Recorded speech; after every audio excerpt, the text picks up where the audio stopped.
It's the Bob and Tom Show.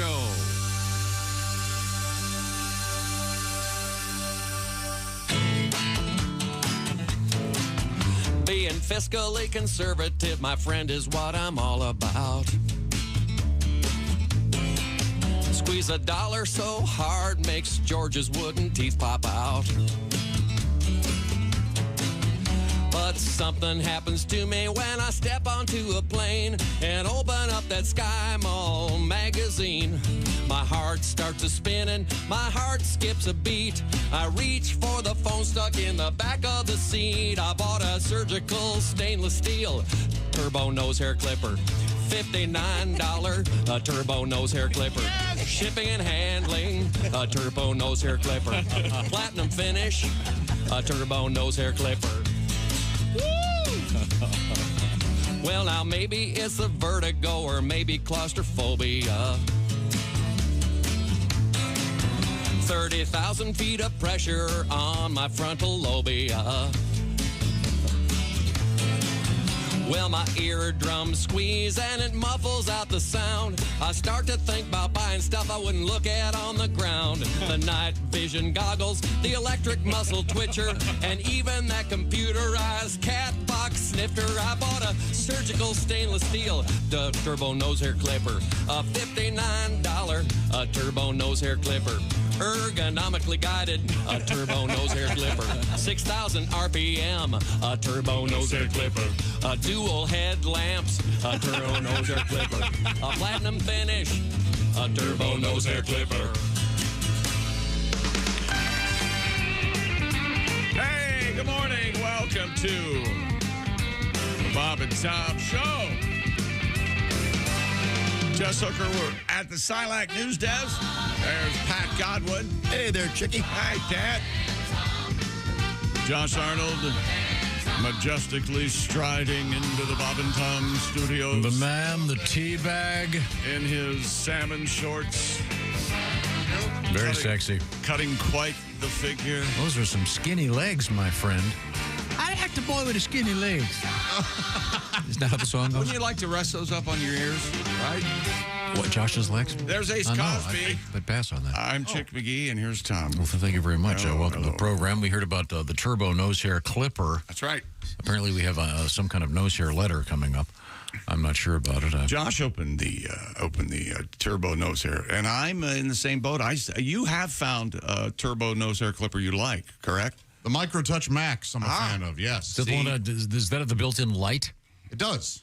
Yeah, I've got one of those. That's the best. I've got one. Don't have the light. Don't care for it. And I look so long and so often, I've kind of given up. And I'm just sticking with what I got. Well, let me ask Miss Hooker this. Now, I know someone. Do not volunteer any answers, please. Well, before you ask her any other questions, remember she is Italian. Okay, go ahead. Okay. Very hairy. What would you do? Let's just say you know someone. Sure. And they have rather what's the word I'm looking for? The garden of their nose is so fertile that they are. Do you say something or what is my relationship with them? This is a gent. This is a person I know. Okay. Do you speak to maybe his girlfriend? Do you? Oh, okay. So it's not somebody you're close to. Your acquaintances. Get to see them a lot? Yeah, but it's someone I kind of see a lot. And it's just unbelievable the amount of nose hair this guy has. I think in these situations, I always do personal situation. I would say like, oh my gosh, my nose hairs were out of control and I got this thing and this is what I did. Just apply what you want to say to them to yourself. Oh. And maybe that'll get the message across. Oh, you think so? Maybe. Okay, that's an interesting way to do it. I've taken the stance that Josh has taken because he's by far the most mature person that I know. And you would just go lay it flat out. You would go, look there, you've got a nose hair you need to this isn't a nose hair. This is a emerging bush. I like to add a little comedy to it because I've been told I'm very funny. I say, hey, you've got a bat in the cave, is what I say. But that means a booger hanging there. Yeah. Well, a booger, a hair. No, this isn't the problem. It's just It could be. So I could say something like, hair. I could say, hey, did you ever see the movie Last Tango in Paris? Your nose looks like Maria Schneider's bush. Last Tango in Paris. I think you should go that route. Yeah, I like that one better. You know, I think we And then should. try to put a buttered finger up his nostril. Oh, there you go. Yeah. And by the way, unsalted butter. I just want you to know if you're thinking I think about we that. should compare and contrast the first time you ever mentioned Last Tango in Paris on the air and compare it to this morning, the way you announced it. I think you'll find it quite different and very aggressive today. Have you ever seen that movie, Ace? I don't believe so. It's a famous Marlon Brando movie from the, what is it, early Well, it was 70s. famous. It was mostly famous because it was right after The Godfather. Right? It was the same year. Well, they came out the same year, but yes. Yeah. But yeah, it was a famous, a couple of famous scenes. And it was more or less It's a good movie. pornography. No. It's Pretty Yes, racy, yes. yeah, for that time. quite For right. that time, there But the point there of were the naked story is, people in it, and you mentioned her bush. I mean, but it looks like it starts at her belly button, just goes south. I mean, it's hard to But find that wasn't the anything in there. style. That was the style That back was the then. style, yeah. It's very much of the 70s. Okay. It was called Heaven's Trail for a reason. Heaven's Trail and like Heaven's Jungle, if you ask me. The point is, this guy's got all this nose hair, and I'm trying to figure out what I to do. don't remember it being called Heaven's Trail. I'm excited. I have new terms. That I think that I believe is the hair from the belly button that goes directly south like a line. I've heard Honey Trail. I heard Treasure Trail. Treasure Trail. Yeah. Shave that thing off. for God's sake. A time like, couldn't you just say to your friend, "Hey, I'm thinking about buying a new nose hair trimmer. What does he use? What do you use?" Yeah, no, I Yeah. can. Yeah, no, nothing. What do you not use? What do you clearly not use? Or you could go, listen, hey, listen, you hear that? Yeah, that's your nose whistling with hair in it. Yeah. I'm always envious of people like that, though, because he knows it's there and it doesn't bother him. So It let is be. interesting. Yeah. What about the food on the teeth? Yeah, I can't Like eat, a green I piece of can't food. eat across from that. Yeah. You can't. I mean, is it coming out of the nostril? Oh yeah. Wow. Where it curls around, like the up the in the. Who is it? Give us a hand. I It's have kind of got, like you could do dreadlocks if you. I've trimmed up and I've let it accidentally let it go for and it really long. But when you have a mustache, doesn't it hide it well? Yeah. Kind of. A little bit, yeah. But Kind of grow right. But into you it. could almost comb it back. Tom, you might think about this. You could grow your nose hair out and have a comb Oh, over that kind of a comb over. on the top of your head. That'd be a great look. That'd be nice. How about that? Now, does this happen to the ladies? Do you get the big nose hair issues? I have one random one that I have to watch, and Every it's, now and again? yeah, and Do you just cut it or and pluck it? I just cut it. I just do a little trim there. oh, okay. Okay, Yeah. good to know. Oh, in any event, we began with Haywood Banks and the nose hair clipper song. I clip and then I pluck the grays. Is that right? Yeah. Gray nose hair? I do. Oh, yeah. I have quite a few gray nose hair. Yeah. And those look like something else, and so you really want Yeah. to get rid of those. Wow. Yeah. Okay, well, I'm sorry to hear that. I still I'm don't fine. have any. I just take care of it. I know very well where I'm gray and the beard and the hair and the hair on my head, but I still haven't found any gray pubic hair. Same here. Yeah. I found my first one. And I'm vigilant. I take a look. But look how dark my eyebrows are. See, that it's a weird thing. You think your eyebrows match your pubes? They typically do. Wait, isn't that a song? Isn't that one of your songs, I Pat? think scientifically, Your they just eyebrows might. match your pubes, and I Okay. love you. My bad. And your chewing gum loses its flavor on the overnight. toast overnight. Now, Pat, you do about that. you have white hair, but you have very dark eyebrows. Yeah, I know, and I have dark pubes too. Wow. I mean, See? someday it's going to change. I Pat assume. and I have very similar coloring. We could be related somewhere. We down the probably line. are. I came from Cameroon Yeah. initially. Yeah. Now, who's the guy? I came a lot in Cameroon. Who's the guy from The Sopranos that has the weird, like white hair from sort of the top of the ear wings. down? Paulie Walnuts. Paulie? Paulie Walnuts. Yeah. That's Sirico, Paul. Yeah. Tony? Tony Sirico. Yeah. He's in a lot of the. He's in Goodfellas. He's in a lot of the mob movies. Does he? Was that? That's a choice. But I mean, is that a hair dye thing? Yes, and he calls them the wings. And I know all this because there's a new documentary just broke on HBO about terrific. David Chase and the. Yeah. And Oh, really? The Sopranos. So he just dyed the top? He did his no, own hair. No one touched his hair. He was so. yeah. And he would spray. Put the hairspray above him, spray it in the air, and then sit there and wait for it to fall on his head. And he's the one that was. He agreed to do the show only if on the show he was never allowed to rat at anybody. Right. Really? And Yeah, that was part of his thing. And he makes a big point of Polly Walnuts is me. I am Polly Walnuts. And because a couple episodes they had to go to Paulie's apartment on the show, and they go, "What do I do? How do I decorate the apartment?" He goes, "Just go over to his," and they made an exact replica of Tony Sirico's apartment for Paulie. That's great. That's crazy. I haven't seen the documentary. I've heard it's great. It's really good. Yeah, it's very good. Very good. Okay. Now, coming up, we have a sexy time with Alli, Breen. Looking forward to that, certainly. We also have a winner. I'll announce it in a matter of moments. For what? Our first week of our Picks show. And a $500 gift certificate going out to one of our listeners from Steven Singer Jewelers. I will give you the word on that coming up in just a few minutes. Did you hear there was a 61-way tie for first place this week in picking the games? Yeah. That's nuts. It's great. We'll get to that coming up. Also, some interesting stuff going on in the world of news today, including a lemonade stand robbery, a Mr. Obvious survey, I think. Who would rob a lemonade stand? Well, you're going to There's a find special place, isn't there? Yeah. No kidding. Yeah. All right, punk. Buddha in the news, and a campaign to urge people to defecate while at work. Oh, really? All right. I mean, literally, not figuratively. You don't have to campaign here. You know why? It happens A lot of people have turned it up because we got dude wipes here. They love That's the true. experience. And that is the Dude Wipe Sports Desk. That's and right. Yeah, So thank you very much. You're welcome. We'll hear about all these things. Right now, it's survey time.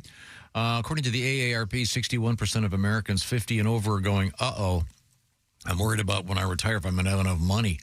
Social Security probably isn't going to cut it, and the days of having the gold watch and the check from the company pretty much over. This is where maybe you want to think about something called an annuity.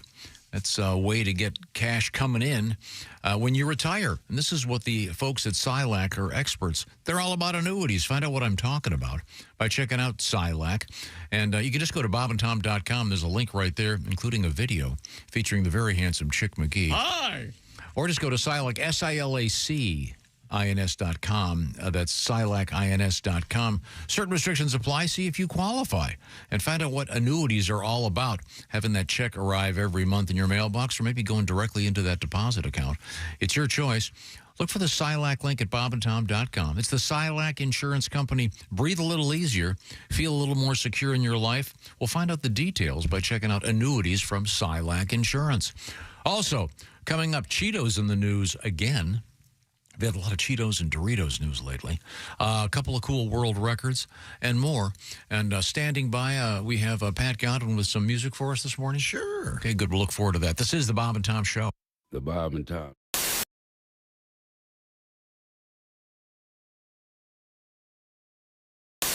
Hey guys, Jess Hooker here from the Bob and Tom Show. Looks like the weather's going to hold out, and I am going to do the IndyCar two-seater experience. A little nervous, but I think I'll be okay. I've been coming to the race since I was about 5, so this is a dream come true. I'm ready to get in one of these cars. I just don't know if they're going to let me go ahead and drive one. Do you think if I asked to let me sit in front? Maybe? Here we go. The nerves are setting in. I'm just waiting for the excitement to trump the nerves.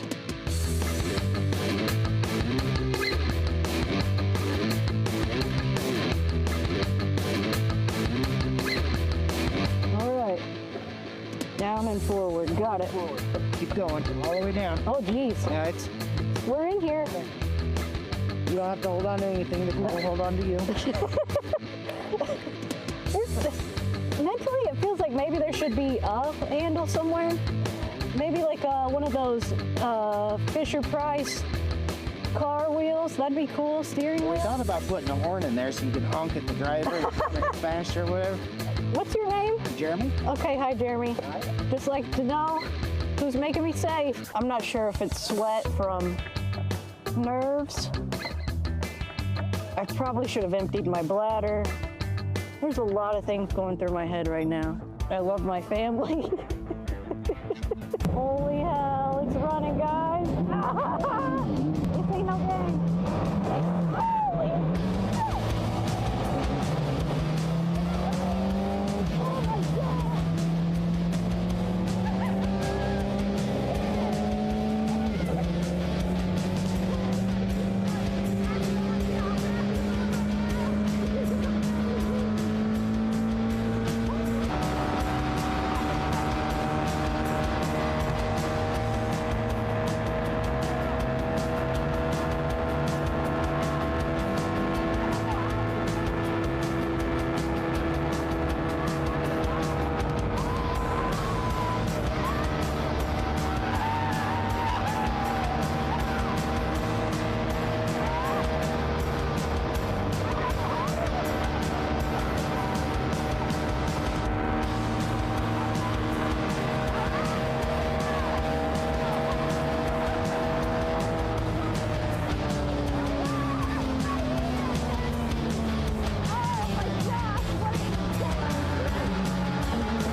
big laugh. I got a little nauseous, I'm not gonna lie. I don't know how those guys do this for hours at a time. This is nuts. But I feel like the luckiest girl in the world. I can't believe that I'm here, that I was on the track, that I got to do this today. This is just like a dream come true for anybody who loves IndyCar, but especially a girl that's been raised here in Indianapolis and comes out here every year, my entire life since I was 4 years old. I'm still in shock.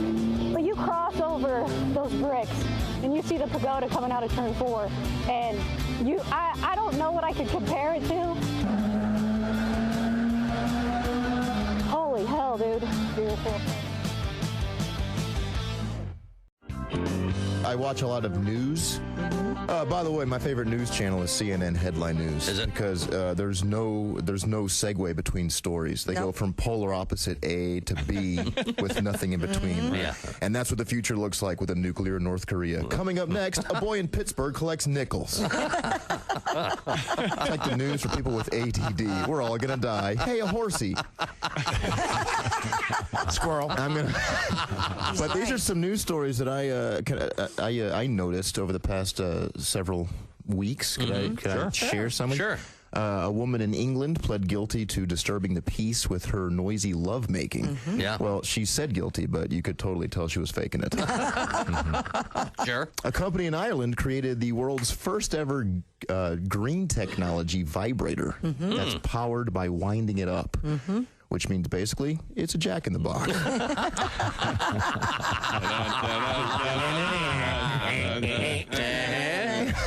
Technically, it is. Pop goes. Sesame Street turned 40 years old last year, which you could tell because Big Bird got an earring and a Corvette.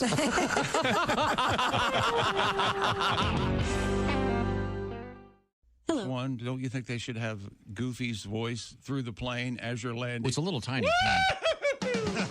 Bob and Tom in the morning and highlights all day long. The Bob and Tom Show, weekday mornings at 6 a.m. Eastern on Bob and Tom. Hey, welcome back to the Bob and Tom Show. Super duper. Hey, how you doing? Good morning. I've been here for 40 years. Yeah. Oh. How's it going? Knock it off. Here's Tom. Good morning, Tom. Good morning, Chick McGee at How are you? the Dude Wipes sports desk. Still working? Doesn't get any better than this. You're darn right. Well, tell me more about Dude Wipes, won't you? I will tell you that Dude Wipes, it's like a shower in the middle of the day. Are you still using toilet paper? Come on. Dump that roll because wet cleans better than dry. That's just good science. Try Dude Wipes for the best clean, pants down. Dude Wipes. All right. Now, before we move on here, I want to say congratulations to this may inspire a song from you, Pat Godwin. So pay close attention. Our winner for the first week of our Bob and Tom Pigskin Picks. Our first winner is ready, Mike Mello. Got it. Did this inspire you at all? I'm already done. Okay, good. Good. Oh, look at this. Mike Mello from Madeira, California.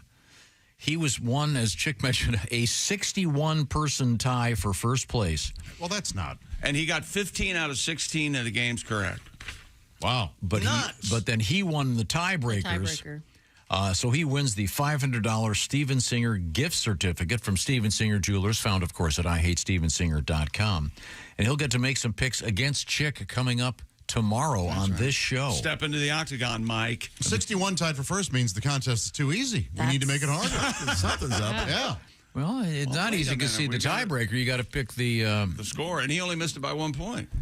He missed the score by 1 point. Wow. Of the Monday night. Monday nighter. Night. So congratulations. Do you know there's NFL football on Thursday night, Sunday night, Monday night, and last week it was on Friday night. So you had Thursday, Friday, Saturday, counting college, Thursday, Friday, Saturday, Sunday, Monday of football. Is that why you're so happy this week? Yes. Okay. You are happy. Yeah. I forgot how much I enjoy watching the national. Silly me. I thought And college football. I thought it was a new prescription. Every week you can sign up and I make didn't your say picks. it wasn't a new prescription. It's you go to bobandtom.com/contest. Just pick the winners. You've got until tomorrow evening to get this done. So go there right now. bobandtom.com/contest. Pick each game. You don't have to go against the spread. Just pick all the winners and get them locked in an hour before kickoff. Speaking of picking winners, when's the last time you picked your nose? Be honest. I can't remember. I was Be picking my honest ass about 3 seconds ago. Oh, no, that was you. You don't pick your nose. Every day. Yeah, absolutely every day. Every day. You do a little house cleaning. The answer is every day. Yeah. Absolutely. I have tools. I have... Do you ever notice that They don't always work as well as... Every now and then you skip a day and you start to pick and you're like, oh, my God, I had all this in my nose. Did you ever I do that? haven't known. I only pick when I feel like I have to. Oh, really? Yeah. Like after yard work, the dust and stuff. Yeah. I had a father-in-law who worked in a coal mine, and he'd pick his nose, and it was black. I bet. Coal dust, Daddy. That's from Loretta Lynn's book, Coal Dust, Daddy. Oh yeah, this is the follow-up. That's right. I was saying before the topic turned to black boogers. You black said boogers. everything. Oh, you don't black have boogers. to review. You said everything about the contest. I'm not the only one. You're driving crazy with this. I was just congratulating Mike Mello. I know you from Madeira, California. I'm already done. Did the song Mellow Yellow come out before the drink? Or did the drink and... Yes. It did? Yes. Okay. The song came out way before the drink. Okay. And the interesting thing about that Donovan song is people thought no one ever. No one asked about, no one cares about, but here it comes right now. I'll talk to you, Jess Hooker. Okay. As someone who might be interested in recreational drug use, Right. The underground thing. This is pre-internet, but the rumor passed. This is the stupidest thing you'll ever hear throughout the country that you would take bananas, peel them, scrape the inside of the banana peel. Mm-hmm. Following me here? Nothing to do with the banana. I'm with you. Are you following me? I'm with you still. Bake it. Yeah. And then smoke it. And that was supposed to get you high. Now, see, here's a place I need some clarification. Would you wrap it up into papers, or would you put it in a pipe, or what? Well, you bake it, and wouldn't then matter. You'd put it in either papers or a pipe or whatever. It would ash up, dry out. Yeah. And of course, it didn't do anything. But for some reason, it was sort of an early version of what would today be something that would hit the internet and like the Tide Pods or whatever. Well, they say the same thing now about banana peels. If you steep them like you do tea and drink it before bed, you sleep better. Yeah, that's only because I've heard you're supposed to eat a banana before bed because the potassium relaxes you. Oh yeah, if you have restless leg syndrome. Right. Well, that banana lobby has long arms. Hey, I am behind Big Banana. I am too. Okay, Banana. Right. It's absolutely amazing that they get them on the ships, and when they hit the grocery store shelves, they're just about to turn. It's miraculous. How do they if you read about the banana industry, it's incredible. And you know, the bananas we eat now are nowhere near as sweet or as good as the bananas we had up till like 1950, 1960. This is the Cavendish banana we have now, which is in danger of going out. Chick, if you were at a party, yeah, and you happen to walk by, you're like, maybe I'll go talk to those people, and you heard one go, the interesting thing about that Donovan song, you keep walking. No, I would go. Excuse me for a second. I'm gonna. Can you tell me where the bathroom is? And I go and shut the bathroom door. And you don't think it's? I think it's interesting that people would be stupid enough to listen. So the reason you brought that up is because there's a lyric in there that says "electrical banana." But do we know that that's what Donovan's referring to? I thought it was an electric vibrator. We don't know. That's what he was. So it's an assumption on Tom's part. No, it's not an assumption on my part. This was a real thing. I know, but you bring it up every time. Somebody assumed it. Yes, and it spread all over the country because of the Donovan lyric. Yes, I don't know about this. I think it just happened. Both. I think you might be on. I think they just happened at the same time. Electrical banana. I think Pat's right that they're talking about a vibrator. I thought it was just gibberish. He might have been. Well, I think, see, rock and roll lyrics, gibberish, ding. But you know, I never had followed it down this far before.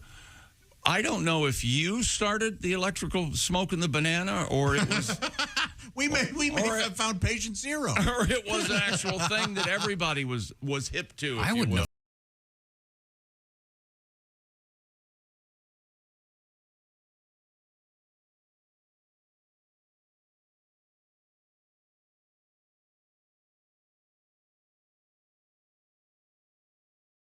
Songs about that. This is when everybody tried to sound like the Beatles. No kidding. And Sgt. Pepper. Yeah, they got what? Sgt. Pepper. Wait a minute, hold. Is it Sgt. Pepper? Yeah. Swear to God, I thought it was Sgt. Pepper. It's a porno. Sgt. Pepper's Lonely Hearts Club Fart. That makes more sense, doesn't it? For the benefit of Mrs. Kite, they have an electrical banana. And it's not tight either. I'll tell you that. Okay. Now, to go back one idea of yours, this says bananas are the best bedtime snack when it comes to boosting sleep. They're packed with potassium and other nutrients that are great for staying healthy. Along with regulating your sleep cycle, eating bananas can alleviate muscle cramps, anxiety, and stress. Oh, wait a minute. That's surprising. Does it say anything about dipping it in propofol before you... Say what you want. That gets you a good night's sleep. Say what you want about Mike. You got a good night's sleep. You ever take a Marlboro, just dip it in paregoric, and dry it out and smoke I've heard people did that. Yeah. That's classic. Paregoric. Isn't that an opiate? Or paraquat or paregoric. Our moms gave us in the 60s. Yeah, so, Pat, you have a song about this? Sure, here we go. Heck yeah, listen to this. This is about the banana and the sleeping qualities of it. Oh, here we go. You think I just read? I know, but chick thought, here we go. We did cover a lot. Yeah, there's a lot going on here with this song. What about the winner of? Okay. Yeah, I could do that now too if you'd like. Okay. I'm just mad about Ambien. Ambien worked well for me. Till the night I called my ex-wife. I thought I was asleep. I asked her about her new fella. Quite rightly. Won't fight me 'cause he's yellow. Won't fight me. I had too many Stellas. That's a beer, Tom.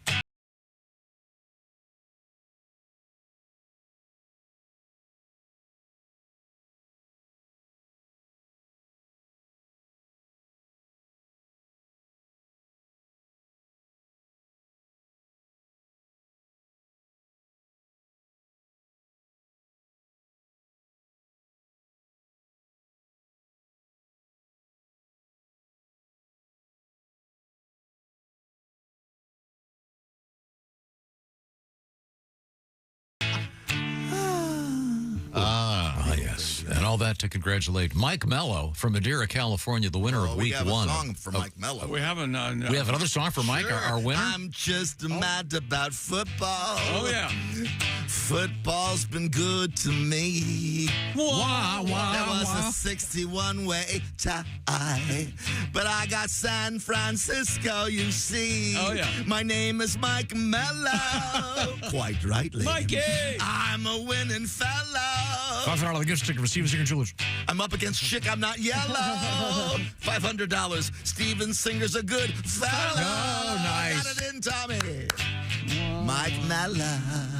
Oh, we'll play that for Mike tomorrow when he takes on Chick McGee. Won't that be a treat for Mike? Hey. That'll be a real treat. And then What's your problem this morning? I don't have a problem. Yes, you do. You've been dissing the urban legend about bananas. Ladies and gentlemen, here is the most chilling words you'll ever hear at a cocktail party. Are you ready? Yes. Here we go. Huge banana news.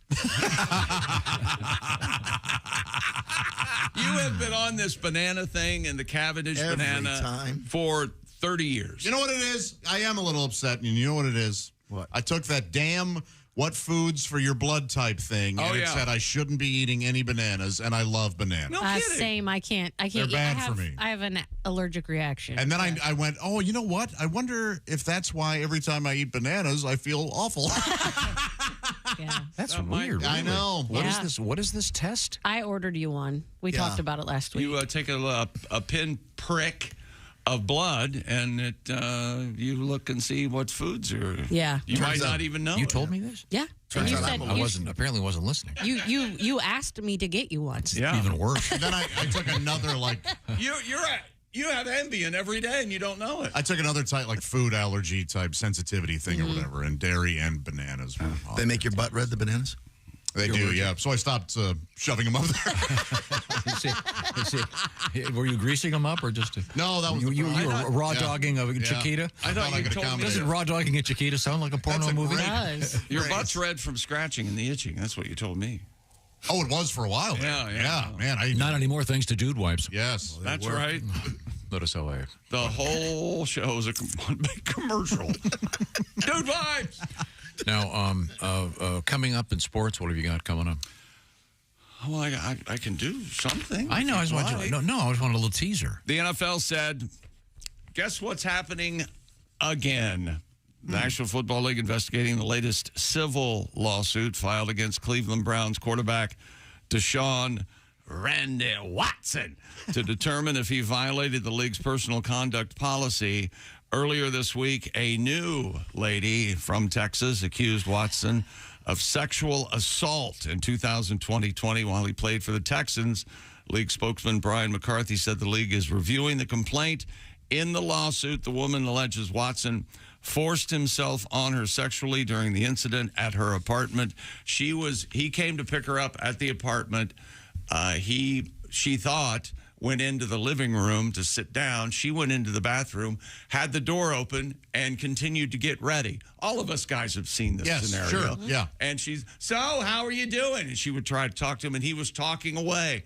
And she comes out of the bathroom, and Mr. Watson, according to her testimony, is laying on the bed, spread eagle, naked, laying on his back with his hands laced behind his head. All right. And he's apparently saluting the... Also, a lot of ladies have come out of the bathroom to that, too. Yeah, where does the problem come into this story? This is their first date, right? Yeah, this was their first date. Absolute first date. That is presumptuous. Well, that's happened. Yeah. Not to you, I hope. No. Okay, yeah. You know that Eric Clapton song where it's taking her too long to get ready? Oh, sure. What's that one? Wonderful Tonight. Oh, God. That's what you hear. I said, oh, look wonderful. Watson suspended 11 games by the league. You remember in 2022, it set out a season after full pay. 24 women accused him of sexual assault. What? Did he get full pay? He got a bag. I think he did get paid for that. They deferred it, I'm sure. Let's say 80% are making it up. Right. That's still very incriminating. That's still 4 or 5 ladies. Man. Yeah. And I don't think 80%, you know, who's to say, but come on. But all of a sudden... his quarterback rating is actually... well, no. Lower than the blood alcohol level of several. He's trying to be funny about this, but the funniest part is, for some reason, he can no longer play football. He's awful. He was all pro. Karma, pal. Yeah, he can't do it anymore. But it's several $100 million are guaranteed, right? 200 and over 200. I want to say 240 million guaranteed over like 10 years. But he did recently defer some of his contract so the Browns could sign any other players, so he could have somebody on the field with him. But yikes! Yeah, this is really getting ugly again. It might be time for one of my. This isn't an outrageous prediction. Deshaun Watson, this might be his last season ever in the National Football League. So yes. At what point do you go? Yeah. Right, you are no longer allowed. That was a big deal when the Browns signed him. It's like you sell your soul for your football team. Yeah. That's my question though. So when he got in trouble for it before, he was just suspended for 11 games. There was no criminal. He wasn't convicted. Nothing. No. Well, yeah. If that's the slap on the hand, you keep doing what you want to do. Right. It's a slap on the wrist. Whatever. Slap whatever the hell. Whatever the hell you want. Slap. In this case, a slap on an erect male member. So we'll see. We'll see. Coming up in sports, what else? We'll see what happens. The Tyreek Hill situation continues. Other teammates are coming out and saying they had their own personal problems with some of the police officers in Dade County. Good news for Major League Baseball. Our buddy Kyle Schwarber set a record, the 14th leadoff home run. Wow. In Major League Baseball this season. That's fun. Going past Alfonso Soriano, a made guy. You don't want to pass Alfonso. You don't want to try to knock him down with a pitch. And Michigan players are suing the NCAA and the Big Ten Network. We'll take a look at the WNBA playoffs. Those are coming up pretty soon. All right. Like 4 games left in the season. And Ray Gunn, the breakdancer, is back in sports. I'm really surprised that she didn't show up in Dancing with the Stars. Yeah, that's would have been true. That would have made sense. That would have been an absolute Outside of the fact that she can't dance. Yeah, or move well. Yeah, that would have been or perfect. move well. Yeah. In case the breakdancing wasn't embarrassing to add to the Olympics, now it's just become a joke. You know, I told my speech teacher when I tried out for my very first play, and she was it's one of the kindest adults. This was Chick McGee as Othello. Chick McGee in high school. She says, "Do you have any other special talents?" And I say, "Well, I said honestly, I don't dance, but I move well." Yeah. Is what I said, and she wrote a stunt for me into the. Well, this was. So was this your Othello or your Macbeth? Oh, I played Santa Claus in the. What was the name of the play? Oh, that's nice. Santa Claus. Oh, okay. I had a football jersey, a white football jersey with a heart on it with SC in the With a what on it? Heart. Coming up, erection, and then it's coming Santa up Claus. Tomorrow. Speaking of Santa Claus, Tim Allen, the great comedian and actor, will be our guest tomorrow. No kidding? Yeah. All right. An old friend of the show. We had Tim on way back in the day. The first time I saw Tim Allen, I've told the story 100 times. I'll tell it one more time. When he got his standing ovation, people leapt from their seats screaming they loved it. It was just, yay! It wasn't one of those kind of things where people sort of look around. I guess everyone else is going to stand, so I will too. No, they. You're talking about my standing ovations that I get, aren't you? Of course. You done? Good, thanks. We have a lot to get to this morning right now, the Bob and Tom Show. Sponsored by BetterHelp. We're always growing, always learning something, but as adults, sometimes we lose that curiosity, get stuck in a rut, and maybe time to get a new hobby, do something new, get some fresh air in your brain.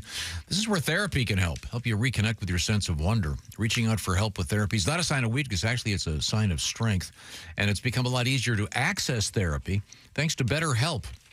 What I'm talking about is accessing therapy online. The way it works is you fill out a brief questionnaire online, get matched with a licensed therapist. At last count, over 35,000 licensed therapists participating in this program. And you can be part of it and rediscover your curiosity with therapy via BetterHelp. Visit BetterHelp.com/BT Show right now to get 10% off your first month. That's BetterHelp, H-E-L-P, BetterHelp.com/BT Show and rediscover your curiosity.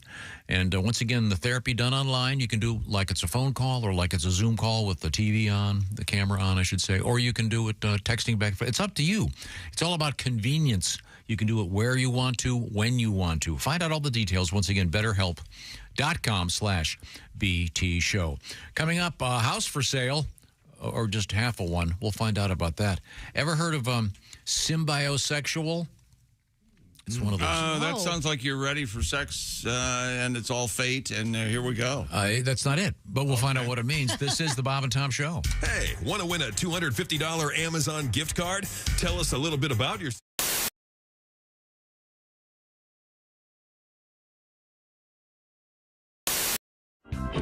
I saw a billboard recently, too, that was kind of... It was a billboard for a hospital, and then there was a picture of a smiling woman, and the caption read, "They didn't treat me like doctors. They treated me like friends."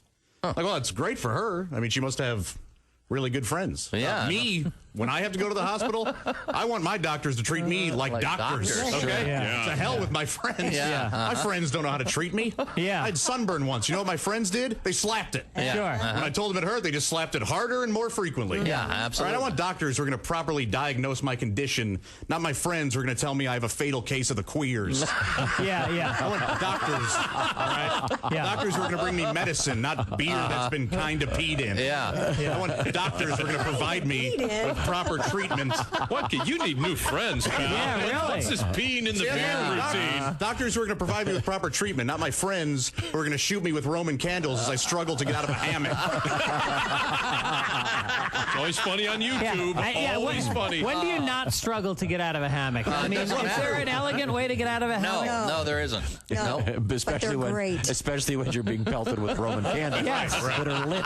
You gotta love that. You do need better friends. Yeah. And you're weighing in at what, about 2 1/4? Oh, you're very generous. Yeah, that's very kind. About 245. 245, getting out of a hammock with Roman candles. I'd watch. Yeah, I'm in. People did. Yeah, I'm in. Wow. Don't you bottom out on a hammock? Hey, come on. Poor Josh. Josh, we made you sit in the green room all morning. Isn't that considered a picnic blanket at that point?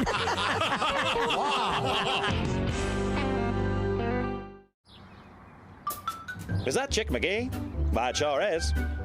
Chick McGee, who knows that an annuity from the folks at Silac Insurance Company means a retirement check in his mailbox every month. Chick works on perfecting his mailbox opening technique. Easy, Mr. McGee. Don't blow that elbow out. Chick isn't quite retired yet. He's just practicing for it. Because one day, Mailbox McGee will be taking his retirement the easy way. SILACINS.com. Silac Insurance Company. Tell us more about scatting. Well, it's it's like in the traditional jazz sense. It's the scooter beat a bada. But I mean, I don't do that. I do it to classic rock only. Right. The most famous scat is probably the worst ever. Of Frank Sinatra. Frank Sinatra, a great artist, but the doobie, one of the worst, absolutely terrible scats. But but I mean, it's hard. Like if you're in the car and you're listening to Led Zeppelin, it's hard not to do the bow bow bam doom cack cack doom bum bam bum bam down doom cack cack doo. So brilliant. Yeah, sure. Yeah. Mm-hmm. So I've got the notoriety came from the AC/DC, which really took sale, which is the. Dun dun dun dun dun dun Be-dun ba-wow no dun dun dun dun dun pa-dum pa-dum pa-dum pa-dum dun dun Be-dun ba-wow no and my girlfriend's like, most people sing the lyrics. That's true. Okay. I can scat Amos Moses by Jerry Reed. Oh yeah, let's hear it. Please. On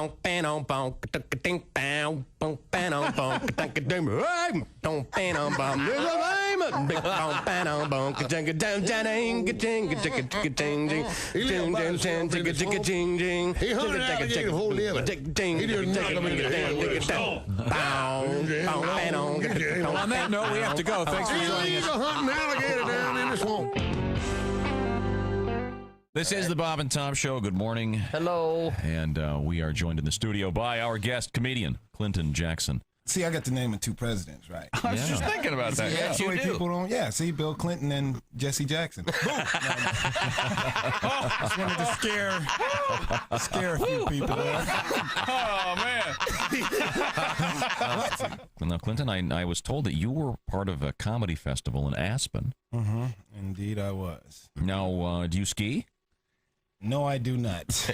All the other comics went, and they asked me to go, and I said no. You know what I mean? I just didn't want to be out there, leading the pack, looking like Hootie and 100 blowfish.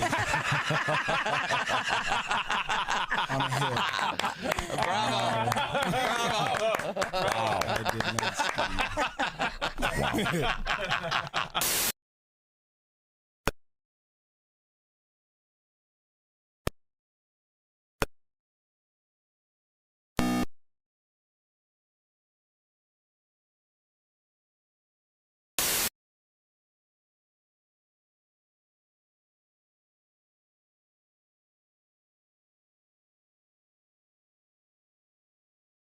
Sometimes you do. I make sure that I have a headset on all the time. See, I used to do that all the time. I do the same, but I had a guy tapping on it.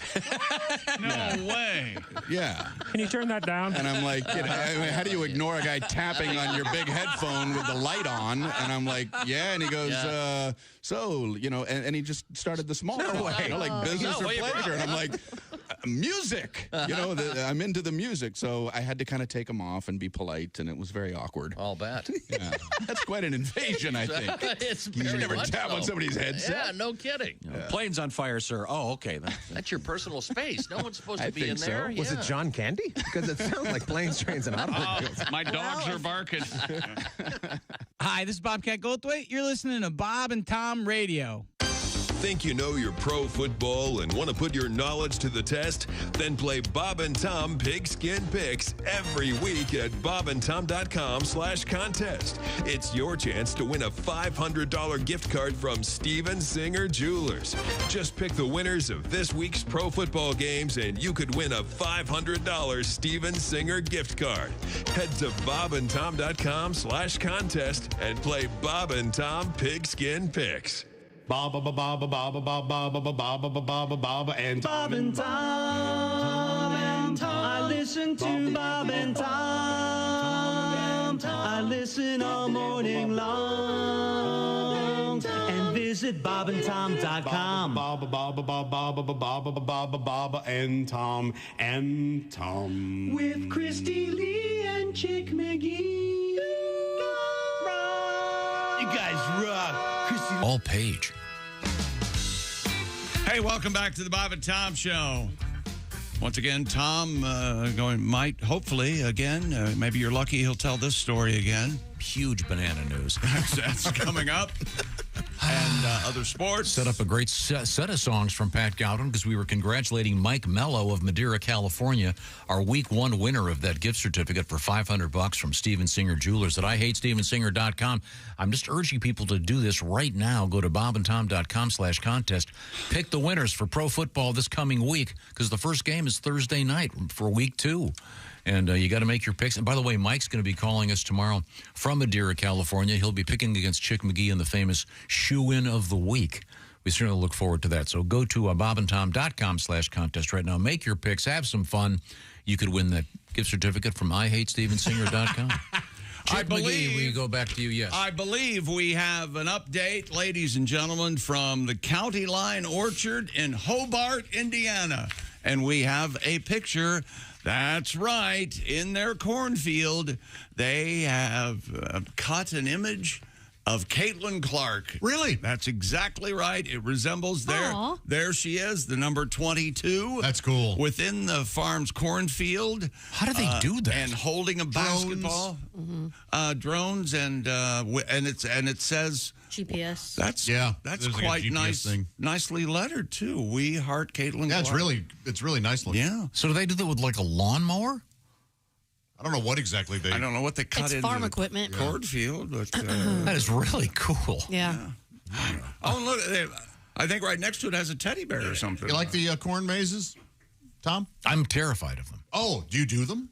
I have done one, and I'm terrified. Oh, okay. Have you ever caught a banana spider on your neck? Oh, in a cornfield? No. Don't you have a song about banana spiders? Oh, shoot. I could I'm sorry. Did you say banana spider? Banana Huge banana news.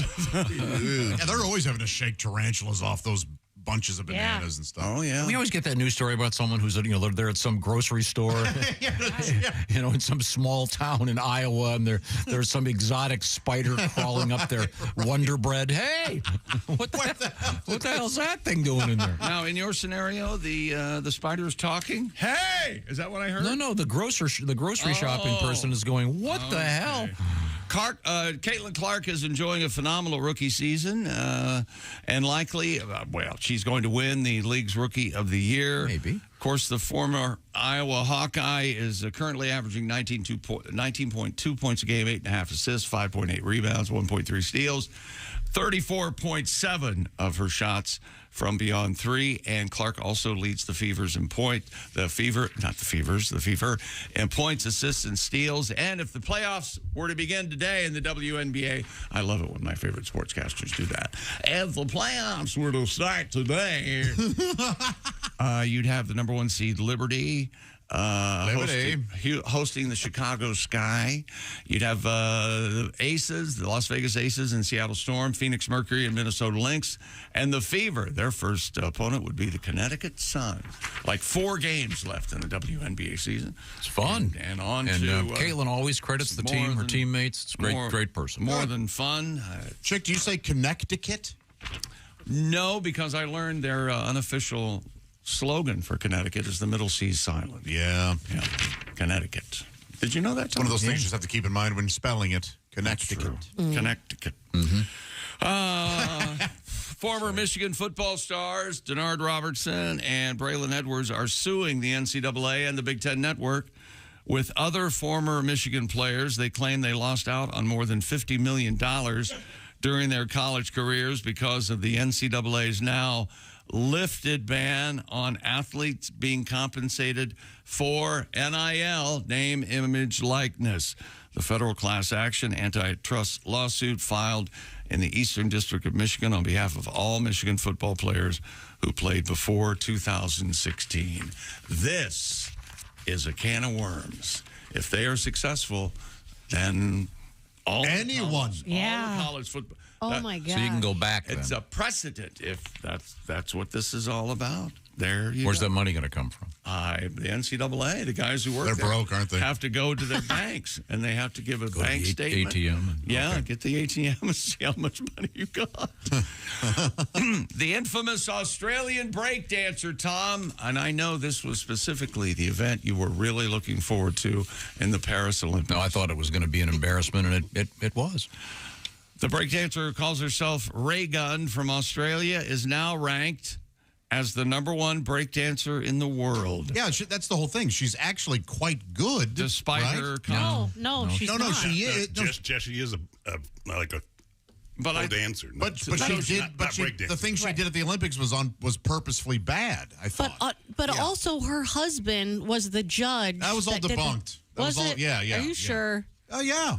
Yeah. The point is, I'd like to see some documentation. No, you were embarrassed for some reason. Not many other people were embarrassed that it was in the Olympics. It's being replaced with square dancing for the next Olympics or some other sport. Did it make you feel uncomfortable, but you're not familiar with that word? Instead of, I don't think you want embarrassed. Is that what you want? No, it was an embarrassment for the Olympic Committee to allow it. Yeah, but that doesn't reflect on you. No, it's a stupid thing to do. And now it's getting more publicity. Can you name the winner of the event? No, not the gold medalist, but this idiot. Yeah, but I also couldn't name the gold medalist of any track and fields or whatever. So, what do you... Did you watch? I watched more Olympics than I claimed I was going to. I actually found myself pretty enthralled. Okay, well, me too. It was excellent. Except for the breakdancing, which embarrassed you. I didn't like it either. Just saying, it's not a sport. I like the women's volleyball. Did you watch that, Tom? Yeah, that's a sport. No, it's not. There's a lot of sports. I think you can dial that up on OnlyFans now, is what I'm trying to say. Wacky. So this is, to me, this is like the movie Rudy. She's getting all the publicity. Historically inaccurate? Hi, ladies and gentlemen, and welcome to one of our most popular features, Tom's Unrelatable Simile. Tom, go right ahead. This is just like the movie Rudy to catch you up to date. Because like Rudy wasn't a great player. I mean, this woman is an idiot and terrible at what she does. That's not true. Ace was yelling about it. She's a hip hop dancer. It was a ballroom dancer. Ballroom. Okay. She has some talent. She just did not display it for whatever reason that day. You know, these jeans I'm So wearing. what you're saying is that Rudy doesn't have any talent? Oh, I don't know about that. I don't know anything about the real Rudy. No, that's absolutely true. That movie's entertaining as hell, though. That's a famous story about Rudy. Yeah. He was an awful person. He was a jerk to everybody who read, and nobody wanted him to play on the team. The movie's totally wrong. That's a famous story. There's a ton of that. Yeah. Captain Phillips. Apparently, I am the captain They now. were like, "Please, Captain, do not go into that pirate-infested area." And he was like, "Yeah." Was that true? Wow. Yeah. Apparently, he was a. Apparently, some of the crew saw that movie and They went, "What?" Yeah, they now with an opposing opinion. yeah. The people who were there. Yeah, we'll be right back. I'll tell you what I call these jeans I'm wearing when I come back. We're going to find out why William Hung is going to be getting an Oscar. This is the Bob and Tom Show. For a complete copy of the Bob and Tom Show contest rules, go to bobandtom.com/contest-rules. Or just scroll down to the bottom of the page and see...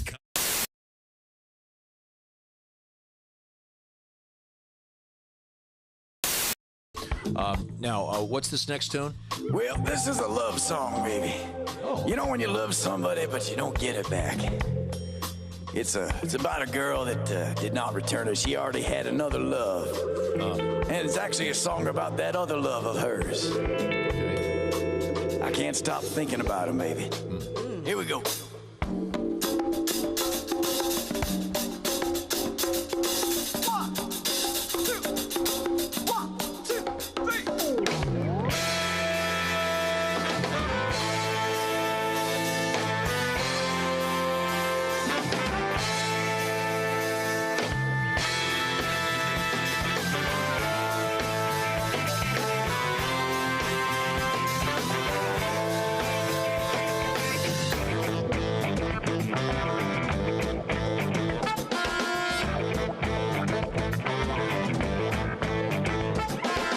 She's a girl who knows exactly what she wants. A man who knows her game and well aware. So many irons in the fire in a juggling act.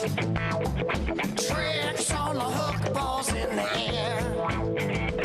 She spends a lot of time with Peter, and Willie's always up for it. Richard is so smooth and slick, but she loves Dick. Oh, yes, she does. She loves Dick. She can't get enough. She loves Dick.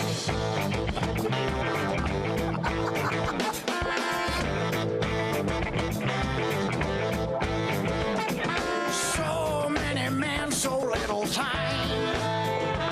But there's only one that's fixed in her mind. A fix that she can't quit no matter what she does. An affliction, addiction that she loves. She spends a lot of time with Peter, and Willie's always up for it. But Richard is so smooth and slick. She loves Dick. Oh, yes, she does. She loves Dick. She can't get enough. She loves Dick. Hey!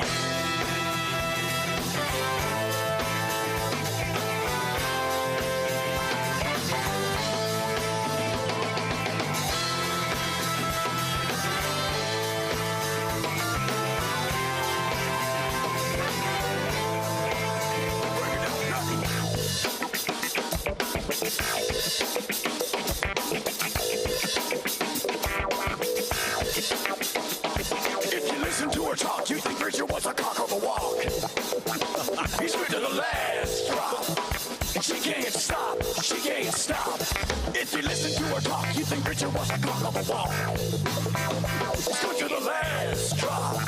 And she can't stop, she can't stop. She spends a lot of time with Peter, and Willie's always up for it. But Richard is so smooth and slick. She loves Dick. Oh, yes, she does. She loves Dick. She can't get enough. She loves Dick. Oh, yes, she does. She loves Dick. She can't get enough.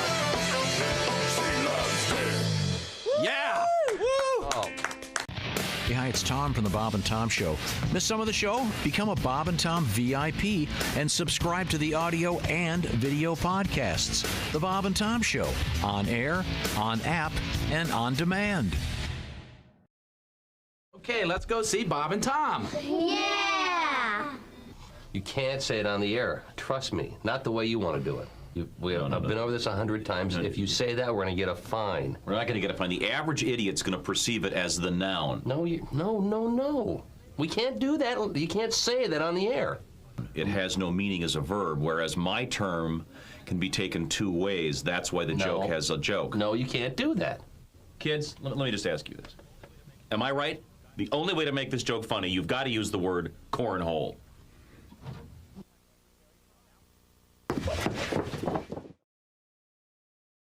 I did a show at this dance club. I don't know if you can tell by looking at me. I don't like to dance. The lady running the show, she was like, why don't you shake what your mama gave you? I was like, I don't know how I'm supposed to shake scoliosis and a low self-esteem, but there were black lights everywhere in that venue, on stage and backstage where I'm standing. And I was just doing the normal pre-show check, and I had a stain on my pants right here. I know, I felt the same way.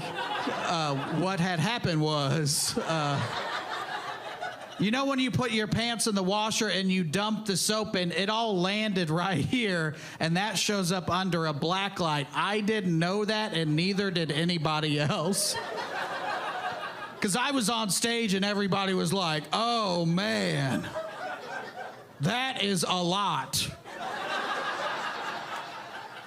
It was a capful, it was a lot. That's 2 loads, so. If you think that's a dirty joke, it's because you're a dirty person. It's a laundry joke, it's a clean joke, so. This chick from the Bob and Tom Show. Hey, Christy, what's the best way to get full access to the show? Hey, what? You introduced me. That would be to become a Bob and Tom VIP. Very good. Now, Josh, what's a feature of Bob and Tom VIP? Wait a minute. Well, the live 5-camera video stream of the show, plus a podcast of the show and comedy from the Bob and Tom archives. Excellent. Chick, what do you have to say for yourself? Become a Bob and Tom VIP now. Just go to bobandtom.com/VIP. Hey. Got a question. What's that? How can I listen to Bob and Tom Radio on my smart speaker? I'm not really sure. Well, why don't we just ask her? Her? Hey, Alexa, how can someone listen to Bob and Tom Radio on a smart speaker? Just say, Alexa, play Bob and Tom Radio on TuneIn. TuneIn? Correct. Alexa, play Bob and Tom Radio on TuneIn. 24/7, 365? All day, every day. Alexa, play Bob. Close. Alf, if you just would not eat the cat. No, Alf, you can't paint the garage pink. Welcome back to the Bob and Tom Show. Jess Hooker at the Silac News Desk picking her teeth. I'm not picking my teeth. You certainly were.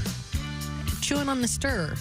Put that in your mouth again. Look at this, Tom. And now say, hello, mister. Hello, mister. Oh, yeah. It looks like she's at a bar. You should be in Bugsy Malone. Yeah. Hello, mister. Hey, mister. There's Pat Godwin in the performance room. Hello, chicken. We got a song coming up? Sure, yeah. Oh, there you go. There's Josh Arnold. Hi. Ace Cosby's here. I'm Chick McGee. Hello, Tommy. And, hello, Tommy.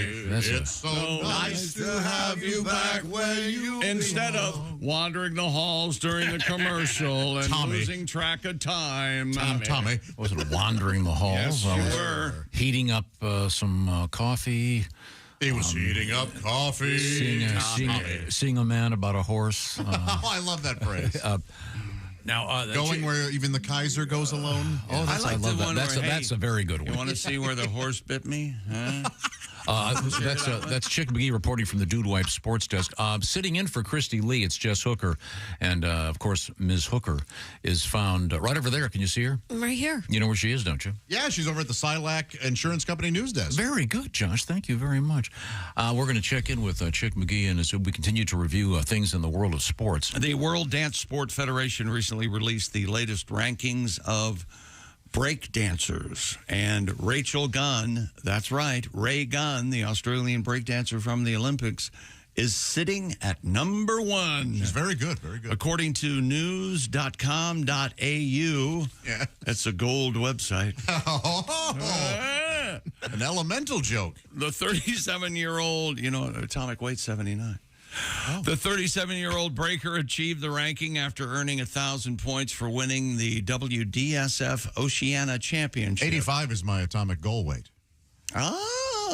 atomic gold. You know, Oceania is a made-up place, isn't it? Like Atlantis. It used to exist. What are they talking about? Yeah. Do you know Atlantis used to exist? Below the sea. Let's move There is on. a hard proof of it. It's our Donovan. Just got to want to see it. Well, Atlantis. According to news.com, the 37-year-old breaker achieved the ranking 1,000 points, and Ms. Gunn gained international fame during her divisive performance that embarrassed Tom at the Summer Games, No, just which embarrassing has to been everybody. derided by online users ever since. You know, Didn't we you're just not- do this story? You're not allowed. We mentioned it. We didn't really talked actually about do the it. story. Yeah. It's a long show. 4-hour show. But the story goes on to say. To say what?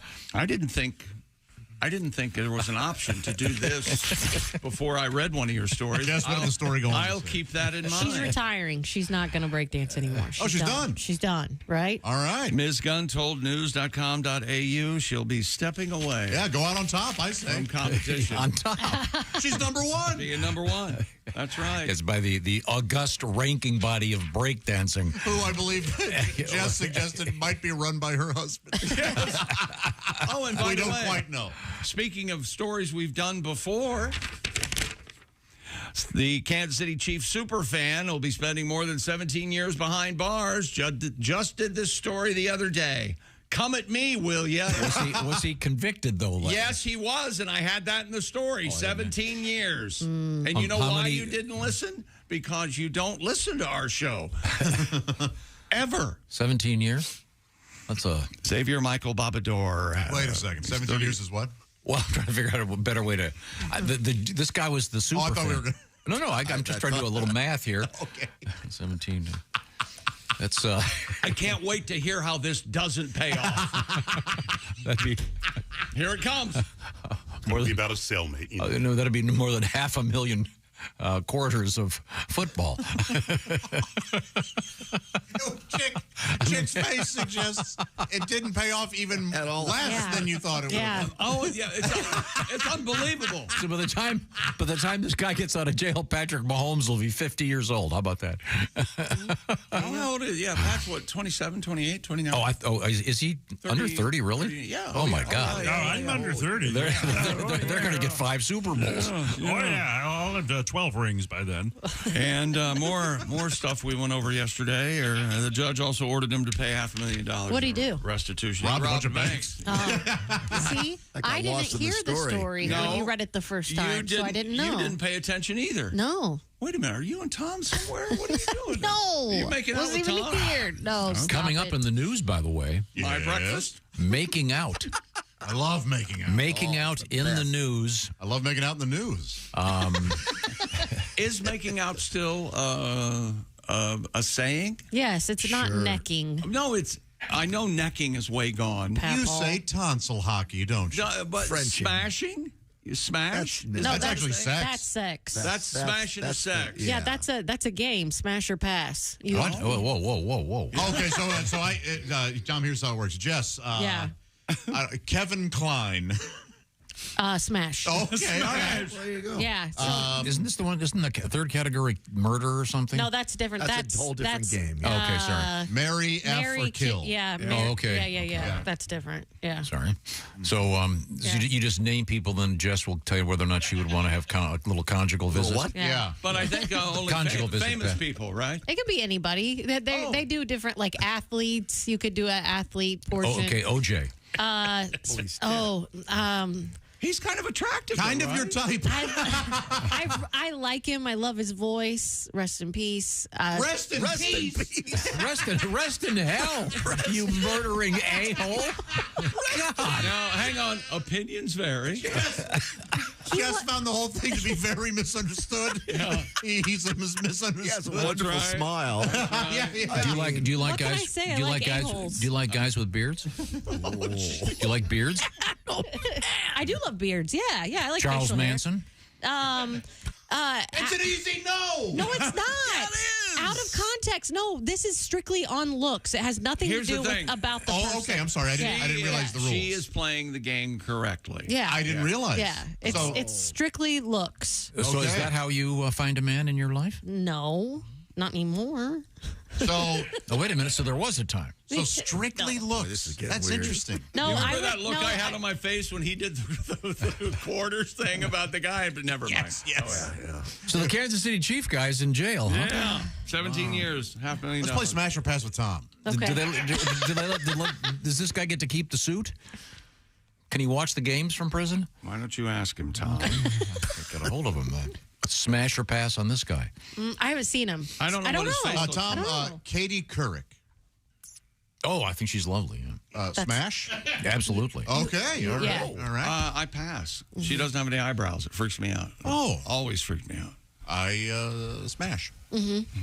Kathy Lee Gifford. Oh, jeez. Ooh. I smash. I really do. Hard pass. Judging it on nothing other than I've been around you and friends at various times with you for 4 decades. I think Kathy Lee Gifford would be smashed. I sat next to her for an hour at a. Was she nice? Superficially nice. She probably talked too much. Not particularly chatty. Okay. Did she smell great? Do you remember? It was outside. I couldn't tell. All right. It's a, Good kisser? ski resort. Big jugs? I couldn't tell. What was the jug situation? She was wearing embarrassing sunglasses. I remember that. Something again he was embarrassed by. He didn't like it. She was sunglasses. So much depends on him. Yes, you'll know this. She had weird buttons. What are the things that go from the glasses to the back of your ear? What are those called? Stems? The temple? The temple The things. arms? Yeah, whatever they're called. Yeah. They were real thick. Yeah. And they had 2 huge letters on them. Some designer. Was it KG? Gucci. It's GG, probably. Yeah, whatever it was ostentatious and embarrassing. And anyone with any class would never wear them. Right. So, sorry, I'm out. Pass them. All right. But I was a Frank Gifford fan. Mr. Gifford was nice to me. When I encountered him, he was very nice. So I'm going to pass to Frank Gifford, allow Mr. Gifford. Empty suit. He was very nice to me. 0. Couldn't give you change for a 20, okay? Frank Gifford. Worst broadcaster in the history of sports. Cheater. Frank Gifford. Done. Again, I thought he was very kind when I talked to him. Yeah. Hey, what are you going to do? So far, What so about good. Manson? What if Manson had been kind to you when you talked to him? I think he was kind to everybody up front. I think he was. What? And he is a good looking guy. Unless you piss him off. say what you want about Manson. You know what he was good at? Delegating. Here's what I want you guys to do. I'll stay back here and smoke these. He had charisma, didn't these joints while you guys go take a knife. Well, a smash or pass. Squeaky from. Oh, there you Pass. Pass. Linda Kasabian. I'm passing on all of them. Sarah Jane Moore. I pass. I'm alarmed that I know the names of the man. Was that her name, Sarah Jane Moore? Yeah. One that tried to shoot. Sure was. Okay. And Tex Watson and Once Upon a Time in Hollywood. I'm here to do the devil's business. No, it was stupider than that. Okay. Rex. Well, now, coming up, we have Sexy Time with Alli Breen, and we have this interesting story about making out. Yeah. Back in the news, and it'll probably get a story from all of us. Ace, did you have a lover's lane you used to go to? No, nothing like that. Oh, okay. You've never been to a lover's lane? No. You never went parking? That's what we called it. Yeah. What? Before you had a place to be and you just had to be in your car and make out with your boyfriend or girlfriend, you went parking. Sure. Yeah. Okay. Yeah. Back in his day, submarine races was what it was. Oh. You went to the submarine races? That was happy days. I don't even get that. I don't know what it was. Someone explain it to me during the break. Hey, let me tell you about Raycon Everyday Earbuds. They've been upgraded. That's the only way they could get any better. They just launched their new upgraded model, the best-selling Everyday Earbuds. And we received our Raycon, because we're the official Raycon Everyday Earbuds, broadcast in the morning, the radio shows with people that wear their things on their ears. That's Raycon. And they come in new colors, Tom. Blush violet, forest green, royal blue, classic black. And Raycon's upgraded Everyday Earbuds. Listen to these features. Multi-point connectivity. It lets you pair with 2 devices at once.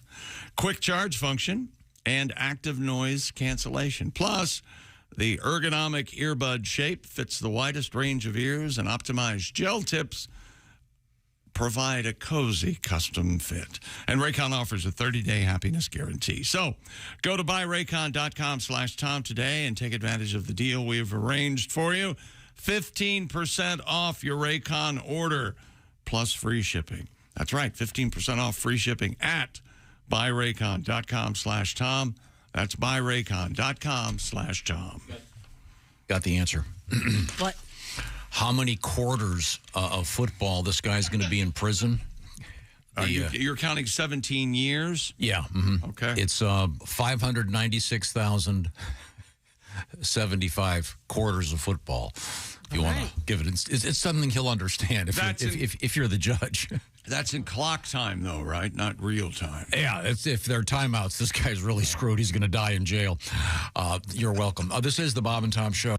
Ladies and gentlemen, Bob and Tom. I did an emergency landing in a turboprop, Air Force One, Walt Disney's old plane. Yeah. Oh. The pilot came back and he goes, "We got a problem."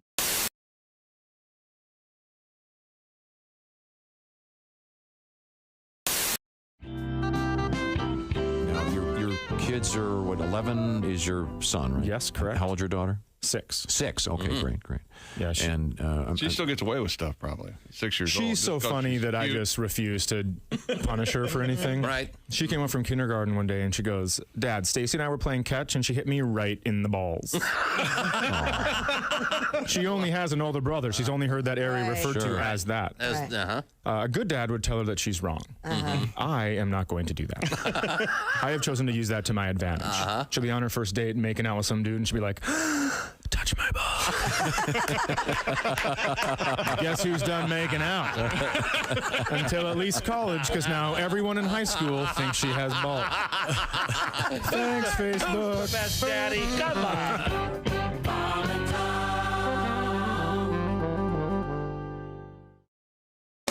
Hey, it's Josh from the Bob and Tom Show. Thank you for watching this morning's show. To listen, just go to bobandtom.com, check out the list for a station near you, or stream the online radio station on our website and the Bob and Tom app. The Bob and Tom Show, on air, on app, and on demand.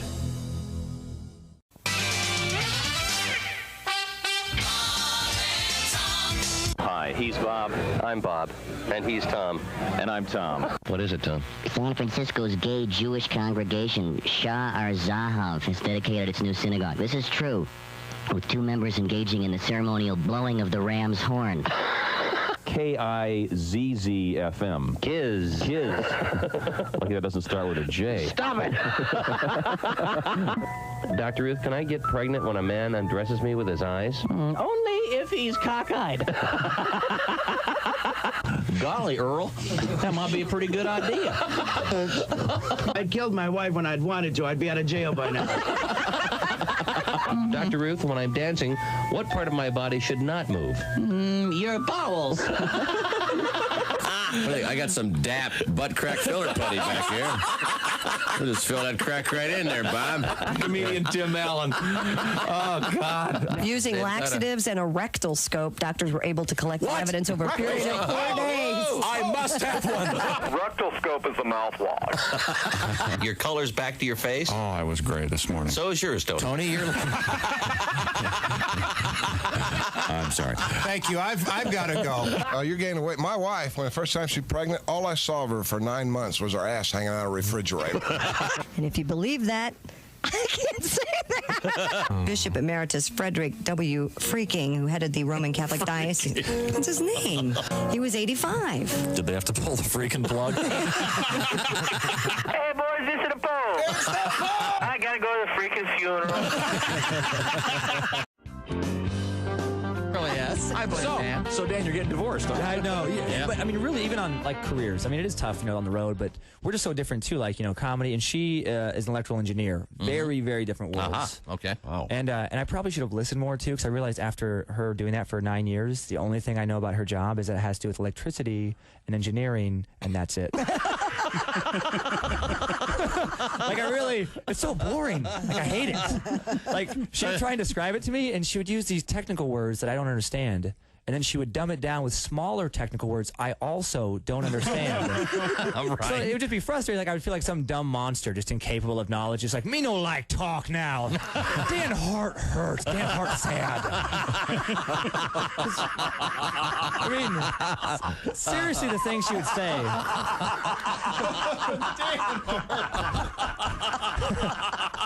That's very good.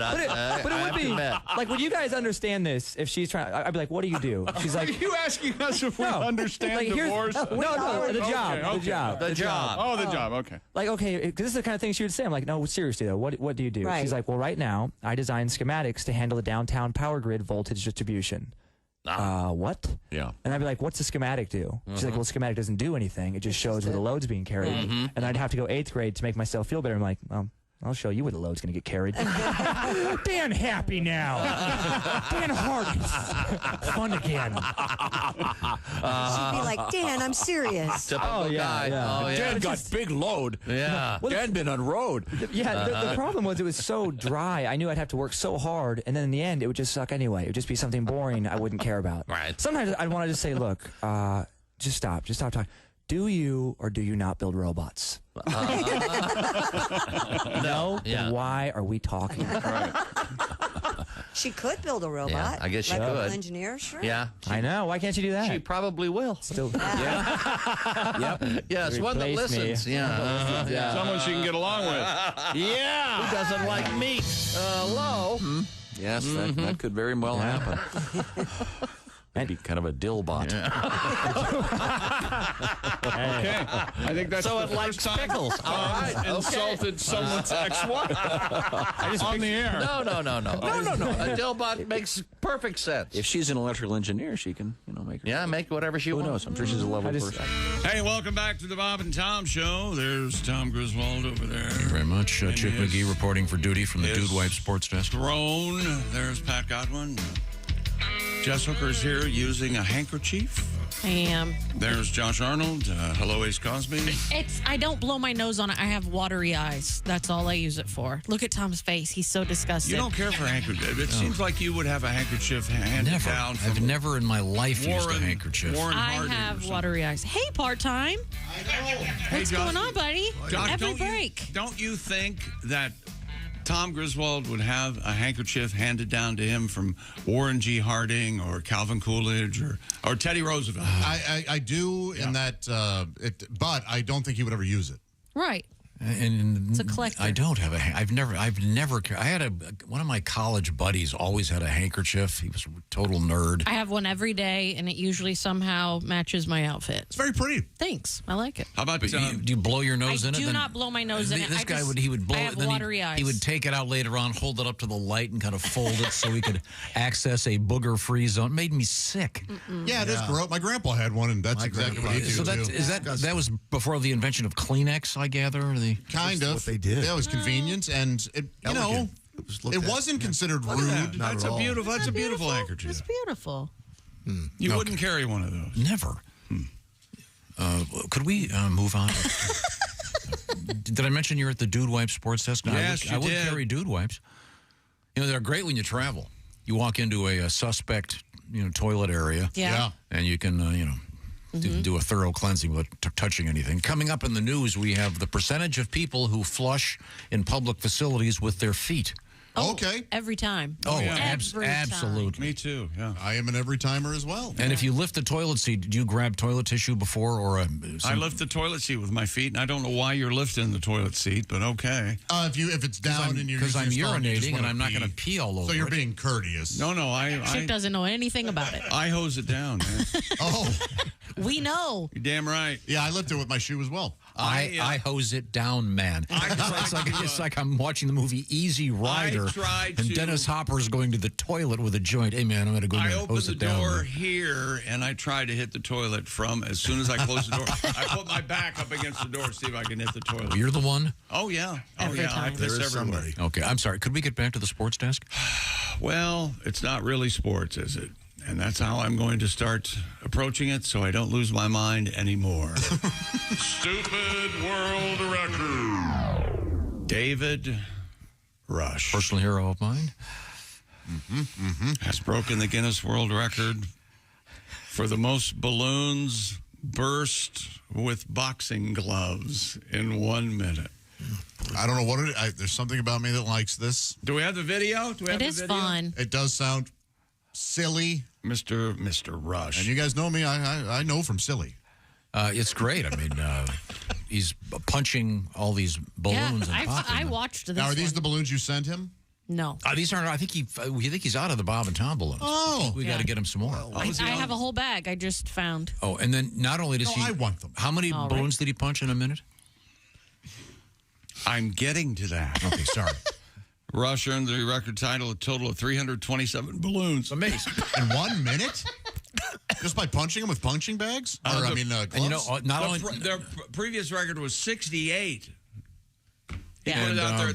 They're pinned to a wall. It said it took him an hour to pin them to the wall. Oh, come on. I thought it was the other way. I thought they were just floating around. Free-floating. No. Yeah. Well, no, how would he... They wouldn't burst if they were free. That's why I thought it was so impressive. Yeah, No. I could do this. No, you couldn't. You'd get like 6 and then get bored. And they're not fully inflated. You could do all. Yeah, you're right. You're right. So it is easier. And he does a lot of things with balloons. I think there might be a fetish thing here. You think he sticks a balloon up his butt, Tom? What? Don't go and yells, blow it up, down blow it up. vulgar road. I don't think that's what it isn't. It girls sitting on balloons and popping them. That's the fetish. None of these things apply. He's. I think his wife. I think not only if you read the whole story, not only did he get the world record, he was awarded a stuffed elephant from the top of the shelf there. Oh, he got a top for Ladies and gentlemen, this has been what Tom calls a joke. No, I call the sportscast a joke. Okay. I think it's fun. Yeah. I'm glad you think it's fun. It took him an hour to set that up, Josh. Yeah, that's a you said that. A colossal waste of time. But Does he make money off of this? somebody's getting something. He does Yeah, right. He does speeches about motivating. He's one of the world's best jugglers. He's penniless. I think he. But I thought all of this was to raise money for STEM. He steals from it. Oh, okay. That's a lie. Kickback. Kickbacks and dirty dealings. That's the name of his country. Our company. Kickback. It's fun. And he has the world record right now for the most, I think, simultaneously held world records. Okay. I think that's the world record he's trying to break. I think he did. He did? He got it a couple weeks ago. And then somebody else that's broke exciting. it again. No, he had it for like 10 minutes. Oh. Don't let him talk it into it. I did. I recognized my voice. I'm wearing headphones. He held the record for about 10 minutes. What is your source on that? The World Record Association and get-together that I... Okay, very good, very good. That I attend. All right. Oh, is that sports? We've got to get David Rush in here. We can get him in here. So we can beat him up. No, I mean, there's a chance. We'd be very We kind. sneak up on him, tie him up, waterboard him, see how long he can survive. You're a juggler, right? Being waterboarded. Yes, I'd have to warm up, but I can juggle. Yeah, well, see, because he's an expert juggler. There's balls in Mark's office. I beg your pardon? Mark's balls are in Mark's office. Are they like juggling balls? By the way, we're chicks balls. Oh, no, those are Nerfs. We're chicks balls. He lost them in the last divorce. Yeah, there are a couple places. Here we go. Some actual facts here. This is all hilarious. David Rush has broken the Guinness World Record for holding the most concurrent world record titles. I looked it up, and I am right. 9 years. Not only that, President Reagan, zap. It's from, I believe it was Roger McGuinn or one of those guys at Woodstock said that. That's self-involved prick. Roger McGuinn's a great guy. He is not. Have you ever met him? Yes, I have. You ever heard the song 8 Miles High by the Byrds? It stinks on ice. Listen to the live version. Get back to me. Listen to the live version. Oh, it's fantastic. Pat, you're familiar with the live version of 8 Miles High. What we know about, we're going to go get drunk and let our bills lapse. You know, that has kind of become one of your go-tos, Tom, of you know that song, I hate it. Oh, listen to the live version. How is it better? Oh, it's cool. That's a hell of a spin, though. That's a hell of a spin. It is a good spin. Well, listen to the live version. You'll understand. I believe it's on the Byrds album. Is it Untitled? All right, I'll by the way, I'll get some juggling. If you don't like a studio version, who then goes, I should listen to this live? I sure hated it when it was done perfectly. Yeah. Oh no, I would argue that the 3-minute version as opposed to the 12-minute version. I would Bob Seger, turn the page. The live version can't be beat. No, Tom, you're right. That is true. But that's a good song. That's studio right. as well. That's a good example. But that's the equivalent of like, oh, taste this, it's horrible. You know? No, it's not. I'm not saying that the studio version is bad. It's just that sometimes a band, they'll do a song, they'll record it, then they go on the road with it for 2 years, and they learn how to make it great. I know what they were thinking when they were on the road. Hey, could you? Right. Ace, did you? Ace has me. Can you give me the number of the Orkin Man? We're trying to get the bug out of Chick's ass. Long hair in the diner. No, the that's right at the end of that was. That's right. Anybody who says that. That's right. Now, do you have a particular live song that you enjoy? A live recording in concert? One of you? Absolutely. Pearl Jam does Elderly Woman Behind the Counter. They combine a couple of songs every now and then. How nice, isn't it? That's all right. Yeah, you wouldn't like it because it's of this century. So that Choctaw Bingo by James McMurtry. The live I prefer. To That the is studio. better than the original. How about that killer Cocaine song by I've your heard buddy? he smells bad. I've heard it played live because I've seen him do it live, but I prefer the studio, I think. Seeing it live, that's the thing. I went down that wormhole. You know what we're talking about? Paul Cauthen? Paul Cauthen. I went down the wormhole after Josh got me turned. There's a bunch of great live versions of that song. Yeah, there are. Yeah. He's great. And James McMurtry smells bad. Did you know? I don't care if that's true or not. He's one of my favorite artists. A very good friend of mine tells me that a very good friend of hers said that. Yeah, he's one of my favorite artists. And you know what? I bet stinky. I bet every musician at some point on the road they came in here. Larry McMurtry's the good McMurtry. He was also a brilliant man. An author. Yes. Smelled great. Really? Yeah. Well, he wasn't on the road 24/7. Yeah. Love him and leave him. James was essentially raised by Ken Kesey and the rest of those. Yeah. So what you're saying is you're now rating artists by their body odor? Yeah, this sounds like something that you'd like to get behind. I shouldn't say raised by. He was raised around the merry pranksters. And I think we can speculate. I'm guessing Janis Joplin was pretty ripe. Yeah, I mean, I think a lot of looks right. I bet Eddie Vedder smells a lot of the time. Flannel shirt, no smells deodorant. Great. Can you imagine? You picture him smelling like oatmeal cookies. Stuff. Do you remember what Janis Joplin's nickname was in high school? Oh, she was the valedictorian of her high school in Texas. Ooh. Very bright. And she famously... I didn't ask you that. Instead of deodorant, she would pour Southern Comfort on her mommy parts. I bet. That's right. Remember who she went to high school with? Jimmy Johnson, head coach of the Dallas Cowboys. Oh, that's right. And what was her nickname? Beat Weeds. That's true. That's a good nickname. B-E-A-T. Why? Weeds. W-E-E-D-S. I don't know. Wait a minute. Ace wants to weigh in. No, I just saw on the news today they're making a biopic of her. Of Janis Joplin? Yeah. Okay. And they've got an attractive woman playing her. Janice had a lovely smile. She was. I thought. But apparently, a solid bad odor. I don't know. Missing a chromosome. Okay. Pink should be playing Janis Joplin, I think. Ooh, that's a good one. That's good. Her voice, she's got that gravelly sort of. Yeah, she could do that. Yeah. Well, Bette Midler already did The Rose, which is sort of the same thing, really. That was based on Joplin? Based on that kind of character. Oh, okay. Oh, I didn't know that. You like the song The Rose? I do Tom? not. Oh, I love it. I bet Bette Midler, I bet your father liked Bette Midler, didn't he? He loved Bette Midler. I bet he did. Boogie woogie bugle Oh, yeah. A company Come here, C. Phil. Sing this with me. It's C. But Company E. Is that sports? I don't think they're talking about this on ESPN right now. Is that sports?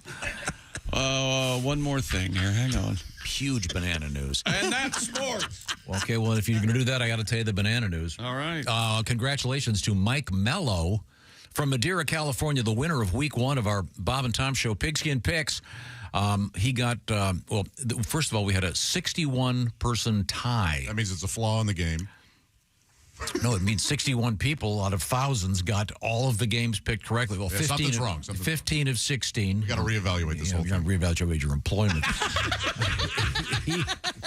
Mike Mello beat all the tiebreakers, making him the winner of a $500 gift certificate from Steven Singer at IHateStevenSinger.com. Get your entries in for week 2 before Thursday evening, so you've got a little more than 24 hours to activate your next week. It's fun. Just pick the winners. You don't have to go against the spread or anything, and you could be a winner. Get involved. And by the way, he won the tiebreaker. He had the San Francisco game. I think he was like 1 point off. Just go to bobandtom.com/contest. Have some fun. It's a blast. And we're going to talk with Mr. Mello, Mike Mello, that is, tomorrow as he takes on Chick McGee in the famous shoe-in of the week. So we will certainly look forward to that. And congratulations going out to Mike. And now we turn to the Silac Insurance Sports Desk. With Jess Hooker, we have time for a quick story. What's going on over there? Do you have a lover's lane? We were talking about parking earlier. I have a workbench. Oh. I call it, that's my bedroom. When you were in high school, there wasn't a so-called lover's lane? Or Madison Lake, the kids would go out there. And that's when I had my cop car with the light on the side of it. It was an old cop car.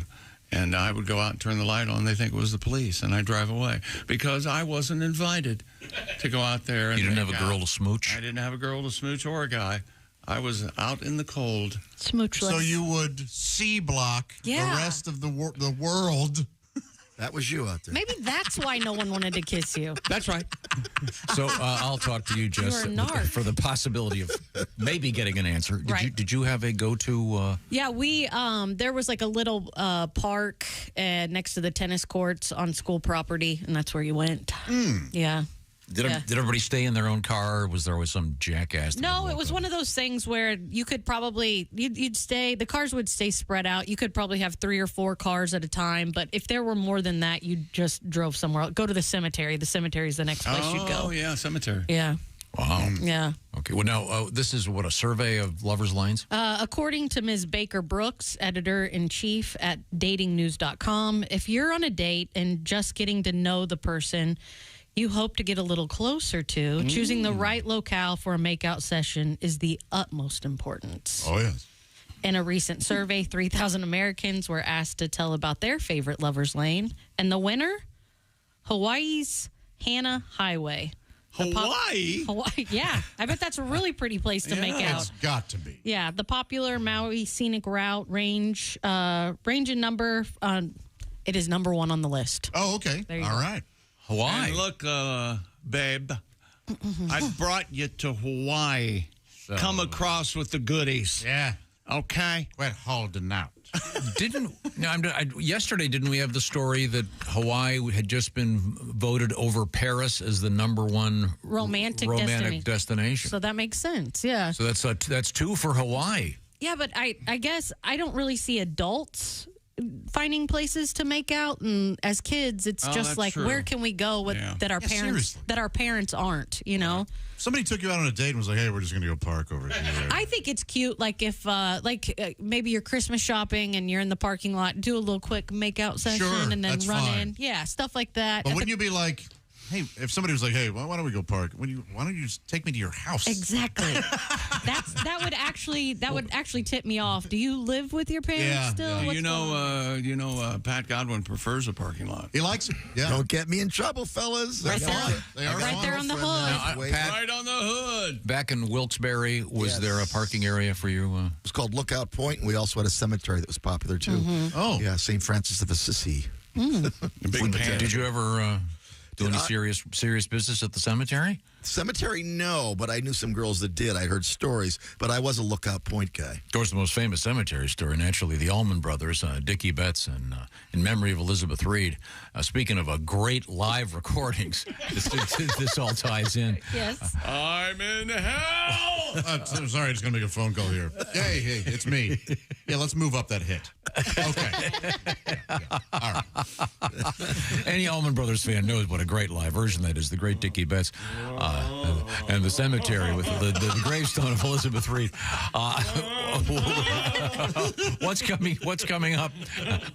What's coming up, Jess Hooker? Are you comfortable pooping at work? Yeah. Yeah, I know all of you are. Yeah, it's not bad. You should be trash bags. World trash bag. Filthy trash bag. We'll find out about it. I don't see you a major transaction here at work. I don't see you doing He does that. almost daily. No kidding? Yeah. Unfortunately, I could tell you what time half of the people were. Is that right? Let's real quick. Me. Right after the show. That's correct. Yep. Ladies' bathroom right after the show. And the ladies' bathroom, exactly. Ladies' bathroom right after the show. I've 10:05. found my sweet spot is right before the show here. Oh, okay. You go here? Yeah, every now and then. Yeah. Oh, when you're not in here, I thought you were recording. No, I do that too. He records at the same time. That's where he gets his fart sounds. Hello, is this on? Okay, here we go. I'm crapping. What of it? We'll find out You want the Chick McGee on the spot or not, huh? Also, we have from the Mr. Obvious Institute. That's right. We have a survey about clean restrooms in public establishments. It's all coming up. This is the Bob and Tom Show. Thanks for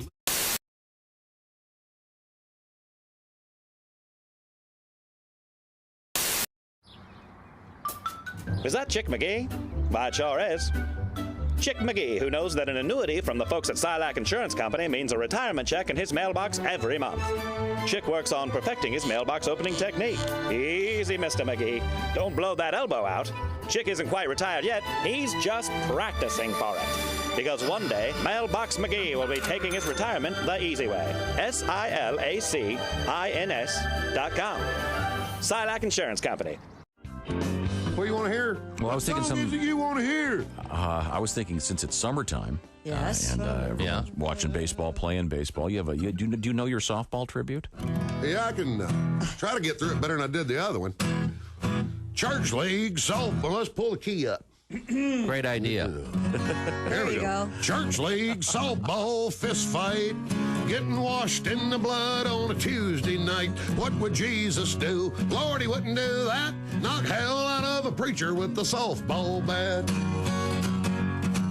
Well, the swinging shepherds from the sheep of the Savior were tied with the Sourwood Church of Christ, an example of some highly unholy behavior in a game that had already been protested twice. Something unbiblical must have been said for them to be aiming heat at a minister's head.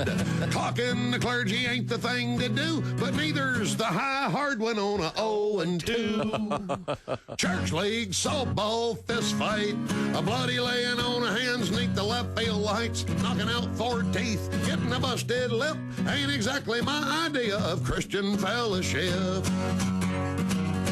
Church League softball fist fight, rolling around the pitcher's mound, it just don't look right for nice people from the church and the Sunday school class to trade the cup of brotherhood for a can of whoop ass. Thank you. Tim Wilson.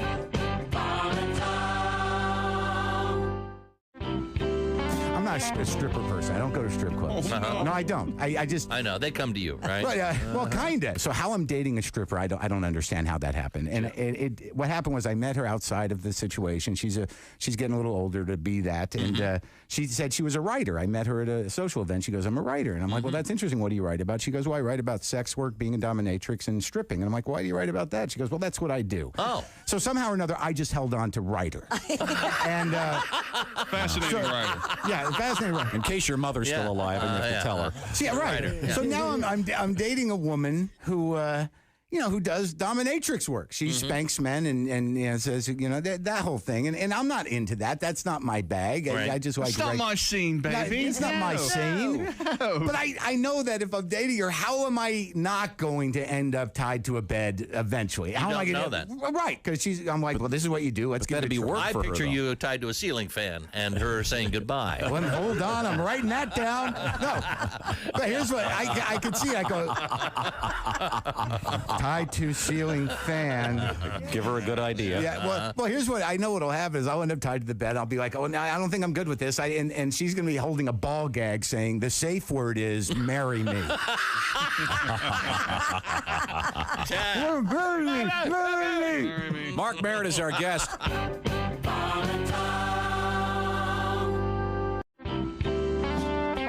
I watch. I'm home during the day a lot, and I have a little ritual called watching 8 hours of Law and Order in a row on cable. Because you can. Yeah. Law and Order, yes. Law and Order, yes. Law and Order, yes. Charmed, crap. It's over.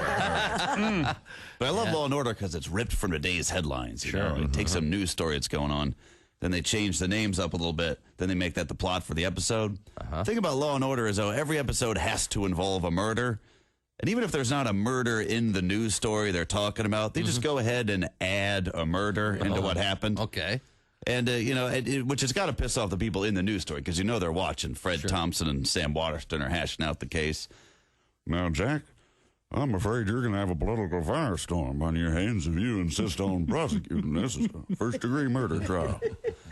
Politics is your area, not mine, Arthur. It's my job to convince a jury that the governor of New York was caught with a high-priced call girl and then murdered her. You know, Elliot Spitzer is sitting home saying, whoa, whoa, whoa, whoa, I didn't murder her, all right? Everyone knows you're talking about me here. You're not fooling anyone with this Elliot Bitzer character. Yeah. He should sue Law and Order, which would be an episode of CSI New York. I don't know how journalistics would work.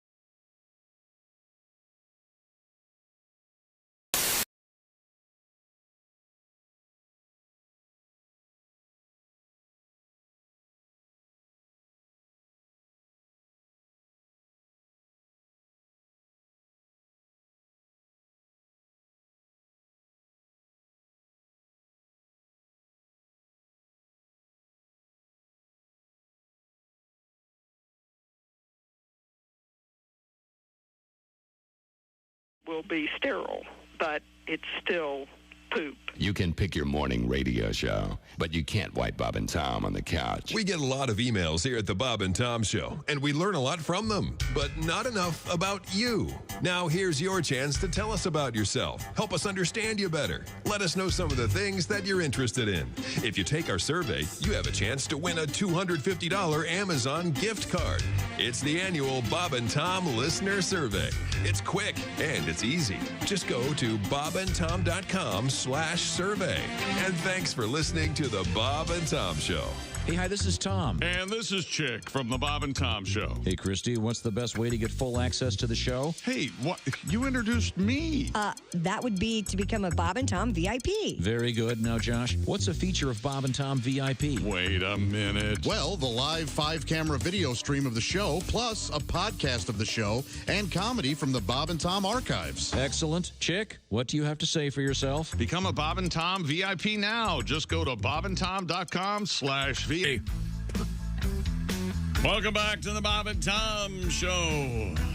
Real quick, Chick, they asked if I would, and I said, no, thank you. That's right. Yeah. Is that right? So they didn't even consider you, but I turned them down. That's nice. You hear Thank that, you very Tom? much. Hi, yeah. Tom. How are you? What are you doing over there? Doing great. I'm just trying to get organized over here. A couple quick things I want to mention. Where are your hands right now? They're right here. All right. I thought you were scratching or something. It's unbelievable, isn't it? What's going on in his head? If you were a billionaire, would you have a scratcher on staff? No, because I really enjoy it myself. Right. You're the only one who can tell how much pressure to apply. Yeah, nobody ever does it right. If you ask them, they always mess it up. Well, not nobody. I know Deshaun Watson's having a rough time finding someone to scratch him in the That's right all place, he's been isn't trying to do. See what I did there? That is quite the move, though. You go, hi, yeah, let's, I just got to get ready. Hang on a second. Okay, I'll be out here. Gets undressed, lays on the bed on his back, talking to her in the bathroom. She comes out and he's naked. The only thing that's weird about that is that it was a first date. Everything else has happened. If you're in a relationship, that has happened. Oh, I see what you're saying. Walked out of the room, and you but I would say like first 20 dates. That's a bold move. Yeah, no, I guess I should say in a committed relationship, your husband. Have you ever seen the towel rack move? Not live. I've heard about it. You know the towel rack move, don't you, Josh? Yes, it's when you put it on your erect. But if you pretend you don't know where the towel is. Right. Have you seen my towel? That's right there. Oh, that's such a classic. Now, not at the gym. Could your dad do that? Yeah, you're right. It doesn't go over well there. I bombed last Tuesday. Does your dad do the towel trick? Could he do it in his chair? No, Chick. He was in a wheelchair. Are you happy? Does that make you happy? To make you feel like a big man? To mock a polio victim who went on to become a great success? Supreme Court Justice Clerk. Really? Harvard graduate, first in his class. You're a success. You feel good about yourself now? Walk over there and get me a coffee. It's unbelievable. God. Hey, Mr. Success. I hope you get to heaven briefly enough for my dad to take a Bernzomatic torch and singe your balls. Is there a possibility your sister's listening to me do this? Yes. Hi, Jan. That's why she doesn't like you. I feel bad. No, I like her fine. She's no, okay. she doesn't like you. She doesn't like me? Could we get back to the topic? Talks too much. The topic was Lovers lanes. The subject was roses. And Ace claims he's never been to a lover's lane, which I find hard to believe. Yeah. How about a drive-in movie? Did you ever take a lady to a drive-in movie? No. Why? Because it costs money. You know what? There are so many things I like about it. But my favorite thing was you ask him a question. He just doesn't answer. No, he gives you. I gave you the He answer. thinks about it. Yeah. Then he goes over, he reviews, and then maybe you'll get your answer, maybe you won't. I took a date to a drive-in movie, and I think she was kind of coming on, but I was like, I want to watch Escape from L.A. I didn't. I wanted to watch the movie. Do you remember the first movie date you went on? Yes, Arachnophobia. Oh, yeah. Yeah. And she and I shared a piece of gum. You did. Who chewed it first? remember that. She chewed it for a while and then gave it to me. Did she hand it to you, or did she give handed it to me? So Oh. it was as gross a thing as you can. But it's still a big tell, though. Not even mouth to mouth. It was a big tell. Did anything happen after that? No. You told me she stuck it up her butt after she chewed What? it. Stop. You can't have a conversation. Double bubble You butt. cannot have a conversation You anymore. can't. He changes the subject. He goes down vulgar road. I think I saw Saturday Night Fever but it was a double date. It wasn't That still counts. a single date. My first movie date was Fatal Attraction. Okay. Is that right? Yeah. Red Lobster, Fatal Attraction. But that's a good. Nice. That's not nice. bad. Yeah, that's a nice date. That is a good date. Mine was Shrimp Scampi. I don't remember. You should have gone to a place that served rabbit afterward. mine was Contact with Jodie Foster Oh, yes. It's a great movie. and Subway. It's got two Subway, gigantic the flaws. sandwich Subway. What's Yeah, the we got flaw? Subway- What's the Subway flaw in sandwich. Contact? There are two. One. Shut up! It's a perfect movie. I really don't. They're both spoiler alerts, so I don't want to say them. But we can Okay, talk about well, it. it's 30 years ago. But I also like the movie. Yeah, I liked it too. Oh, you're talking about when Matthew McConaughey turns into the dinosaur, right? I thought that was so out of sync with the rest of the film. cameo. I just hope someone So- watches that movie. There's a dinosaur. What was the you name of the done? What was the name of the makeout place for you, Josh? Oh no, there was no makeup. Really, there wasn't a place you could drive in St. Louis. And There were a few places, but Jess mentioned that when you pulled up and you saw other cars, sometimes you moved on. Yeah. That was sort of the unwritten. It's like, hey, let's go to Eve's Park. Oh, there's already somebody there. Let's Yeah. go somewhere else. I would have thought like Hooter Point or something for you guys there in St. Louis. Anybody ever get caught by the cops? Just the most. you got caught by the cops? By the cops? Yeah, Lookout Point. Really? Snatchville. Did he accuse you of watching the submarine races? No, it was terrifying. Knocked on the window and everything. Were your pants down? Oh, these mics are on. Was that your first run-in with the police? What are you worried about your girl? Women.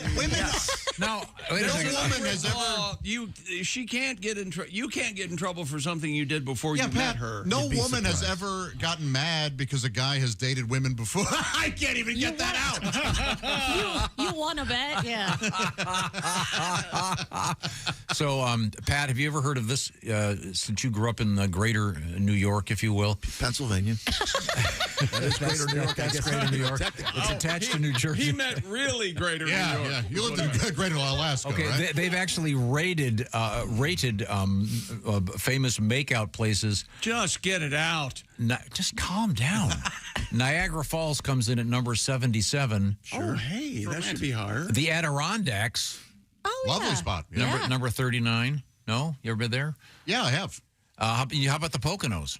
I've never been. That's where I'm from. I know, but did you the Poconos? You ever do any makeout stuff up there? I did not. Mine was at Harvey's Lake. Did you poke some hose in the Pocono? Yeah, you say Poconos, douche. Hey. Now, how about the Finger Lakes in upstate New York? Ready to get fingered? Oh. How are they going to be? How about a puddle jump? You guys. these are on. That's the least romantic thing you could ever say to a woman. That is my yucky word. Finger? Yeah, Yes. that one hits me hard. Remember the What if there's a bang at the end? movie Freddie got fingered? Turns out that doesn't help. Yeah. But no. see, that has several meanings. Fingered could mean your point. He got fingered. In other words, the gangster was pointed out. Right. I don't like it. The Either book way. that Who Framed Roger Rabbit is based on is called Who Fingered Roger Rabbit. I'm not making that up. Oh, That wow, was the okay. actual- Wow. Oh, really? You can see why Disney changed. Yeah. Who was the woman in that one? Jessica Rabbit? Oh, yeah. Oh, I yeah. figured Jessica Rabbit. Who did? Kathleen Turner? Did Oh, she she do the sure voice? did. Yeah. Oh, wow. Smash or pass, Tom? Jessica Rabbit. A pass. What? He hates red hair. I don't like the. I hated that I don't movie. like the cartoon angle. I love all of it. Hated the movie. I would make love to Jessica Rabbit. A cartoon. Vigorously. Do you hear what you're saying? I would smudge. It's real. I would smudge her. So Pat, so you got this lady at this place. What was it like? The Grand Got this Canyon. lady at this place. You're at the Grand Canyon. Yeah. You make Grand Canyon. Yeah, right there on the edge. Oh, that's not her nickname. Oh yes. Hey, this reminds me of you, Dolores. Wasn't there an all-time porn like Debbie Canyon or something? There was Christy Canyon. Christy Canyon. Yeah. That's it. Yeah. Boy, that's an unfortunate name. Yeah. I know. That was a lady porn star. Yeah. So. But she chose that, right? Yeah. She was in the movie. You don't have to say it twice. I didn't. Okay, we're coming back with Cheetos in the news. You think so, huh? Lemonade stand being robbed and work dumps. This is the Bob and Tom Show. Got something to say? Send us an email, bobandtom@bobandtom.com. This is the Bob and Tom Show.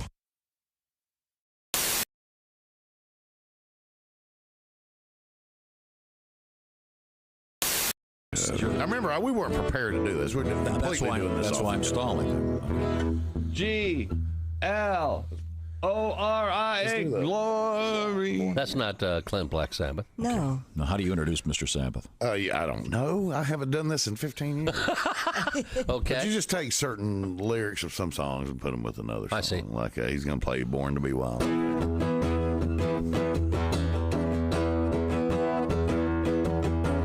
Listen and I'll tell you about a man named Jed. Poor mountaineer, yeah. Barely kept his family fed. And then one day he was shooting at some food, yeah. Up from the ground come a bubbling crude. Black gold Texas tea. Sweet tea. Nothing like sweet tea. Huh? Try that. I like drinking sweet tea. That's nice. Try one of the other ones. Whichever one you want to do. How about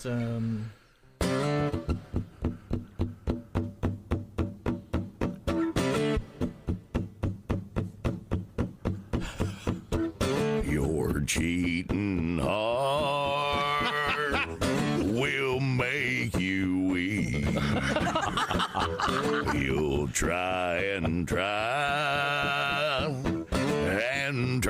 to sleep, but sleep won't come the whole day through. Your cheating heart will tell on you. Oh Lord, yeah. Oh Lord, yeah. All right. This is James Sibley as Clint Black Sabbath. I can't believe I'm doing this. Generals gathered in their masses, just like witches at black masses. Evil minds that plot destruction. Sorcerer of death construction. In the fields of bodies burning, as the war machine keeps turning. Death and hatred to mankind. Nice. Poisoning their brainwashed mind. Oh Lord, yeah. Oh Lord, all right, that's good enough. Oh Lord, yeah. Oh Lord, yeah. Oh Lord, yeah. Clint Black Sabbath. Very. That's great. Makes it a lot. I love that. The Steppenwolf thing, the Born to Be Wild. You should do that if you ever go karaoke. I got to do that one. Yeah, do that. You can sing Beverly Hills, and y'all, you've heard the Purple Haze Green Acres thing, right? Oh, yeah. That's I love this. Oh, wait, well, I haven't heard that. I guess that always makes the words everybody from happy. Green Acres fit great.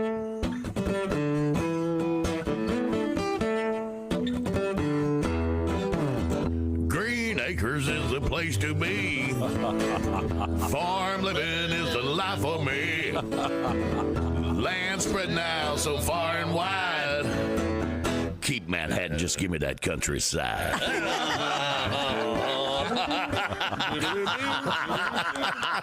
Hi, everybody. Christy Lee from The Bob and Tom Show. Miss some of the show?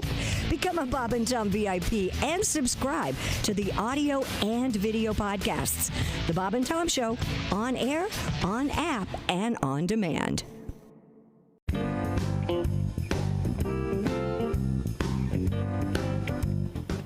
Wouldn't you like to know what Chick McGee does while commercials are playing? I sure during the would. Bob and Tom Show? Walk this way. Okay. Here you go. You're going into the restroom. Well, no, this happens sometimes. Sometimes you have to do quick decision making. It's locked. Right? Normally, everyone who works here knows that they shouldn't be in the bathroom when we're in commercials. Of course. Because I might have to use the bathroom. Number one. I can't use the bathroom any other time than when we're in commercials. Number one or number two? I'd rather not say. Oh. Well. Hello. Hang on. Your name, please? Chris. You're fired. You taught him his lesson. Oh, yeah! Woo! Ah, refreshing. Wait a minute. Did I fire him? Yeah. Why aren't you gone? Get your Because he has no real power here.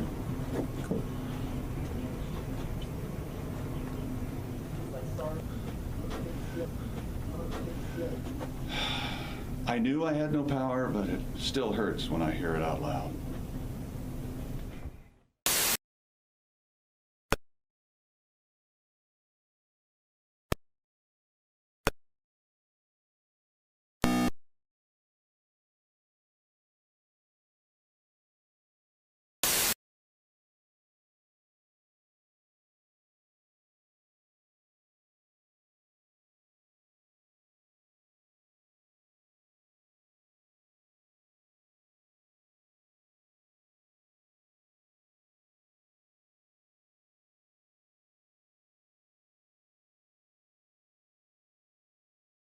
How can I listen to Bob and Tom Radio on my smart speaker? I'm not really sure. Well, why don't we just ask her? Her? Hey, Alexa, how can someone listen to Bob and Tom Radio on a smart speaker? Just say, Alexa, play Bob and Tom Radio on TuneIn. TuneIn? Correct. Alexa, play Bob and Tom Radio on TuneIn. 24/7, 365? All day, every day. Alexa, play Bob and Tom Radio on TuneIn.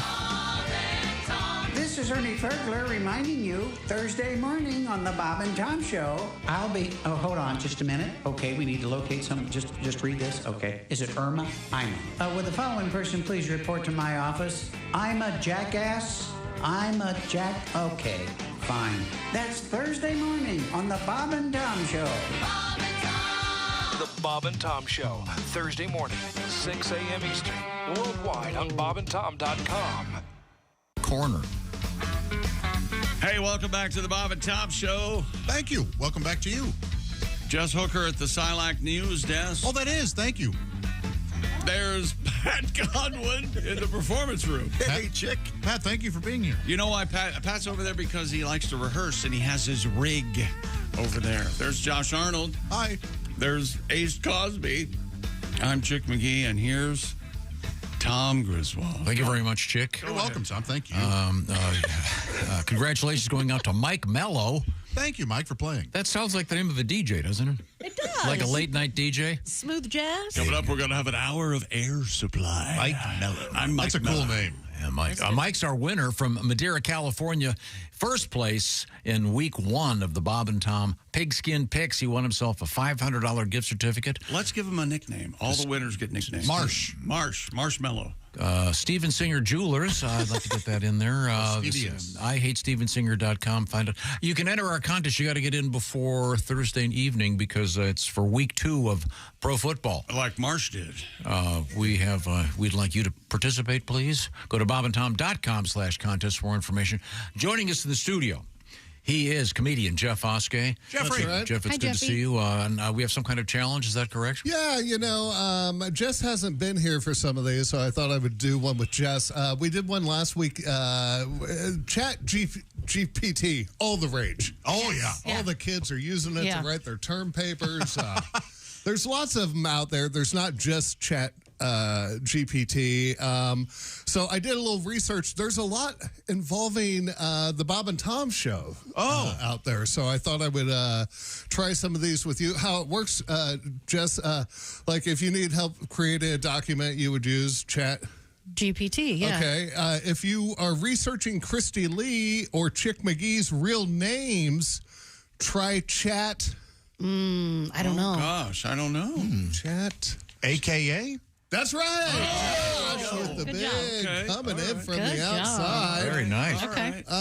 If you Ace, here we'll go to Ace. If you needed to figure out who crop dusted the hallway in the studio, check out Chat TOM. Well, normally that would be.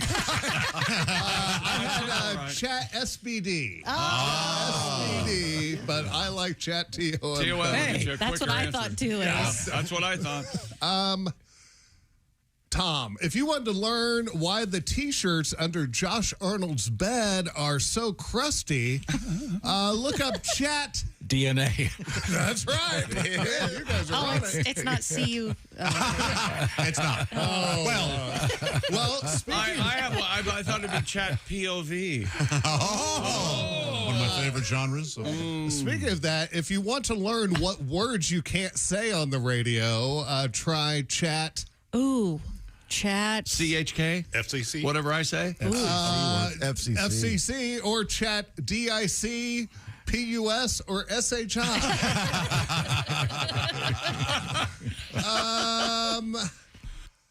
Jess, if you're wanting to find the best place to pawn your guitar, consult Chat. PAT. That's right. Hey! Ding, ding, ding. And not to leave Pat out, if you wanted help writing cheesy jokes like Ace Cosby tells every day, check out Chat. Oh, boy, I don't want to throw anybody under the bus. I don't have this. It's got to be Chat ACE. Well, no, Chat DAD. Dad joke. Yeah, they're dad jokes. Okay. Yeah, maybe. I thought we were getting personal. Do you know what a dad joke is, Tom? Yeah. It's every joke he tells. Yeah. Well, except the X-rated ones. There are some good dad jokes. I will admit that. Yeah, absolutely. Not all of them are horrible puns. I didn't say that. Now, I feel like this is getting a little personal. Let's keep it light. Here, Josh, if you need to make my child a sandwich to pack for his lunch, check out Chat PBJ. That's correct. Very good. On the other hand, if you need Jess Hooker to make your kid a sandwich for his school lunch, check out BLT? That's right, with avocado, balsamic mayo, and some on a homemade brioche bun. Yes. That sounds like a good sandwich. That's a good sandwich. I'm in. She does make a nice sandwich. Wait, who the hell did I piss off? You haven't asked me one yet. Okay, if you're trying to figure out Tom's deal with the sweetener and his lack of concentration, you may want to consult Chat. SFX? No. ADD? That's right. Very good. You're missing an H. Know thyself. And finally, we'll go, Josh, you're suffering with severe stomach cramps, explosive diarrhea, bloody vomiting, and pink eye. You probably involved yourself with some Chat. IBS? ATM. ATM. I got all those things from And little that ATM. was our, and luckily we stayed out of trouble with our Chat FCC. So, that's Thank you. been our Thank you, Chat Jeff. GPT quiz for the day. Thank you, Jeff. Jeff Thank Oskey, you. ladies and gentlemen. Does that make you sick? ATM? Does it talking about it? Does that bother you? Oh, this is not the bank machine. This is the gross placement of gross love making, spreading of E. coli. You never know what happens in the throes. Pink eye. And now, Pat, during the break, you indicated to me that you have a tribute to making out. We had this news survey about the best place to make out. Apparently, Hawaii, which is rather unlikely that we'll be getting there. And I proposed perhaps the Finger Lakes. Those of you up in upstate New York, certainly. But you have a tribute song to making out? This is called Lookout Point. Oh, okay. Some sing-along stuff goes on here.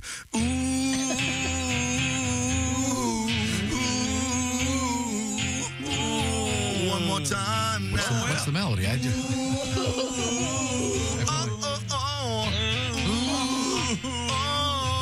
Very nice. Melody.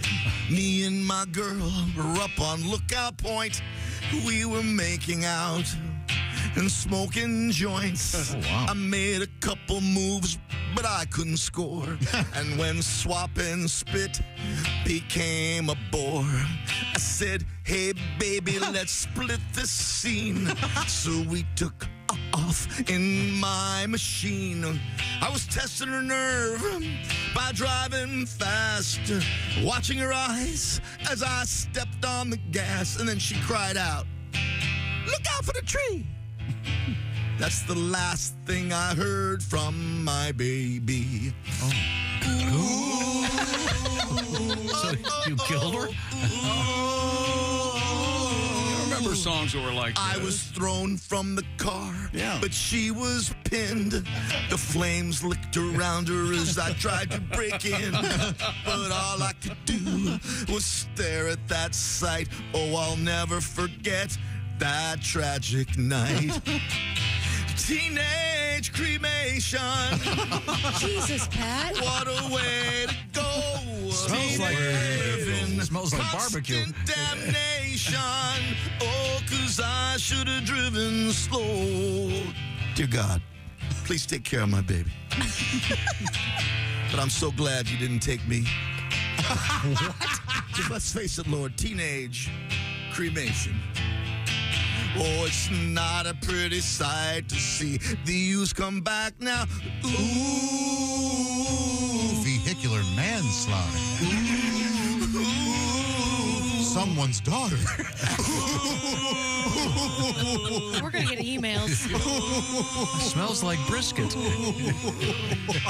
Ashes to ashes, dust to dust. Yeah, man. Cars to crashes, crashes to rust.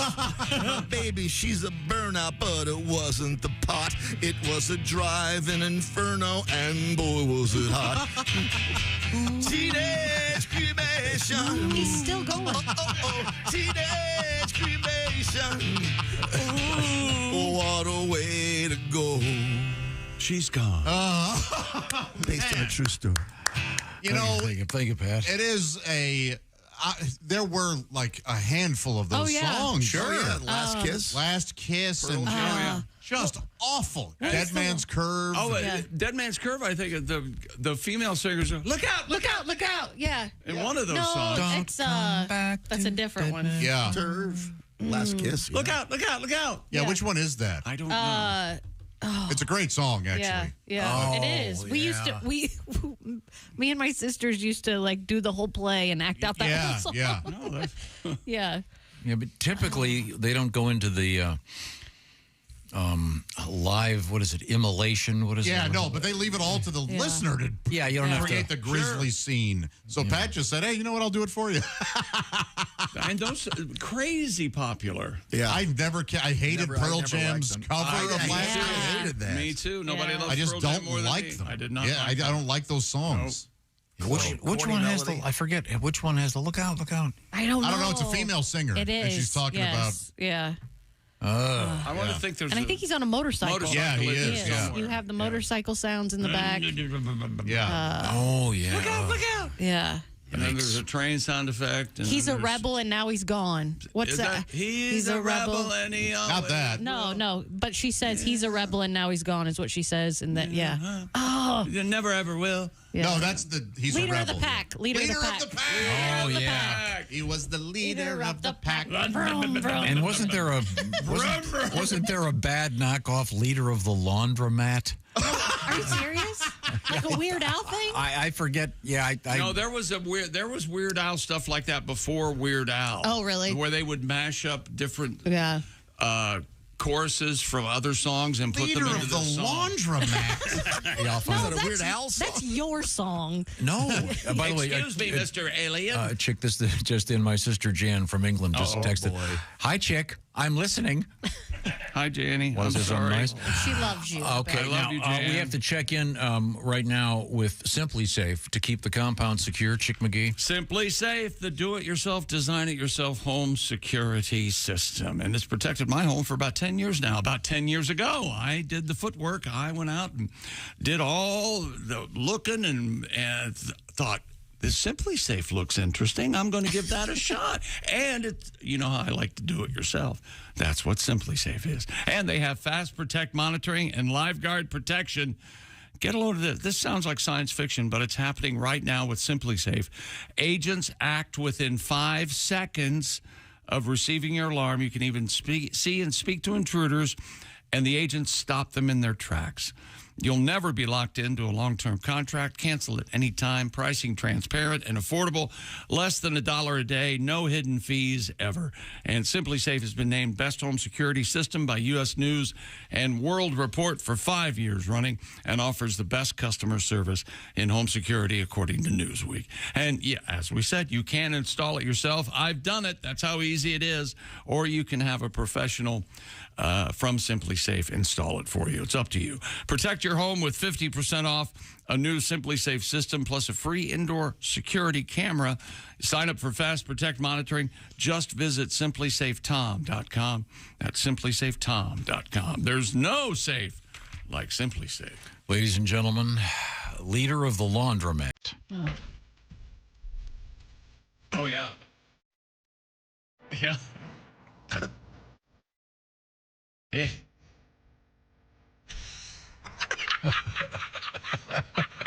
Sorry. That's fine. Fair.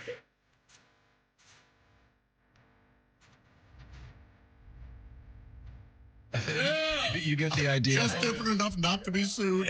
That's the band, The Detergents. It is not. It is. I'd forgotten about that. What year is that?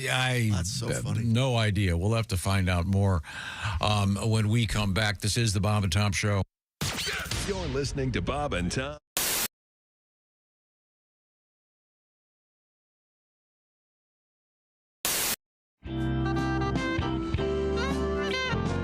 Once again, Bo Burnham is our guest, and he has a little tour going. We'll give you some of those dates in a second. Go ahead, Bo. Every time I go to dinner, seems like I'm getting a little bit thinner. I'll sit down at the breakfast table.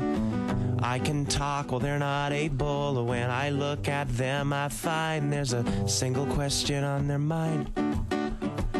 I wish I could go back to the way it was. It's not easy now because my whole family thinks I'm gay. I guess it's always been that way. Well, maybe it's because of the way that I walk. Makes them think I like boys. Oh, my. The goddamn question just won't go away. And I get asked every single day. But the way they ask it is not a disguise. Like, how was your day? Do you like to kiss guys?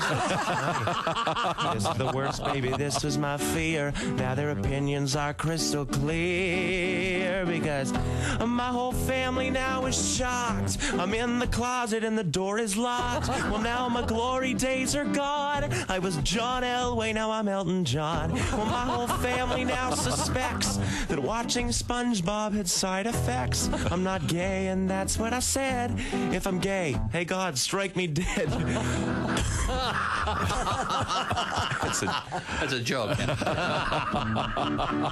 Just 'cause I'm afraid of the snow, or my favorite color is the rainbow. I'm just joking. This is the worst, baby, this was my fear. Now their opinions are crystal clear, yeah. Because even my boyfriend thinks I'm gay. I'm just... Oh, God.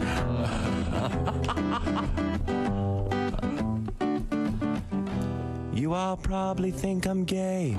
Man, this song is counterproductive.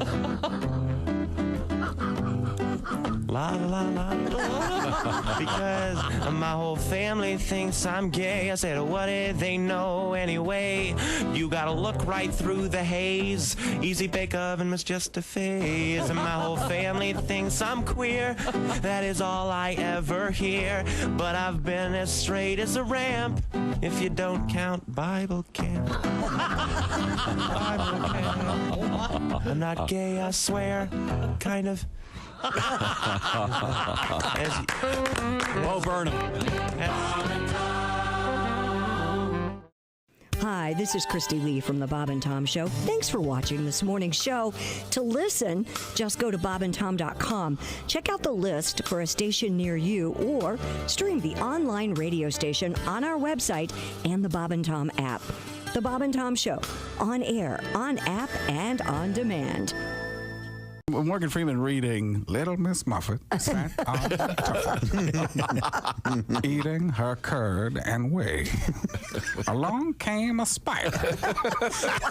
It's too good. Down It's perfect, man. Can you do Liam Neeson doing one? 3 blind mice. See how they run. What are they running from? I'm a man who's kidnapped my daughter. Right. Do you have any special skills? I don't know who they are. I don't know what these mice want. But if they're looking for some cheese, I'll tell you this. Oh, come on. I'm loving this. Pacino and Hickory Dickory? Hickory Dickory died. The mouse ran up the clock. The clock struck 3 and all went wee. That's wrong. I messed up. Rub-a-dub-dub, 3 men in a tub. What were the 3 men in a tub doing? A butcher, Rub-a-dub-dub, a 3 men in baker, a tub. and a candlestick maker. I know who you 3 are. I know what the 3 of you do. But I'm going to tell you this. This bathtub doesn't have a lot of time.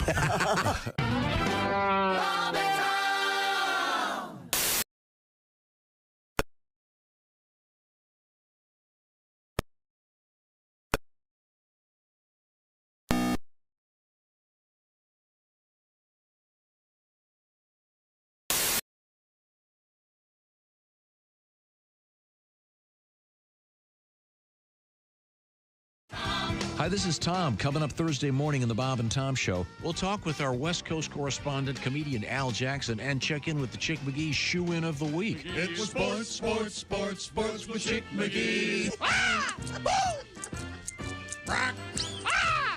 Chick McGee. That's Thursday morning on the Bob and Tom Show. The Bob and Tom Show, weekday mornings at 6 a.m. Eastern on Bob and Tom 24/7. Think you know your pro football and want to put your knowledge to the test? Then play Bob and Tom Pigskin Picks every week at bobandtom.com/contest. It's your chance to win a $500 gift card from Steven Singer Jewelers. Just pick the winners of this week's pro football games and you could win a $500 Steven Singer gift card. Head to bobandtom.com/contest and play Bob and Tom Pigskin Picks. Welcome back to the Bob and Tom Show. Pat Godwin, Josh Arnold, Ace Cosby, Jess Hooker at the Silac News Desk. I'm Chick McGee at the Dude Wife Sports Desk. Don't be still using TP. Don't tell me that. You need to dump that roll because wet cleans better than dry. That's just plain old good science. Try Dude Wipes for the best clean pants down. It's like a shower in the middle of the day. Well, now it's time to head back over to Jess Hooker at the Silac Insurance News Desk. What's happening? A new survey reveals that having a clean restroom is good for business. Oh. Well, duh. Yeah. according to a poll of 1,000 U.S. adults conducted by Bradley Co., a manufacturer of commercial washroom fixtures. About 60% of Americans say that they will spend more money at businesses with clean bathrooms. Okay. Makes sense. Yeah. You're more likely to stay there? No? Yeah, I mean, I think we know when we're out and about on this side of town which public restrooms we'd go to, right? Like, we have it in our head. Yeah. Yeah, Starbucks, McDonald's, Panera Bread. Why is it so Barnes & Noble? Yeah, that's a good one. So difficult to keep them smelling okay and clean, I guess. People go in there and poop. No, but did they? I don't. Thank you.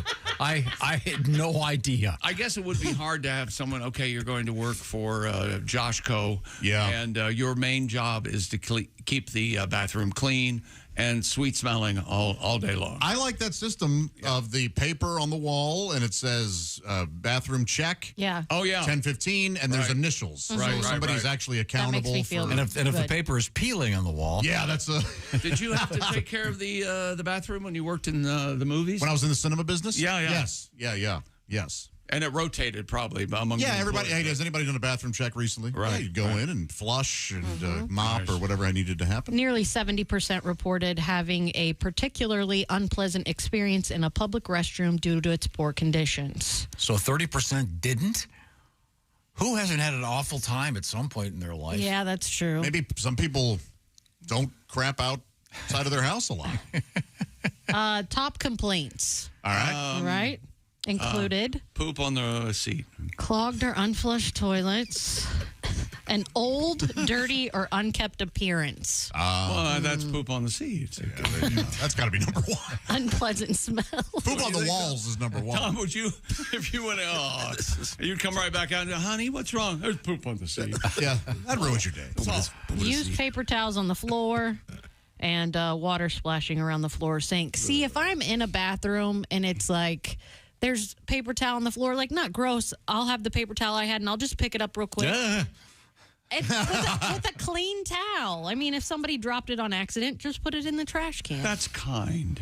And if there is water puddled, I'll wipe the sink. Come on with that. I know. So what's it I take? know it's ridiculous. It takes I like do 45 minutes to an hour to do to go to the bathroom for you. Mm-hmm. I stand there and wait for people to tip me. Give them a mint. So you'd rather be in the bathroom than having dinner with whoever your dinner companion is? Is that what I'm hearing? You know what I always think? I think of the people that work in this situation and how nice it must be if they come in there and go, oh, okay, I don't have to do anything, and they get to walk out. I think of that person. So they get to get paid for nothing. No, but it would be a bright spot in their day because I'm sure it doesn't happen very often. I don't see you using public facilities. Well, of course I do. At all. Is there a place where you walk in, you immediately have to go? No. Something physiologically takes place. But I've heard of this phenomenon. We had that news story. It's a thing. There's a scientific name for it. They say it happens in coffee houses a lot. And bookstores. Yeah. And bakeries. But I don't have that. Mine is Barnes & Noble. Okay, every see, time. that fits in with the story. The muffin smell makes me want to go. Really? Yeah. Have you yeasty? smelled the muffin Something about smell? yeast. At bakeries? What bakery has a public toilet? Or are you talking about the bookstores that have the bakery?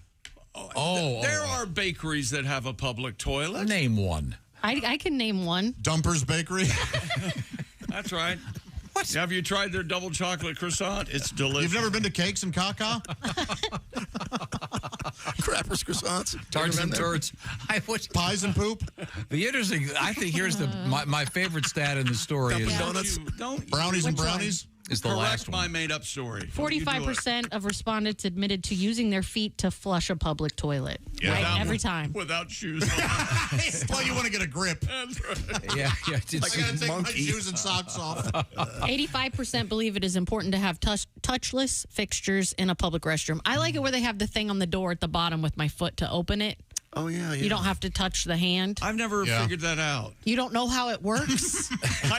You go over there, and if you touch it, it doesn't open. You're too uncoordinated. It's not automatic. It's touchless. And actually, I tried to touch it one time and pull, and I almost fell over. I know. You almost fall all the time. You hear this, Tom? I'm confused. What are you talking about? That thing at the bottom of a door, it comes out. It's a plate, like a metal plate. Sometimes it's grooved. Yes. So that your shoe can go right on it. There's a bathroom door on the inside of the bathroom door. At the bottom, there's a ledge that you know put what I'm your talking foot about? on. Yeah. Okay. I like those. Those can be they can, I'm with you. They either really work really well or there's something wrong with them. And No, there's something wrong with him. I thought for sure you just touch that and it would fly open. Oh, no. I've been in a bathroom with small kids recently, and that sounds weird, but they were waving their hand underneath a regular paper towel dispenser, and they're like, it won't come out. And I was like, use your hand, you idiots. Yeah, you ever get the situation where you walk in, you're not sure if it's automatic or not? not? Where you're waving your hands all over the place trying to get first the soap, then the water, and then eventually the that's towels. true. It's confuse you. But yeah, I'm a foot flusher. Yeah. I'm a foot flusher. It's kind of a ballet move. Yeah. You have to develop This is another reason I don't like to wear flip-flops. Yeah. Some guy's dumped his shoe into a... Go ahead. Does it bother you at all, though, that we are not really a culture that takes our shoes off when we enter our homes? Because now, as you walk around your kitchen, you're getting a flusher shoe. You wrecked his life. Yeah, this is a sore point you brought up. There's a debate going on. That's true. At your house? Yes. Yes, whether you leave the door. Yeah, you leave the shoes at the door. Yeah. In some cultures, that's you have Asian, have to leave in Korea, the shoes. you walked into a restaurant, we had to leave our shoes on the... So we have house shoes. Like there's shoes that you wear in the house, and you just switch them when you come in. Now, do you get mad if they don't? No, especially if it's a guest. Like I clean my floor. Yeah, no, I wouldn't be mad at them at all. No, they're perfect. Okay, well, no, I like to leave my shoes on. I don't have that kind of time. Isn't your son in juvie? It was a short stint. Okay. Okay. But don't you feel like that's some kind of like toilet yoga when you've got your foot up there and you're trying not to fall? Yeah. Can you imagine what the process so graceful. is for Tom in the morning to put his shoes on? He has to get the foot powder, and he loads up the sock, gloves to the elbow, and then he holds the sock up and shakes a little bit. I imagine. Yeah, you've got to be careful doing that. Because then you find out you get powder all over all your clothes. Everything. You've got to be careful doing that. We're not doing that. No, the world doesn't. I've never used a foot powder. But also ever. powder on a hardwood floor, you're going to wipe out. You got to be careful. Do you have trench foot? What do you got going on there? It's preventative. Well. It's psychotic. The salve is better because it doesn't get the powder over all of your clothes. Gotcha. You have a lotion you put on your foot, and then you put cream on your feet, and then you put a dry sock on. It's a foot. He's mortaring his foot. No. It's a lotion powder. You lose feeling in any of your toes during the day? I have no feeling from the ankles down. How much for you to give Tom a half-hour foot massage? Bare hands, bare feet. What's your number? $2 million. $2 million.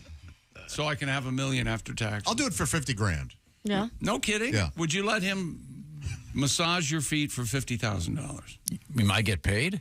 No. I get paid. Why would you get paid? Split it. You can split 25 each. You're getting a foot rub. Yeah. I'm pretty good at it. Yeah. I have a question for you. Yeah. You're a restaurant person, Jess Hooker. Yeah.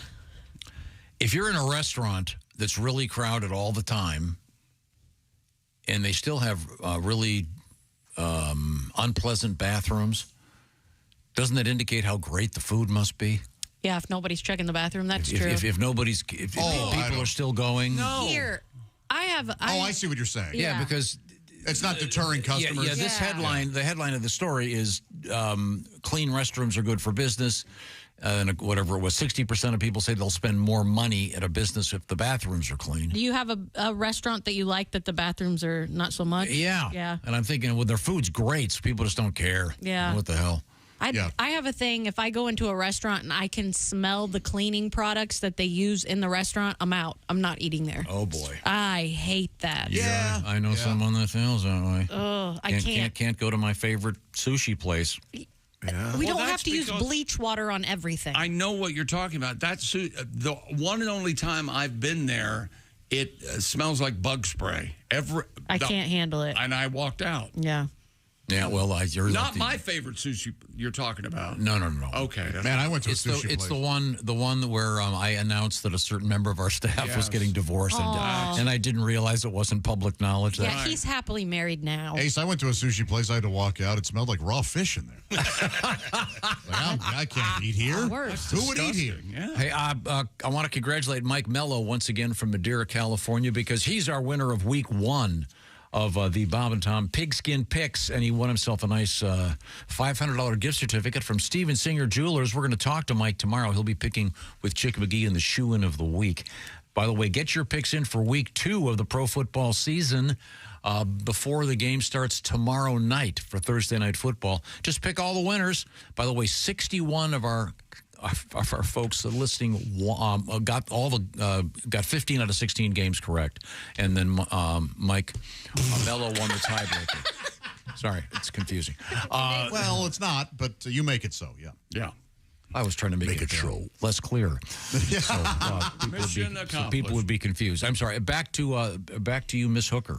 A man was caught stealing lemonade stand money from a pair of 10-year-old kids in Virginia. What a jerk. Surveillance cameras captured the man approaching the siblings' stand outside their Chesapeake home. He then snatches their money jar and runs away. 10-year-old Rebecca Caldwell told WAVY-TV. Wavy, man. She and her brother had made $40 that day before they were robbed. Oh. The police department officer Leo Kosnick told USA Today that the department is investigating the theft. What a dirtbag. Yeah. No kidding. Teaching the kids about taxes, though. Well, 100% must be California. And bail bondsman.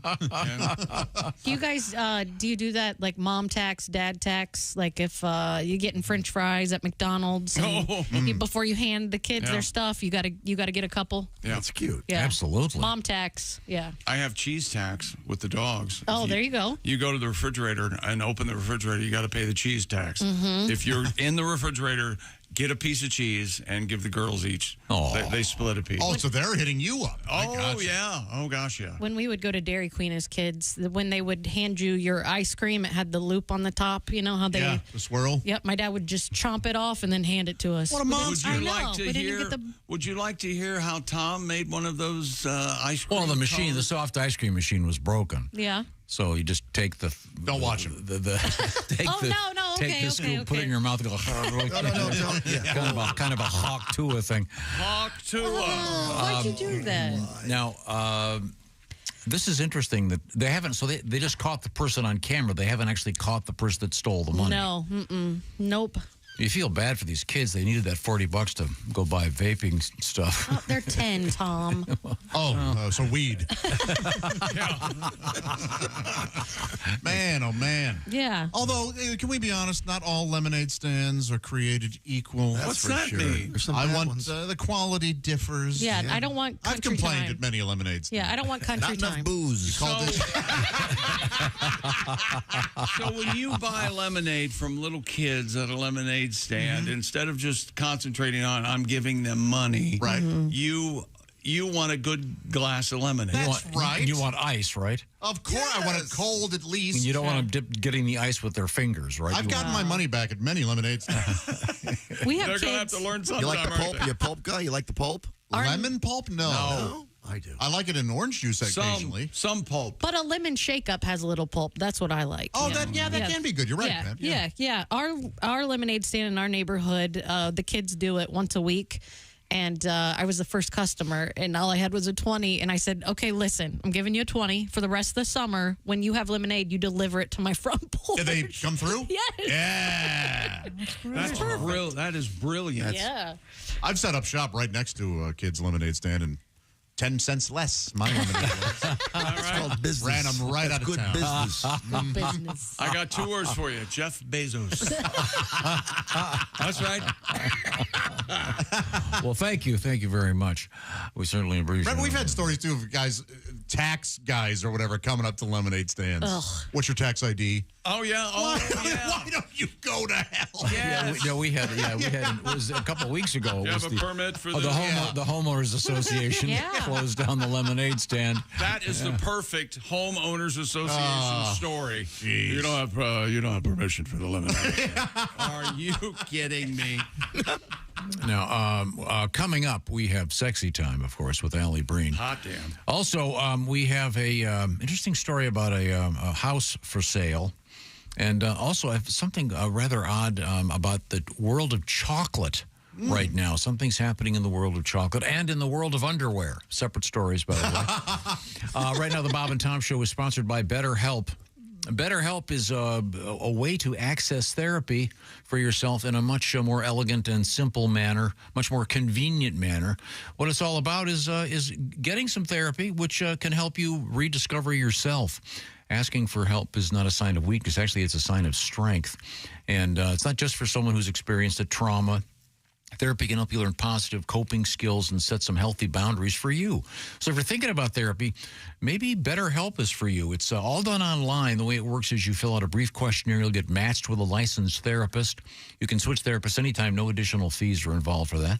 And the therapy itself is done online. So it can be like a phone call or a Zoom call or texting back and forth, whatever works for you. It's about convenience, and you do it where you want and when you want. Find out all the details by going to betterhelp.com/BT show. Rediscover your curiosity with BetterHelp. Once again, it's betterhelp.com/BT show. Do it today. The /BT show part will knock 10% off your first month. BetterHelp.com/BT show. That's BetterHelp, HELP. BetterHelp.com/BT show. Once again, coming up, some real estate interesting news, perhaps, and chocolate in the news. This is the Bob and Tom Show. Hey, thanks for listening to the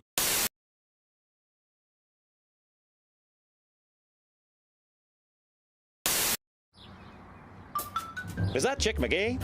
Why, it sure is. Chick McGee, who knows that an annuity from the folks at Silac Insurance Company means a retirement check in his mailbox every month. Chick works on perfecting his mailbox opening technique. Easy, Mr. McGee. Don't blow that elbow out. Chick isn't quite retired yet. He's just practicing for it.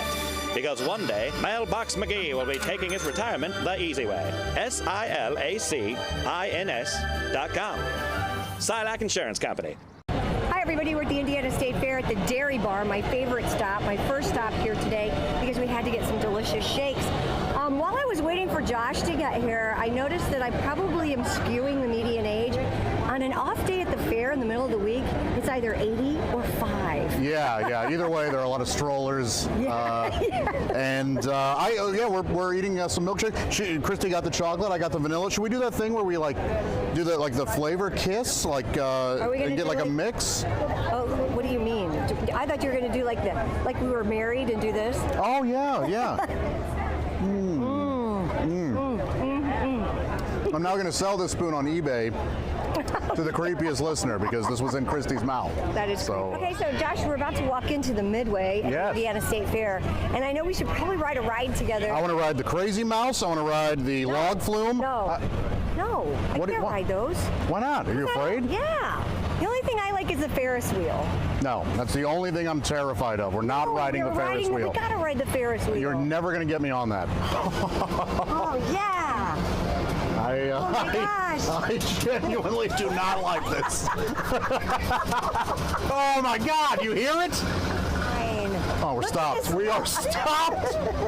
Look at this lovely view. You can see the Coliseum. Oh man. You can see the track where they, have some racing. And I'm sure. You can see the Midway. What a beautiful I can see Midway. downtown. You can see downtown. That's right.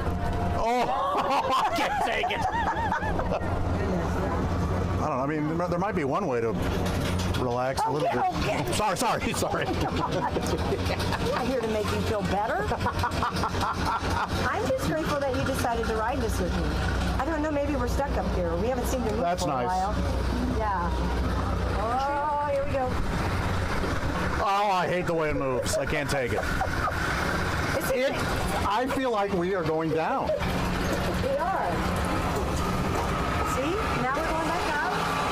Very nice. Oh. We are swaying far too much. We are not swaying, Josh. Ooh. We are not. All right. Oh, we're done. Oh, damn it. Josh, I'm really sorry. I had no idea that really would get to you like that. You know what I'll do? Since you did that for me, I'm going to ride one of your rides.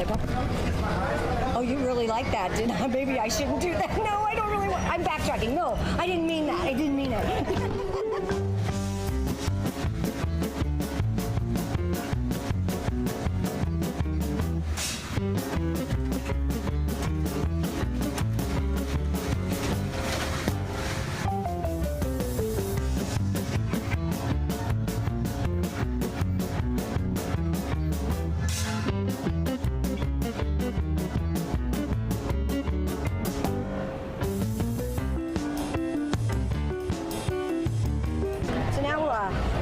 Since you've never been here before, Josh, we're on the shuttle. Yeah. This is the, powered by a tractor. If you're really into tractors and you've never been to the state fair, since I have to leave soon, you ought to go to Pioneer Village because there's a great John Deere exhibit. Okay. Also on the other side, the FFA has a wonderful little barn, and they've got little goats and little sheep and these really cool Indian cattle or something. And you can feed them carrots, and they're just adorable. There's also the Department of Natural Resources. You can see some pretty interesting things. Oh, I'm going to see all of it. And don't forget, you've got all these wonderful food vendors that we haven't even hit on. I mean, what do we get? Pork chop? I'm not too worried about that. I think I'm going to stick with most of the We pretty much ate a lot. Yeah, I'm going to stick with the things I can see.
Sunshine. Bob and Tom Radio. Hey, don't say we didn't warn you. There's laughter ahead. You guys want to grab lunch? We can't go anymore. Holy That's cow. a good day's work, everybody. This is Bob and Tom Radio. Ladies and gentlemen, Bob and Tom. I did an emergency landing in a turboprop, Air Force One, Walt Disney's old plane. Yeah. Oh. The pilot came back and he goes, "We got a problem with the fluid systems," I think it was. And he goes, "We're not sure we can get the landing gear down." That's the last time Goofy was mechanic. I was supposed to put the landing gear down. Don't you think they should, on the Air Force One, don't you think they should have Goofy's voice through the plane as you're landing? It's a little tiny plane. Bob and Tom in the morning and highlights all day long. The Bob and Tom Show, weekday mornings at 6 a.m. Eastern on Bob and Tom 24/7. Bob and Tom 24/7. Not on air, online, all the time. Bob and Tom 24/7. I don't want to name any name. It's fine. I can take it. Welcome back to the Bob and Tom Show. The award-winning Bob and Tom Show. Many. For most of you, yes. Hello, Tom. How are you, buddy? Doing great. That's Chick McGee at the Dude Wipes Sports Desk. The lady in camo is Ms. The lady in camo. It's Jess Hooker. You can see her over there. Jess Hooker is at the Silac Insurance News Desk. Jess. I love it when you get out the weeds. You can see her over there. No, I was trying to talk long enough for you to shut up. Oh! so I could get the plug in, you see. Okay. Silac. There you go. Thank you, Josh. You're welcome. Now, what's happening over there? A 1-bedroom, 1-bathroom bungalow in California just hit the market. $2.8 million. For $500,000, despite one glaring issue. No secret. Haunted as hell. Half the house is missing. Oh, missing. The home in Monrovia was crushed by a tree in May, which caused extensive damage. Now, what's left of the property with missing walls, hanging wires, and no ceiling is up for $500,000. Listing agent Kevin Wheeler quipped to the Los Angeles Times that it's quipped. No, I'm sorry. That phrase. Oh, you liked it? Quip. You like it or you don't like it? No, it's writerly. Oh, okay. Anyway, sorry. Sorry. Them putting down the quipped? Yeah. Instead of said? Yes. Okay. Gotcha. But he is the listing agent, Kevin Wheeler, says that they're advertising it as open concept floor plan. Hang on. Oh, no, that is a quip. Yeah. Kevin Wheeler. Kevin Wheeler's the real estate agent? Yeah. No, he's Kevin Wheeler, the Wheeler dealer. I would hope so. He would have to be. Mm-hmm.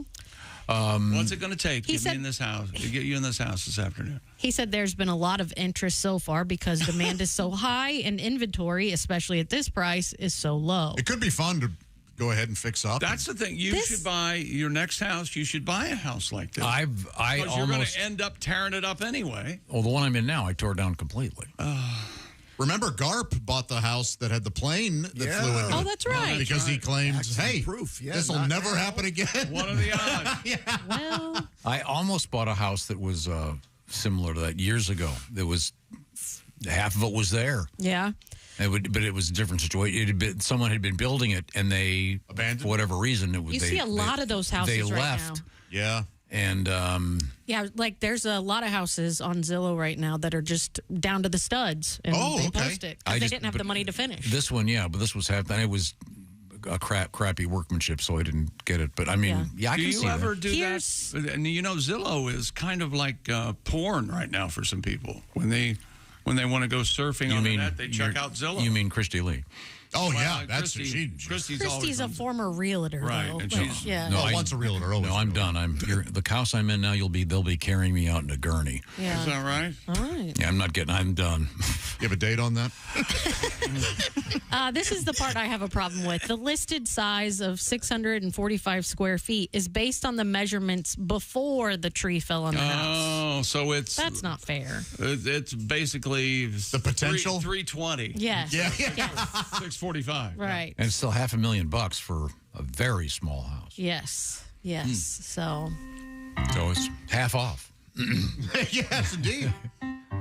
Pat, you just tooling around? You got a song for us? Do you have a song for Scott? I am tooling around, and I might have a song, a little madness. I would if you picked up your guitar right now, I would laugh for 5 minutes. Maybe this house don't look its best, but the market is a shark fest, and it's in an LA neighborhood. That's right. An actor God took down those walls. They're asking $500,000. Man that takes balls. Our house got cut in half by a big tree. Our house. The only bedrooms in the street. Open house. It has a crowd. There's hanging wires and no roof. No street noise. It's quite loud.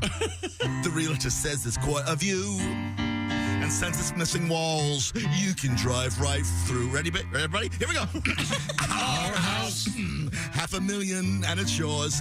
Our house has no windows and no doors. Our house in a suburb.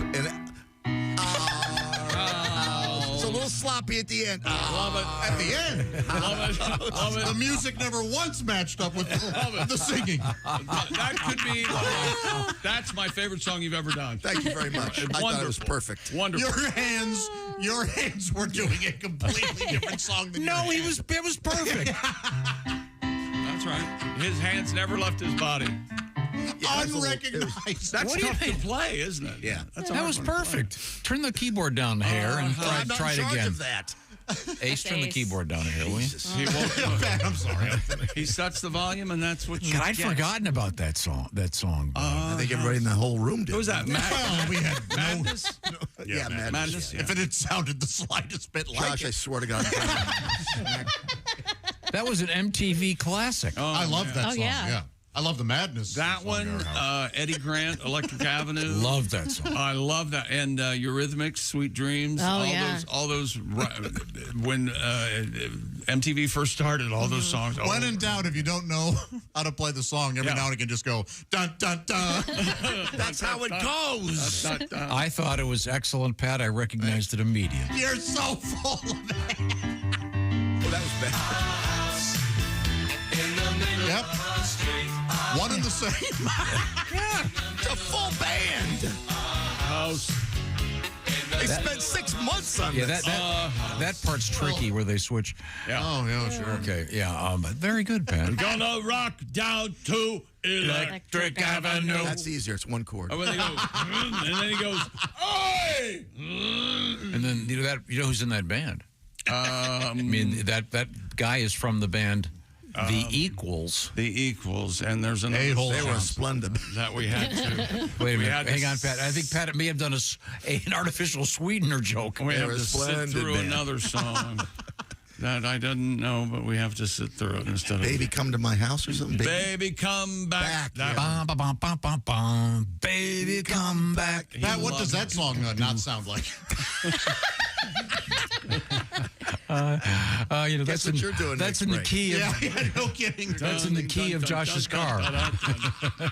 Our house of Josh's car. That's very funny.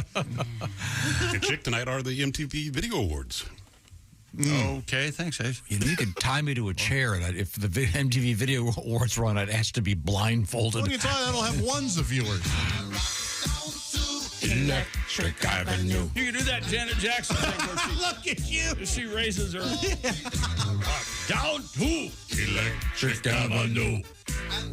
Oh, you know, people were smoking avenues after they heard this song. They would take the scrape the avenue. Electrical avenues. That's a true story. That actually happened in 62. 63, and you know that Greg Allman was made the guitar string. Unbelievable. That Eddie made. And, what is that? Turn it down. Baby, come back. Oh, I like this one. Oi! Nice guitar. Baby, come back. You know, speaking of... it sounds pretty, but that's not the song I thought you guys were playing. This is the guy from Electric Avenue. Pat's keyboard was too loud. Your equals are too loud. What's the song I'm thinking of that he says, "Baby, come back"? Oh, it's called Baby Come Back. Baby, come back, Player. Shut up, Pat. Well, it's called Baby Come Back. The guy Who from is that? Who is it? Player. His name's Player? There's a guy in the band who was in a soap opera. Yeah. I'm not sure what his name is, but I like that song. Baby, come back. he's in the. Now, do you consider Chick a playa? No, not in the least bit. Okay, good on that note. This is the Bob and Tom Show. What the hell did I do? Get a hold of us. Call, fax, mail, or email. Get all.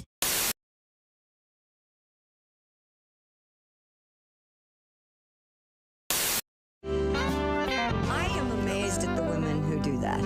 At what? I was with a friend who will We are, nameless. you know what? What did us people? as guys are also amazed. And he goes, Yeah, exactly. So I'm sorry. This guy, So Christy, you're talking with one of your not boyfriends, but just male a guy friend, Yeah. and he goes, I can get a woman to send me a naked photo within the next 10 minutes. And? I go, no way. 8.5 minutes later, bing. Wow, Monsignor, that is impressive. Okay, that's less than 8 minutes. What happened now? Sent me a video of their Go ahead, show that. ex-girlfriend. No, show it to Tom. I can't. I don't want Christy, cover your eyes. Oh, I've seen it all before. No, Oh my God! Wow. Evidently, she's lost her key. Oh, my Lord, that is... Yeah. Does that look like something out of the movie Dune or what? it really does. Let me word it this way. That puts the C in graphic. We must. I've got to. Wow. I've got to go. Hold on a second. I've got to go. That is a slut. I've got to. That is an ex-girlfriend. That's not someone making a sandwich, even though it looks like it. Wash your hands and make me a cheese sandwich. Oh, Mommy, why is that woman massaging two pancakes? Wait a minute.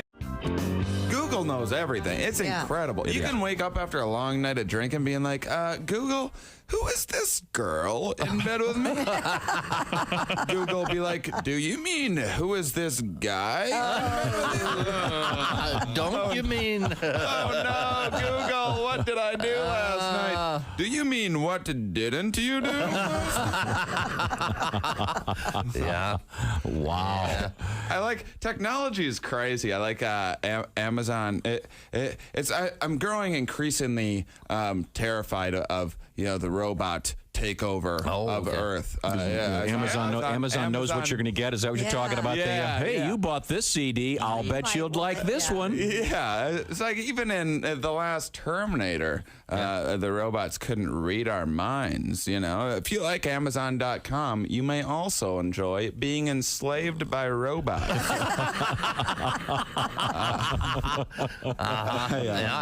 Yeah. You're right, though. Yeah, it's like having robots. Amazon does suggest stuff for you. I like the spammers that use like they always use like a common name like Steve. Some generic subject like been a while. They try to pretend like it's someone or whatever. And I open it up. It's like, do you want free porn? Like, well, only a dear friend of mine would know how much I enjoy free porn. Click. My computer just explodes. Thank you, Steve. Go buy a new one. I email him back. I'm like, dear Steve, thanks so much for trying to send me a free porn. Damnedest thing, my computer exploded. Could you please resend? Damnedest thing. Our guest in the studio is comedian Shane Moss. I realized how addicted I was to internet porn recently. I broke my computer. I didn't have a computer for like 4 or 5 weeks. It was sent in, and this is one of the most pathetic things I've ever done in my life. I found myself one day satisfying to myself to the idea of having a working computer. It's like thinking about screen sizes and. That's hilarious. Okay. Wow. One of the things I like about you is you don't necessarily lower your sights when it comes to some of the things you do. You're willing to go out on a limb. Oh, I have no sights.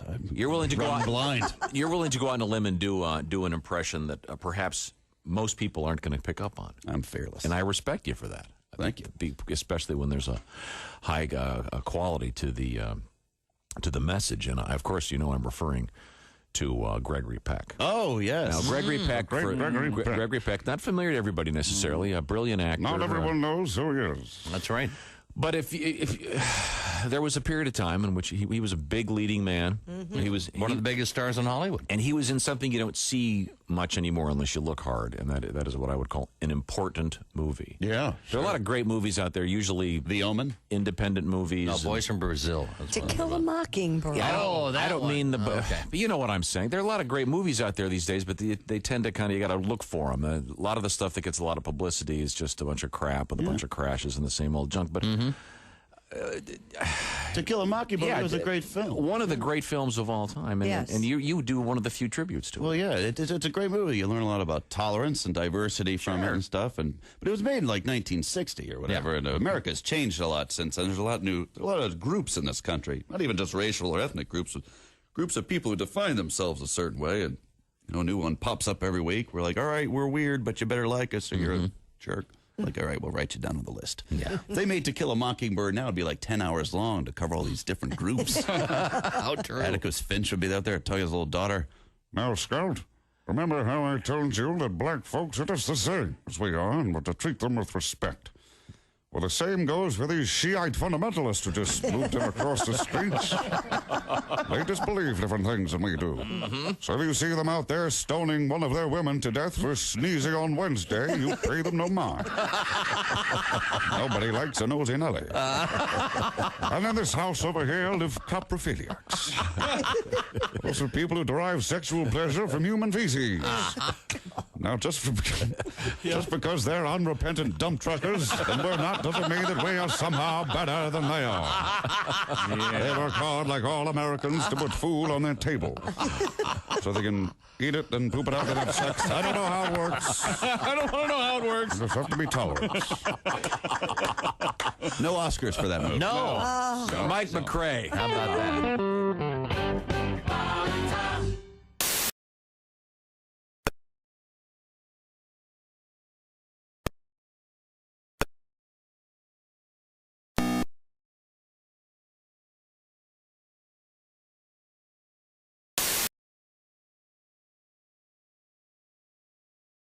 p.m. Eastern on Bob and Tom 24/7.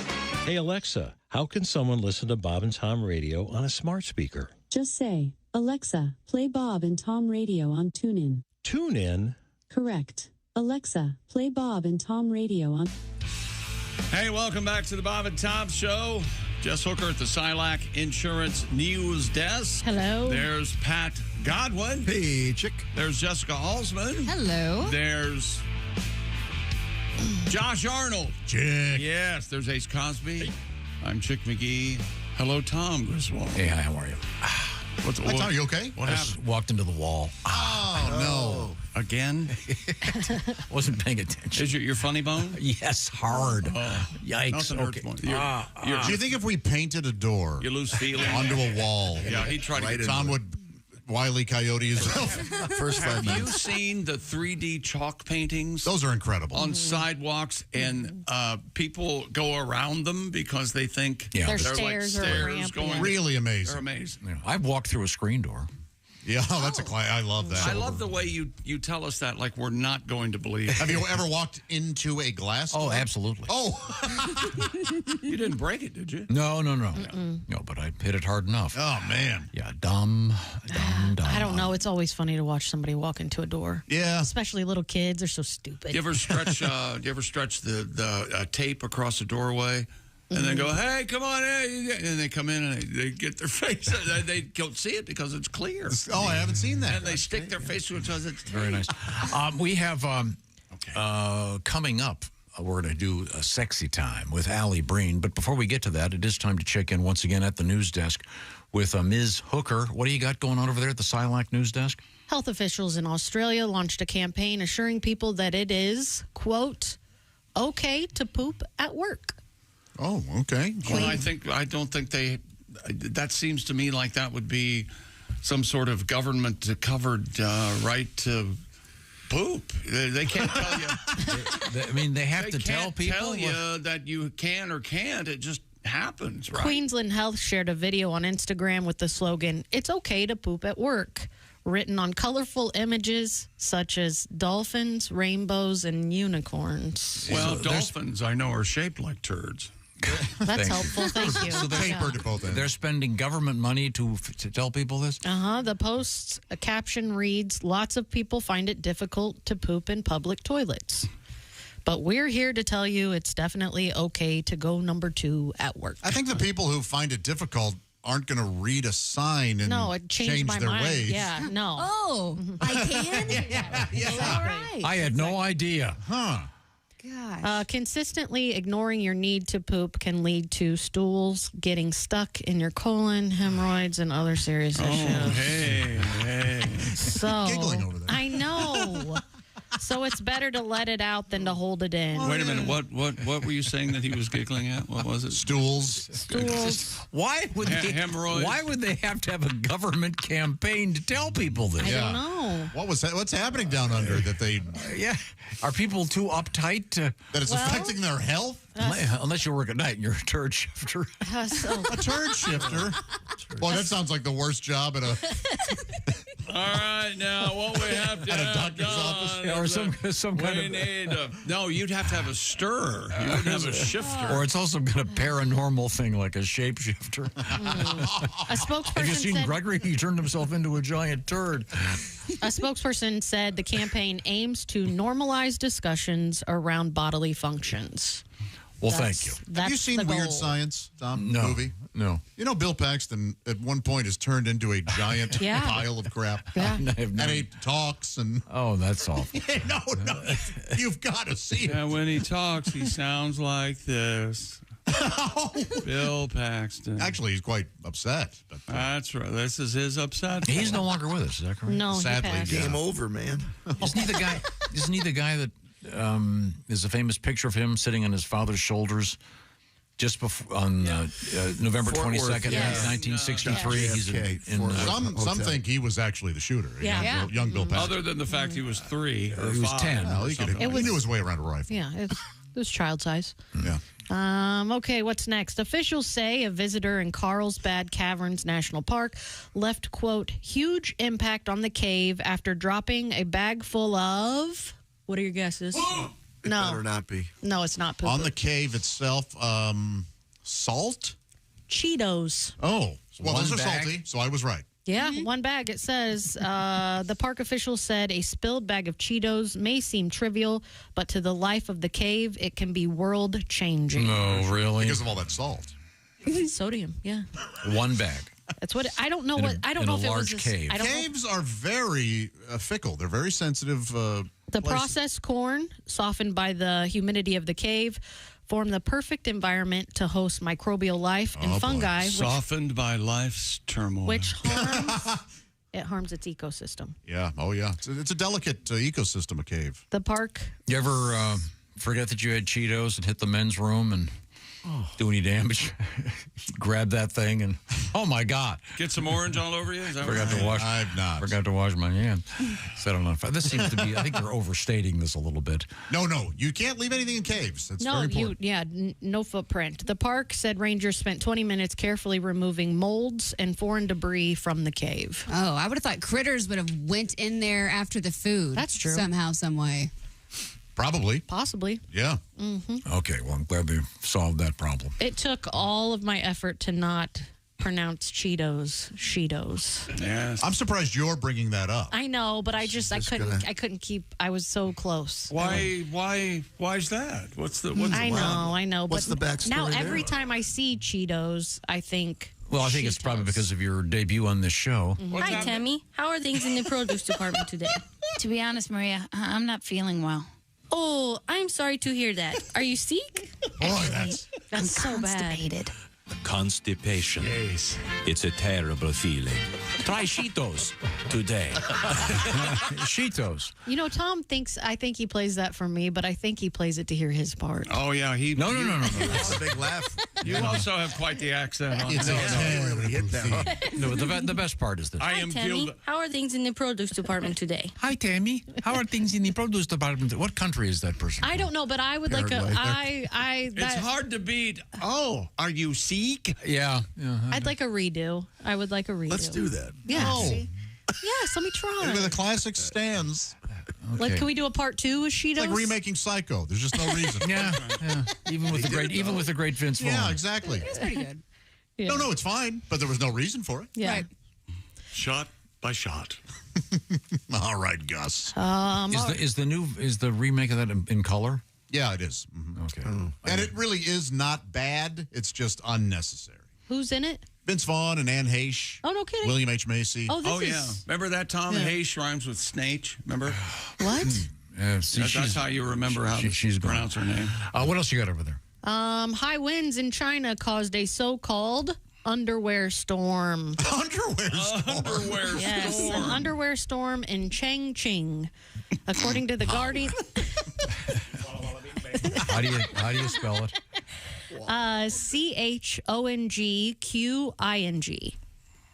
Chongqing. Changchun. I don't know about that, but That's the pronunciator on my paper. Is that near ping pong? No, it's not. All right, Jess, what happened there? According to The Guardian, an unexpected windstorm. They name a town Changchun, and you're mad at me? I'm sure that's not how it's pronounced there. Well, how would it be pronounced there? However they say it there. How do they say it there? Shut up, Pat. According to The Guardian, an unexpected windstorm brought gusts up to 76 miles per hour to the city, scattering people's laundry that was hanging from the balconies on high-rise buildings. I see. It's raining bras. Hallelujah. Yeah, it's raining bras. Underwear storm sounds fun. It is doesn't fun, sound yeah. bad. Yeah. I heard that the storm was brief. Oh, it sure was. Hey. It was, yeah. I have a question. You guys are old. Were panty raids a real thing? I sure hope so. Tom claims. says they were. Yeah. I bet they happened at some point. It was kind of like the Nelson family when Ricky and David were in the fraternity house, I think. That was the era, the Animal House era. Revenge of the Nerds was in 1984. And You don't know what he's talking about, do you? When he said Nelsons, I thought he meant the twins that Nelsons, were right. They were singing. related. Their father, Ricky Nelson, was. No way. Yeah. Oh, yeah. Okay, I didn't know that. Here come the Nelsons. What was it called? Ozzie and Harriet. Ozzie and Harriet. Is that Okay. the name of I it? mean, that was kind of the frat issue, the Animal House era of fraternities. I think Right. that was kind of a. Okay. I don't know if one ever happened. I certainly. So was that like a rite of initiation? You had to run in there and grab a girl's panties? Yes, I think so, yeah. Okay. Pretty sad, really. The unusual event was shared on Chinese social media with the hashtag underwear crisis. Chinese social media where freedom rings loud. If you want the real story, check out Chinese media. When you were a kid, did you ever go away to camp? No, we had a lake house, so we always just stayed there. Yeah. Okay, because when I was a kid, you had to have your name on all your underwear. Yeah. Oh. Yeah, so when I would send my kids to camp, I did that. I wrote their name on everything. So the counselors knew who they were smelling? Oh, my God. But why? Wouldn't the dirty laundry First of put all, a bag? Josh, it's huffing. That's what you meant to say. Oh. Billy. Billy Websworth. Remember those days of monstrous camp counselors? Coming up, it's going to be sexy time with Alli Breen. Right now, I want to talk a little bit about you. If you're maybe 50 or older thinking about your retirement, you think Social Security is going to be there for you to cover all those bills? You think so? Maybe not. Most people don't, actually. That's why they're getting a little bit concerned about what's going to happen when they retire, because most of the companies these days don't give you that gold watch and, we'll be sending you a check every month. Probably not. This is where you may want to find out what annuities are all about that will help you out when it's time to stop working. And the authority on annuities, of course, SILAC Insurance, SILAC. Find out how it'll be to elect payments on a regular basis when you retire. Now, the key to this is getting information and finding out what I'm talking about. Certain restrictions apply. See if you qualify. Head to SILACINS.com. That's SILACINS.com. Or just head to bobandtom.com. We've got a link there, and it does include the famous Chick McGee video. The Chicks are up for the annual supporting actor Oscar award. Okay, very That's good. Right. It's INS Insurance, of course, and it's SILAC, SILACINS.com, or go to bobandtom.com and watch the video. See what I'm talking about and feel a little bit better about your future, perhaps? I think so. Once again, that's the SILAC Insurance Company, and we're going to come right back with Sexy Time. And Alli Breen, this is the Bob and Tom Show. Morning laughter. Just might.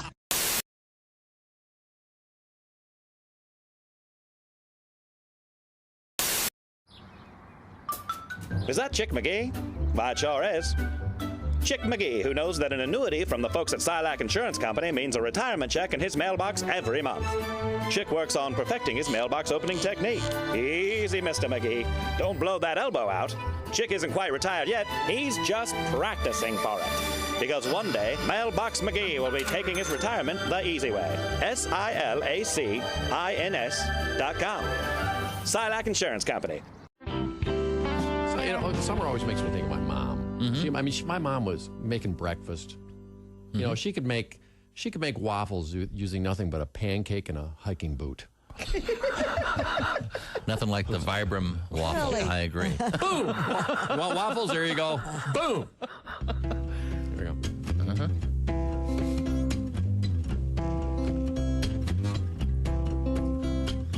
How's it start? Oh, yeah. Sneezing from the pollen. The Chain caught my shoestring, hit the center bar on my bicycle, and almost lost my bearings. I love summer. Good old summertime. I got sunburned on the soles of my feet. A lot of sand where the sun don't shine. Sunburned at the beach, in pain the whole darn night. So much skin peeled off my back, you could make a set of Samsonite. I love summer. Good old summertime. I got sand burned on the soles of my feet. A lot of sun where the sand don't shine. Putting on a cold, wet bathing suit. Mosquitoes and bees and tetanus shots in the derriere. Something's crawling in the foot of my sleeping bag, and flaming marshmallows in my hair. Drop and roll. Caught a baseball with my face. Potato salad in the sun. Salmonella steps up to the plate. Listeria gets the run. Oh, I love summer. Good old summertime. I got foot sand on the sole of my burn. A lot of feet where the sand don't shine. I got shine soot on the sole of my fence. Oh, shine something soot. Else. Yeah. Ah, thank you. Beautiful. Haywood Banks.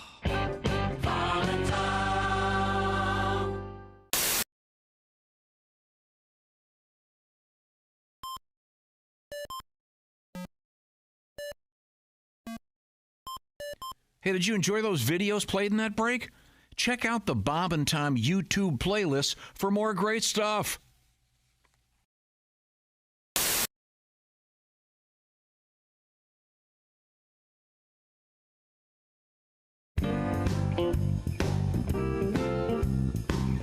People, here's what people don't understand go about on. the Bob and Tom Show. I get to be the official greeter of our guests. Great. And I believe Right. we do have a guest waiting in the green room. Sure. And I would like to greet officially our guest, Well, it's Jim Gaffigan. Hi, how are Jim you, Christy Gaffigan. Lee? How are you? I'm good. It's so nice It's to great see to be you. here. Not set up or anything. You know Oh, are you that- on a? You got your own reality show? I do. It's called Nobody Really Cares What Christy Lee Does Behind the Scenes, but we're going to show it to him anyway. Thank you, Jim. It's so good to see you. Okay, let's move. Let's show people what you eat back here, Christy. Oh, well, my favorite thing is right over here. This is called chocolate-covered raisins, or I call Nirvana. Sure. Have a. And you know what's great is the way that's set up is like there's tons of hands going in there. Yes. And so hands are usually covered with feces. So. He's absolutely right. So now you're going to ruin my favorite Enjoy. snack in the green room? The treat. Well, There used to be soup here in the morning. What happened to the soup? There used to be different things. He Or does it retired. come at like 9 or He something? retired. So now we have to eat things that look like feces. So that's it. Or is it kind of... Hi, this is Christy Lee from The Bob and Tom Show. Thanks for watching this morning's show. To listen, just go to bobandtom.com. Check out the list for a station near you or stream the online radio station on our website and the Bob and Tom app. The Bob and Tom Show, on air, on app, and on demand.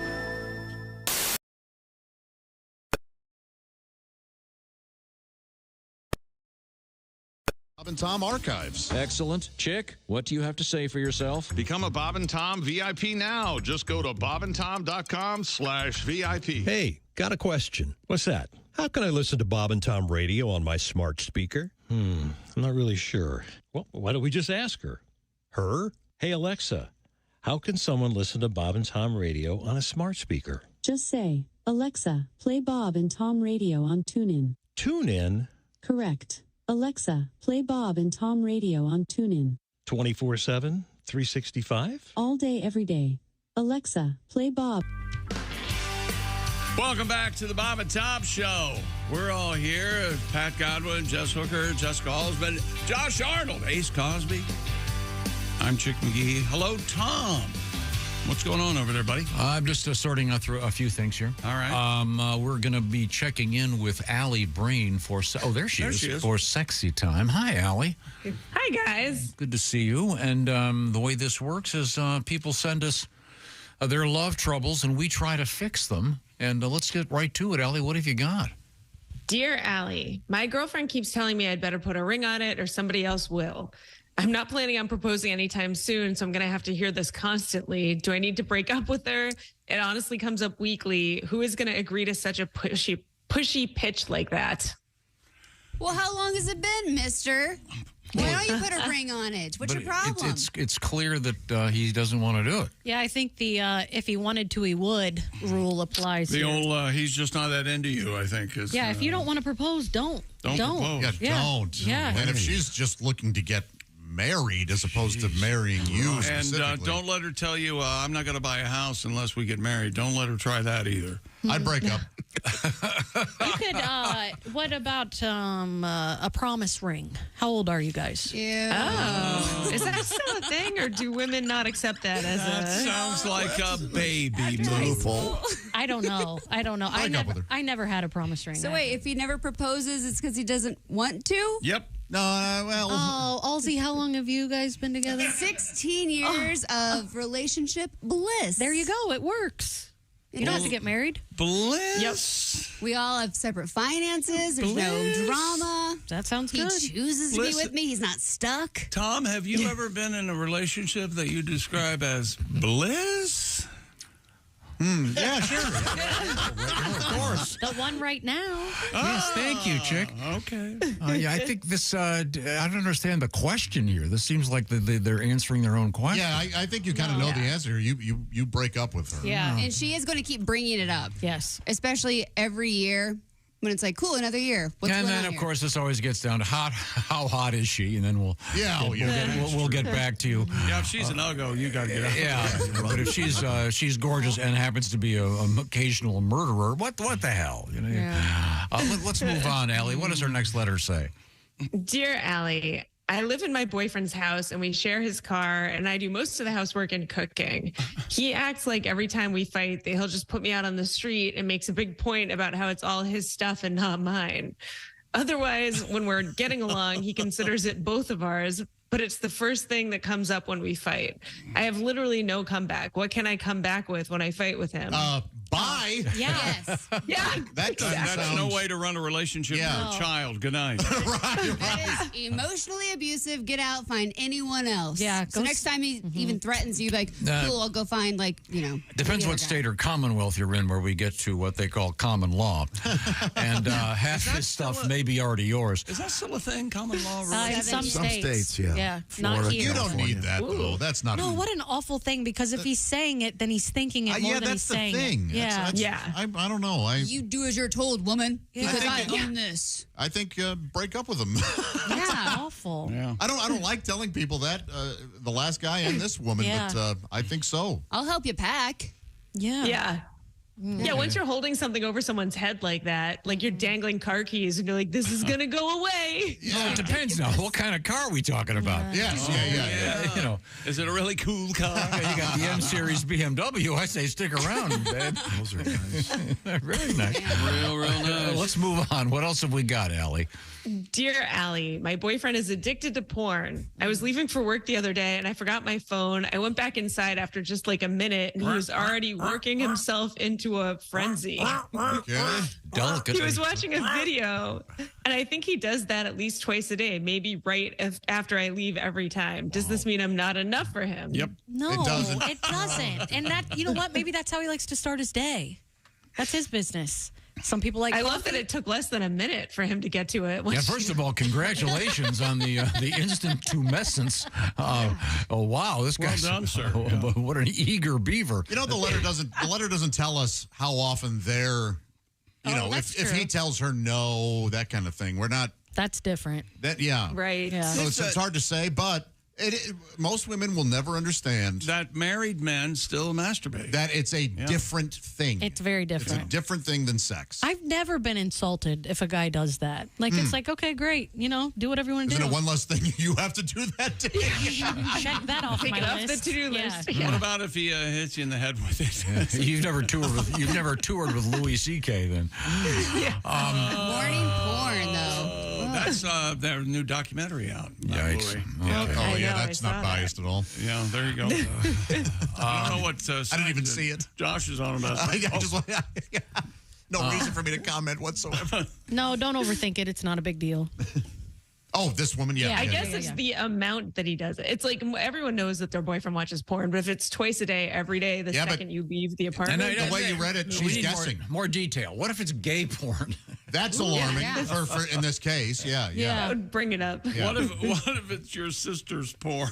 By the way, she's speculating.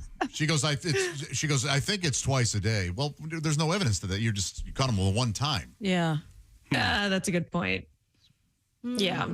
All he does is this. Yeah, well, no, maybe it's the 3 minutes after you leave. Yeah, no psychic thinking here. You're going to make it worse, but I don't think it's that big of a deal. It's pretty funny that this guy, right at it, you're off to work. I get that, though. Yeah, maybe he had a meeting. Yeah, maybe I mean, he had a short time frame. Maybe she leaves for work 30 minutes before he has to. Yeah, but if he did that, he was thinking about it. He was just like, "Oh, so you're going to leave? Okay, well, counting down the seconds. Aren't you about ready to go? You better. You don't want to be late." That's what happened when I lived with my parents. It was. Oh yeah.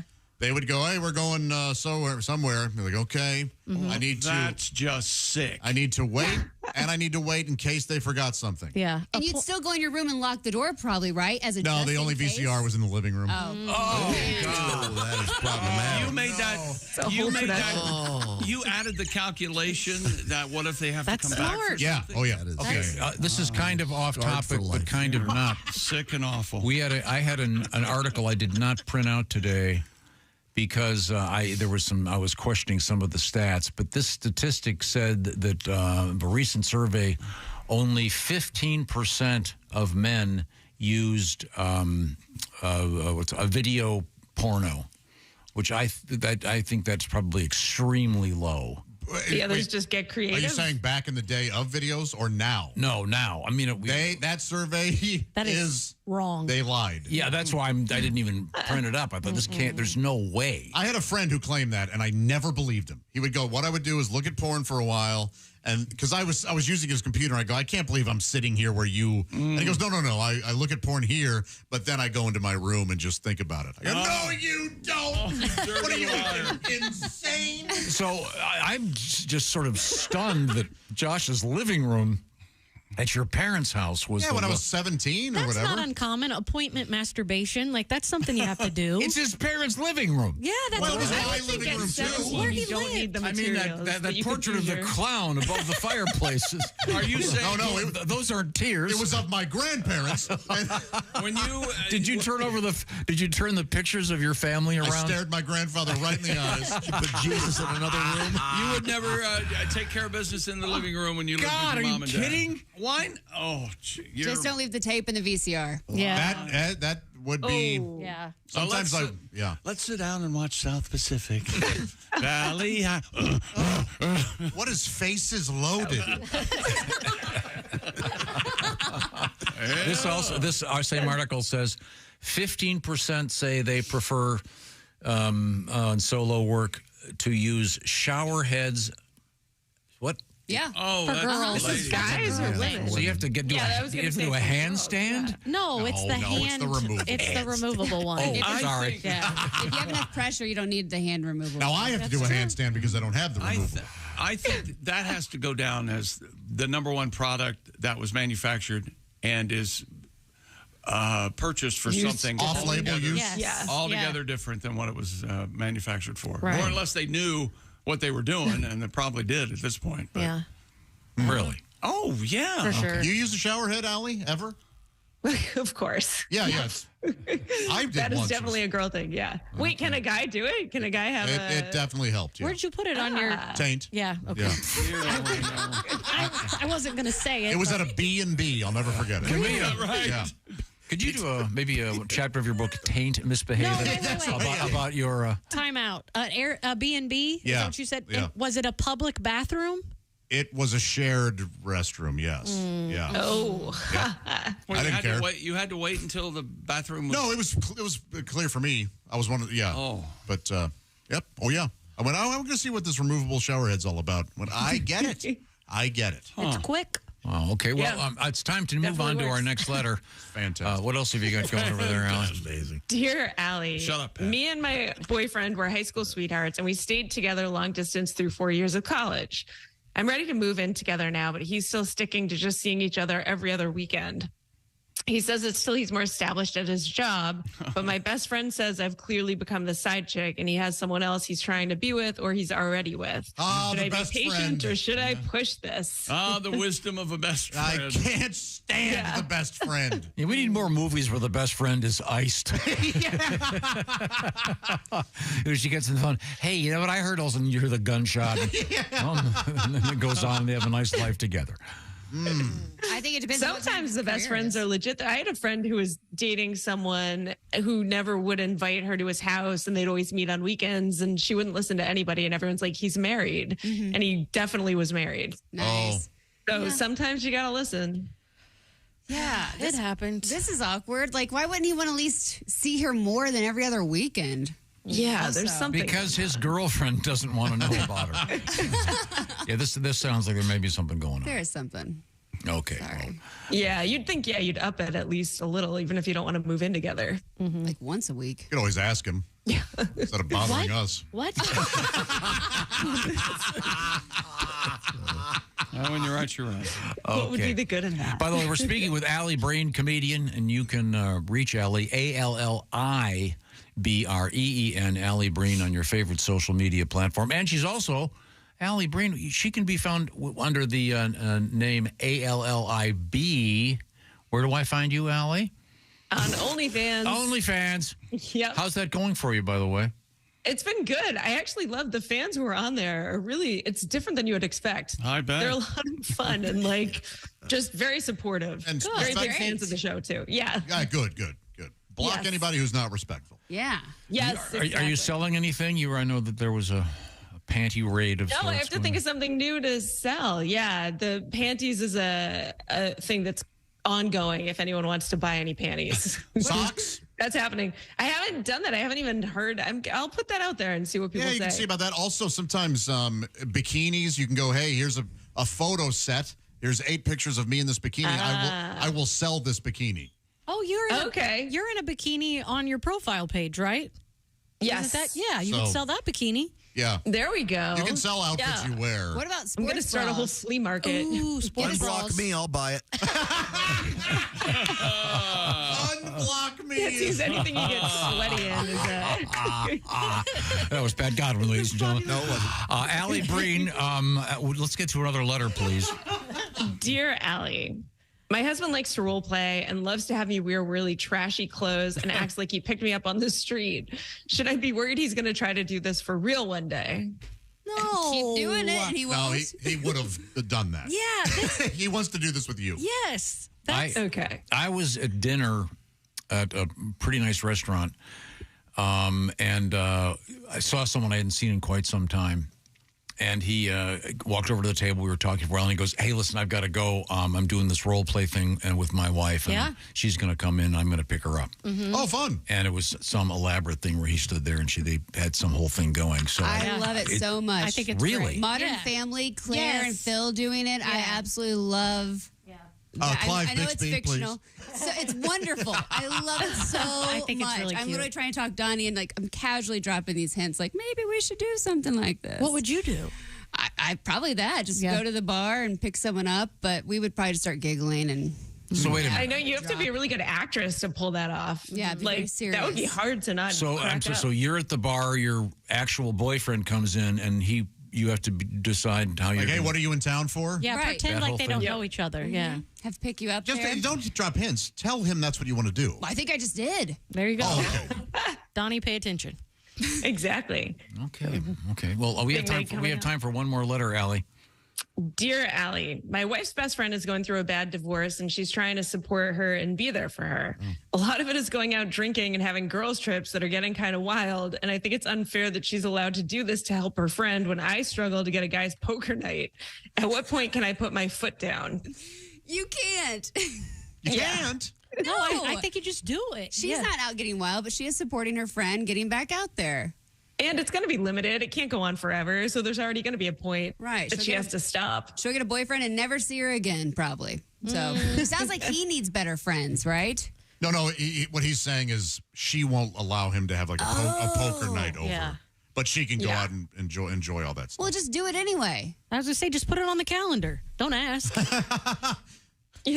Yeah, while she's out with her friends, have your poker night. Yeah, that makes perfect sense. Don't you listen to these two girls over here who they're are stirring up clearly stuff. They're auditioning to be best friend. Yeah. How can I ruin this for you? We have time for one more letter, Ellie. What do you got? Dear Allie, I went on a first date where we ended up sleeping together. For our second date, he expected to stay over, and I said no because I had to be up early. And since then, he has been ghosting me. I really like him, so I wish I hadn't slept with him on the first date. Can I fix this? Oh, I apologize for not hearing totally. She did sleep with him on the first date, but then the second date, not on the second because he wanted to sleep over, but she had to get up early, and now he's Well, but he thinks she was lying about having to get up. Yeah, that's a classic. Yeah, she was trying to put down some. But now he's ghosted her. But here's the thing. Oh yeah, this is over. Yeah, it's done. Let it go. Wouldn't you give her one more chance to explain herself, or no? Oh, see, no, But the issues, the problems with her is her. With him? It's her problem. Meaning, he has ghosted her. What should he? But what should she do? Is do not pursue him. Don't pursue him. No, fix it. Yeah, sister, it's 2 dates. Let it go. He'll come back in about 2 weeks and reach out, though. It sounds like you're incredibly easy. So I say, just grab the next guy and bang him and see if it works out better. Call him up and apologize, and he'll say, "Okay, well, maybe I'll bring Mr. Winky over." She didn't do anything wrong. She didn't. No. But what if she said to him, if she was like, "Hey, I just like you so much, I want to go slowly from here on out." Oh, he's gone. Like, yeah, he's done. He's already He's answered like, that question. Yeah. But he had sex with you. He's not that into you. He's done. But if she said Unless tonight, you you wanna have up, sex with her. you want to do something like each other, he would probably be. No, into what's it. the text supposed to be? You up. That's it. You up? Yeah. Or just butt stuff? Question mark. Oh yeah. That's very common. Or the good old eggplant emoji. Oh, DTF, isn't that? Yes, Oh, that's sure. what Yeah. DTF. Oh, that's just filthy. Okay. Alli Breen, ALLIBREEN, and on OnlyFans, ALLIB. And Yes. thanks very much. Are you working this weekend? Yes, I'm in town. I'm out in Long Island this weekend, and then I'm at the comic strip on Sunday and Gotham on Monday. Okay. All right. Thanks, Yeah. Alli. We'll see you. Thanks, guys. Hi, Allie. Right now, we check in with Mr. McGee. Prize Picks is the best place to get real money sports action while watching football. Season-long fantasy takes up so much time, but on Prize Picks, you can pick a new lineup every single day. Prize Picks is easy to use. Just pick 2 or more players across any sport, then pick more or less on their projection, and you could win up to 100 times your money. Now, Willie G has done this pick for this weekend. He had a nice win week 1 on Prize Picks. He picked Caleb Williams to get more than 0.5 passing yards and Tyreek Hill to get more than 97.5 receiving yards. And, of course, both those picks came through. On Prize Picks, you can still cash out even if the lineup is not perfect. All withdrawals are fast, safe, and secure. And Prize Picks, the only daily fantasy app with injury insurance. So, if one of your players goes down in the first half, do not worry. Prize Picks does not count that as a loss. Download the Prize Picks app today or visit prizepicks.com and use code TOM, that's T-O-M, and get a $50 credit instantly when you play $5. That's code TOM, T-O-M, on Prize Picks. Get a $50 credit instantly when you play $5. You don't need to win to receive the $50 bonus. It is guaranteed. Prize Picks, run your game. Must be present in certain states. Visit prizepicks.com for restrictions and details. That's Prize Picks. Thank you very much. Check out some more details at bobandtom.com. This is the Bob and Tom Show. Reach us toll free at 1-888-BOB-TOM-1.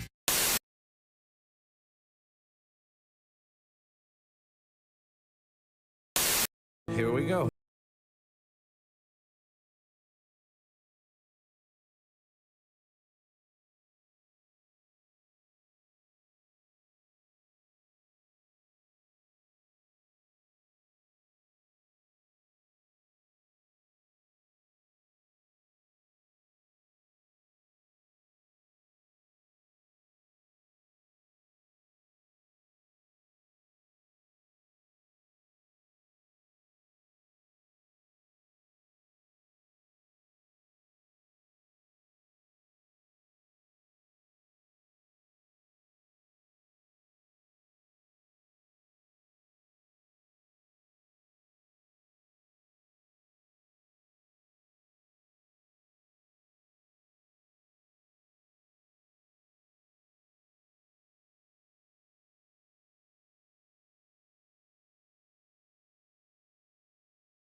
Yeah. Hello. There it is.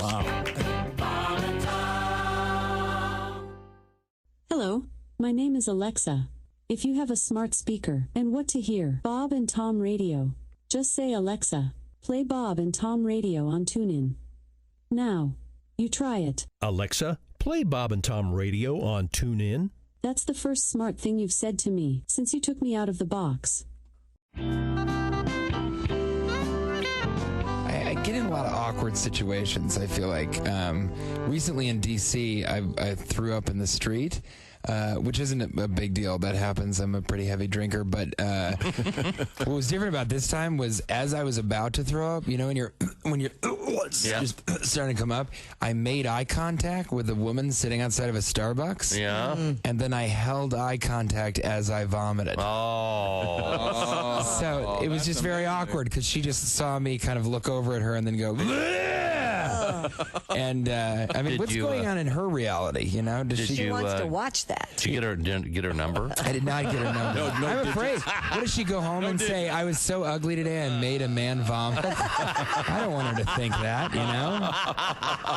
So I had to go over and tell her it wasn't the case. That's a bad hair day. Yeah, if a man looks at you and vomits, It is a bad day. you need to visit your hairdresser ASAP. Wow. Yeah. That's a self-esteem killer. Yeah, it really is. Yeah, but I get into stuff like that all See, the I'm a time. sympathy monitor. I would have, if he'd made eye contact with me, I would have. Me too. You would vomit also? I would join you, yeah. So when you smell vomit, you immediately vomit. Say goodbye. Let's move on.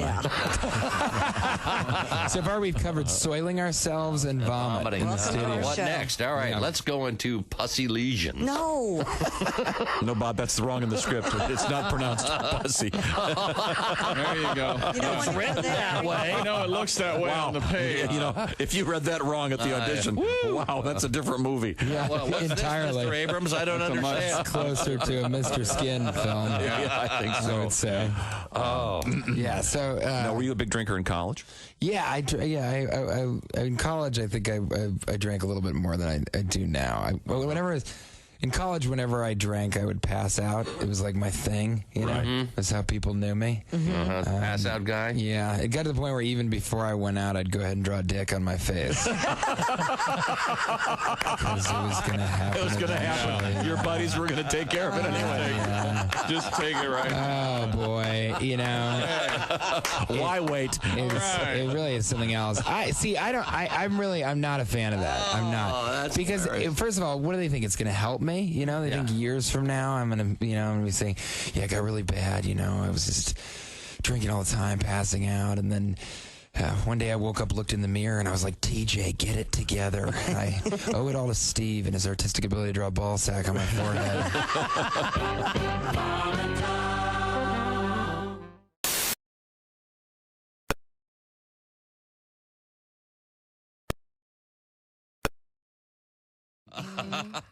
Hey, this is Ron White, and you're listening to Bob and Tom Radio.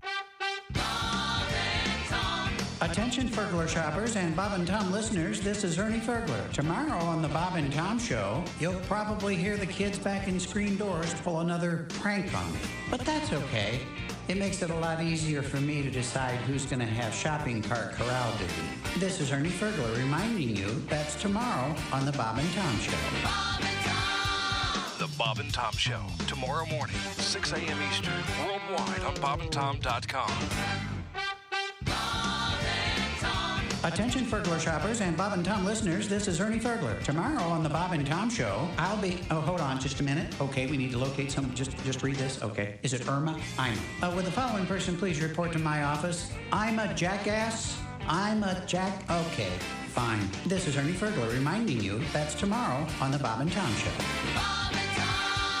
The Bob and Tom Show, tomorrow morning, 6 a.m. Eastern, worldwide on Bob and Tom. Hey, welcome back to the Bob and Tom Show. Hello. Tom, how are you this morning? How's it going? Are you all right? I was. Okay. That's Chick McGee. His last day at the Dude Wipes sports desk. We have Josh Arnold finishing off a career. You know what we forgot to do Been this fun, morning? Josh. No. Don't. Things we learned yesterday? What? Why? Why did you bring it up? Well, maybe. Yeah, why did you bring it up? Because you made the announcement yesterday that you used to moon people through the glass at Best Buy. Well, thank God we revisited. Well, I'm just saying. Okay, now we anybody have else moon anybody? a couple things that we left off. We forgot about this. Hey, Cosby, here he is with his joke of the day. Speaking of bananas, what do you call a banana that gets all the girls? What? A banana smoothie. It's so silly. I was going to say banana penis. Who calls a guy that gets all the girls a smoothie? A smoothie. It's a banana. Look at that smoothie. Joke of the day brought to you by Sleep Number. Sleep better together. Save now on a Sleep Number smart bed. Only at the Sleep Number store or at sleepnumber.com. Tom, I don't know if you've ever had one of these, but Chick is one of the biggest fans of banana flips. Have you ever seen? What is that? It is a pastry, like ho-hos and ding-dongs. I've never had a banana flip. But it is almost a taco shape. It looks like it looks exactly like a taco, only it's cake, and you fold it up and you fill the middle in with banana cream. Is very good. Is this a manufactured? Yes, and rarely I don't see them much at all. What do you mean? How could How could you fold it up and put banana cream in it and it'll all be natural? No. I meant, is this something you make at home? There it is. It does look like a taco. Yeah, maybe you can make them at home, but man, they are tasty, and I don't know why they're not as prevalent. I guess people don't like them. Is that banana bread? Not usually, but that looks like banana bread. Yeah. I don't know what the bread part is. I want to say vanilla type shit, but the cream in the middle is banana. Is that a cream? Is that a cream pie? What were you saying? That's not. It is technically. Pie. Yeah. But it's a flip because you flip it together. Go home tonight and ask about, hey, you want a cream pie? It's a cream taco, actually. Right now, I want to congratulate Mike Mello from Madeira, California, the winner of week 1 of our Bob and Tom. Mike Mello. A very limited time. Please shut up. From the Pigskin Pick winner, thank you very much. Mike wins himself a $500 gift certificate to Steven Singer Jewelers at IHateStevenSinger.com. And we're going to be talking to Mike tomorrow during the Chick McGee Shoe In of the Week. I'm urging you to get your picks in for week 2. Get them in before tomorrow evening when the Thursday Nighter starts. And you could be a winner. Just pick all the games. Have some fun. 61 people tied this week, and he won the tiebreaker. So congratulations to Mr. Mello. Right now, Pat, you asked me about this, and I found this news story. Australian scientists have begun vaccinating wild koalas against chlamydia. Yeah, they're riddled with it, aren't they? Apparently, this is widespread, and it's actually very bad for the koalas. And you were telling me you have a song about this? I have an email from Kevin who says, hey, Pat, if you're not doing a song for that, the koala's riddled with chlamydia, what are you doing? Start writing. And that's Kevin, not from Michigan. Okay. And so you have this song? Yeah, here we go. It's the Culture Club.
Sounds beautiful. Come and go. Come and go. Is that the same chlamydia that humans get? They have in Australia. How do you think they got it? It's just cuter. They have clinics and things that koalas go to battle chlamydia. I would get chlamydia from a koala. They are cute. You're right. Totally worth it. I think if I could cuddle with one, I would totally get it. Is that how could you just get it from cuddling them? I don't know. Oh. Or do you have to be more intimate? When I moved to San Diego, the first thing I wanted to do was go to the San Diego Zoo and visit a koala bear. Yeah. And they are they're like holding a pillow. Oh. There's nothing. They are? I don't know how, they don't have any natural Like if a predator, there's like no heft to them. No heft, no claws, no nothing. I don't know why. Okay, why wouldn't they just all get eaten up by lions? Maybe because they're up so high. Yeah, they maybe do. so. Yeah. Maybe so. Can you eat a koala? You eat anything. Well, if you got to cook it right. And the second thing I wanted to do when I got to San Diego was come home. And I think be alone. You were being set up for something when she said, "Can you eat a koala?" Chick, when you make love to a koala, do you move or do you just move the koala? Thank you. I was hoping it wouldn't go that direction. I apologize most sincerely. And thank you. Tiny little thing. Thank you very much. I appreciate that song, Pat. Well, thank you. Are they only in Australia? I'm going to say yes. Isn't that interesting? That an animal went, you know what? We're just going to stay here. Although I guess it is surrounded by a lot of water. I've decided. And that crocodile snakes. I've decided I want to see a platypus before I get my bags and check out. Oh, why don't you probably check that out right now? Be back next year. Thank you very much. This is the Bob and Tom Show. Add to or continue the conversation. Check out the Bob and Tom Show on Facebook. Get the link at bobandtom.com. This is the Bob and Tom Show.